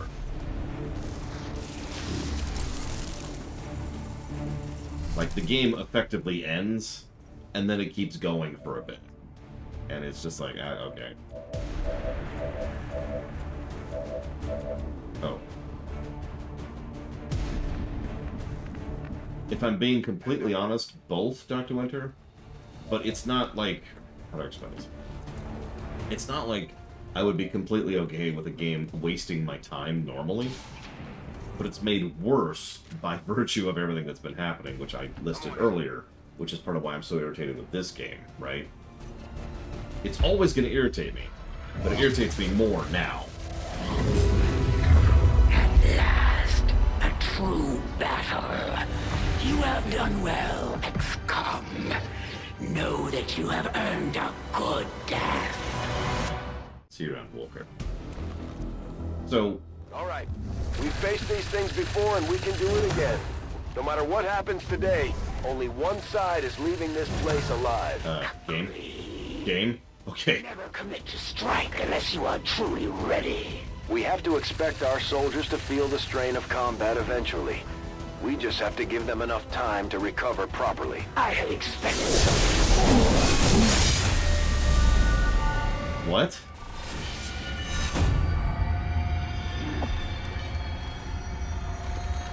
I'm confused by that.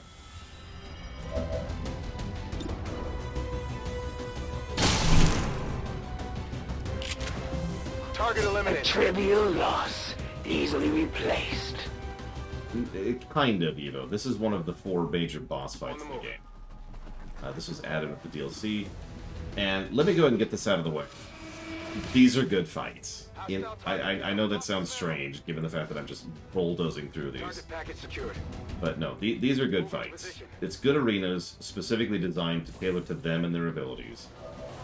Their exact stats depend on what's happened, what they've rolled up until this moment in time, so you know what you're getting into when you finally get into the boss fight. You get the one shot at it, you can bring a decent-sized party, but it's a good fight. It's a good boss fight, so credit where credit is due. Pluses for bosses. I actually need to give a couple of boss positives. There we go. Let's write that down real quick.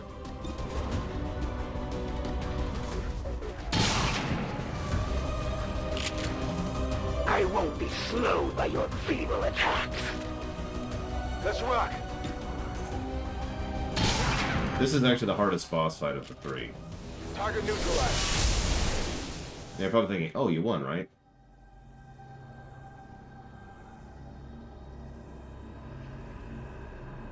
Doctor, the device appears to be some sort of psionic capacitor, transferring tremendous amounts of psionic energy directly to the Chosen, restoring them. No wonder these things don't die.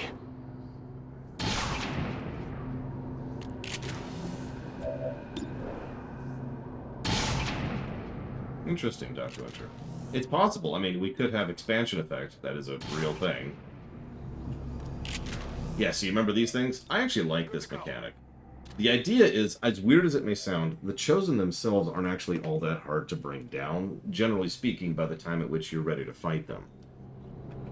The thing is, you're supposed to fight them more than once. So what you do is you focus fire, well, what I did anyways, was you focus fire the Chosen, and then you use the fact that they're healing and recovering as a breather period. Reposition, heal up, clean up any ads, and then, once you're ahead of the curve, so to speak, then you start focus firing this thing. So 2, maybe 3 summons, and then you bring it down.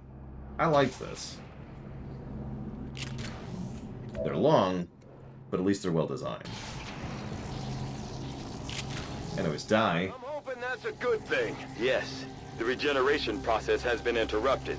Readings on the capacitor indicate it has become highly unstable. Then let's target that Chosen with everything we've got. She's dead, game. She's no longer in the living. Anything for the Imperium! You'll also notice that a fairly large amount of the terrain is actually really well designed, and most of this is still destructible, too. There's a lot of cover from a lot of angles, but none of it is absolute. I don't know, I like these fights, like I said. On your order. That's why I'm getting in position here, Dr. Winter. Just in case something happens. What's over there? Got it covered. Don't fire Got it until I covered. say so. Got it covered. There she is.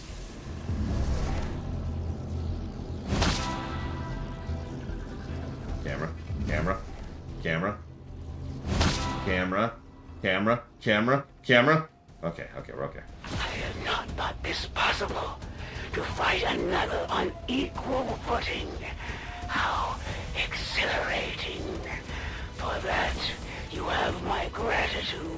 So, in case you missed that, when you break her out, she's healed at the exact percentage which you broke her out, so she's at 18% of her health right now. Like I said, decent stuff. Bombs away!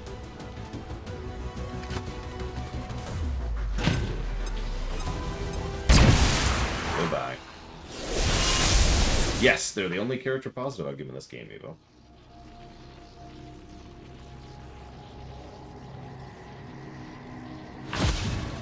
It wasn't easy, but we managed to pull it off, Commander. If only we could see the look on the Elders' faces. So that's the hardest of the Chosen right there. The Hunter is much easier to manage, and frankly, the Warlock's a joke.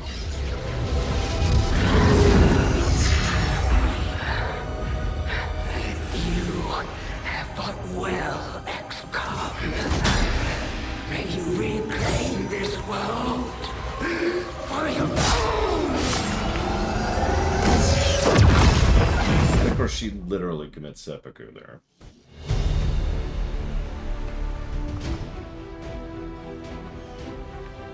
In general, Evo. 20 years of peace and prosperity will not be undone by the reckless actions of a few misguided dissidents today. We stand with the Elders. Trust in their wisdom, and we shall overcome this crisis. Blah, blah, blah, blah, blah. As the saying goes. Despite their apparent protections from our encounters in the field, it would seem the Chosen are entirely vulnerable within the confines of their strongholds. Really? Please tell me more.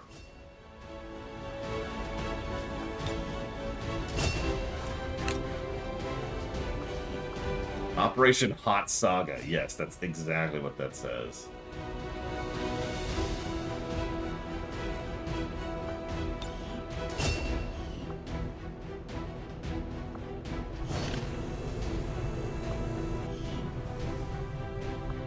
So now we get the Assassin's Sword and the Assassin's Shotgun.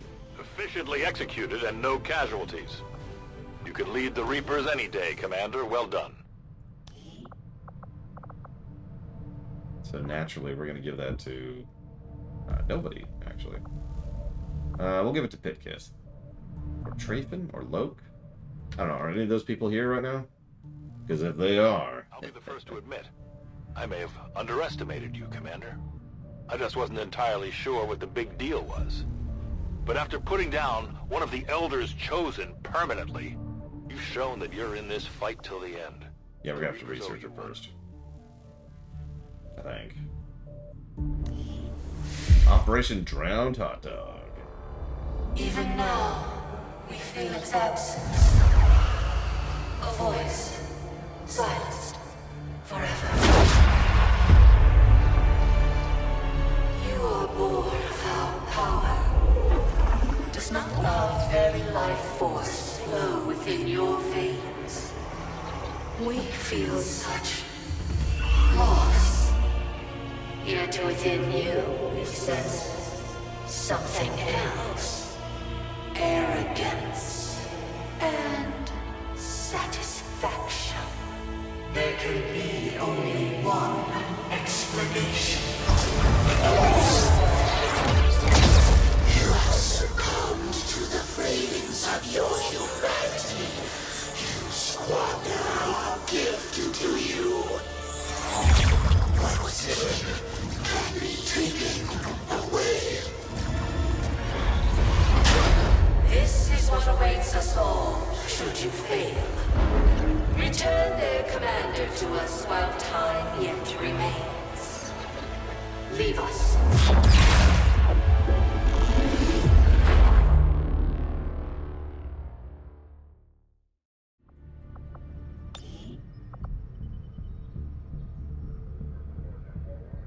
Have you ever seen Charlie Brown? Wah wah, wah wah, wah wah, wah wah. The death of one of my siblings will do nothing to deter my advance. My loyalty to the Elders is everlasting. We've got a shot at hitting the Elders hard, something we haven't tried before. You up for it, Commander?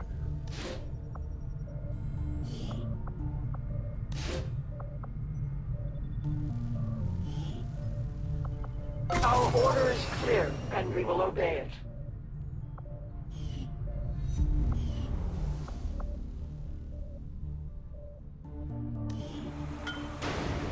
Yes, Jonathan Frakes. Let me say this in character terms.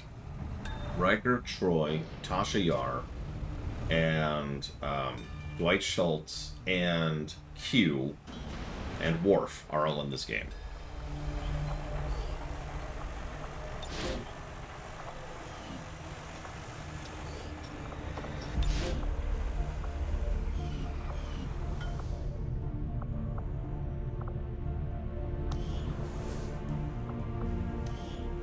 Yes, the voice actors. I can also say Jonathan Frakes, Marina Sirtis, Denise Crosby, Michael Dorn, Dwight Schultz, John Delancey are all in this game. But, you know.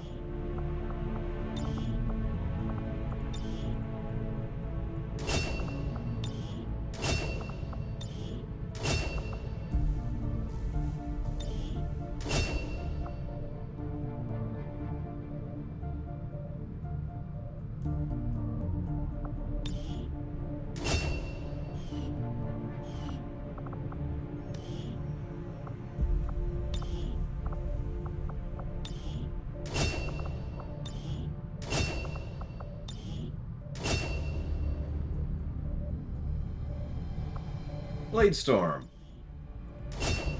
Breaking Bladestorm.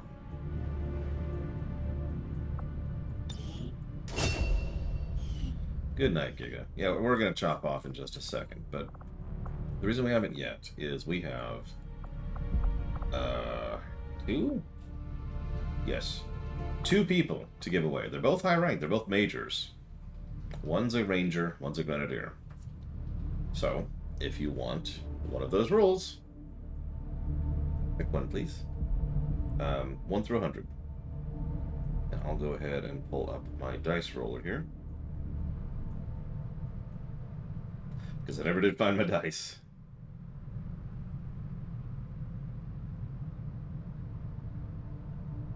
Okay, this dice is just bugged. There, okay.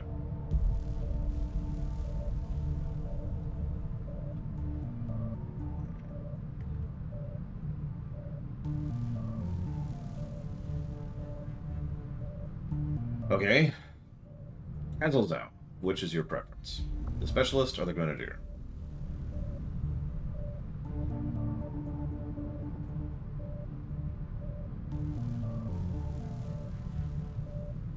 Specialist, you got it.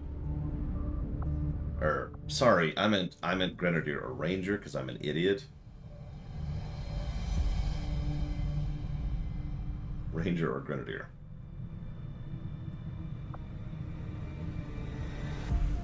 Grenadier, okay. Could you do me a favor and give me a primary, secondary, and weapon color, please? Again, technically. And yeah, for all intents and purposes, we're done. In fact, I'm going to chop off the local recording.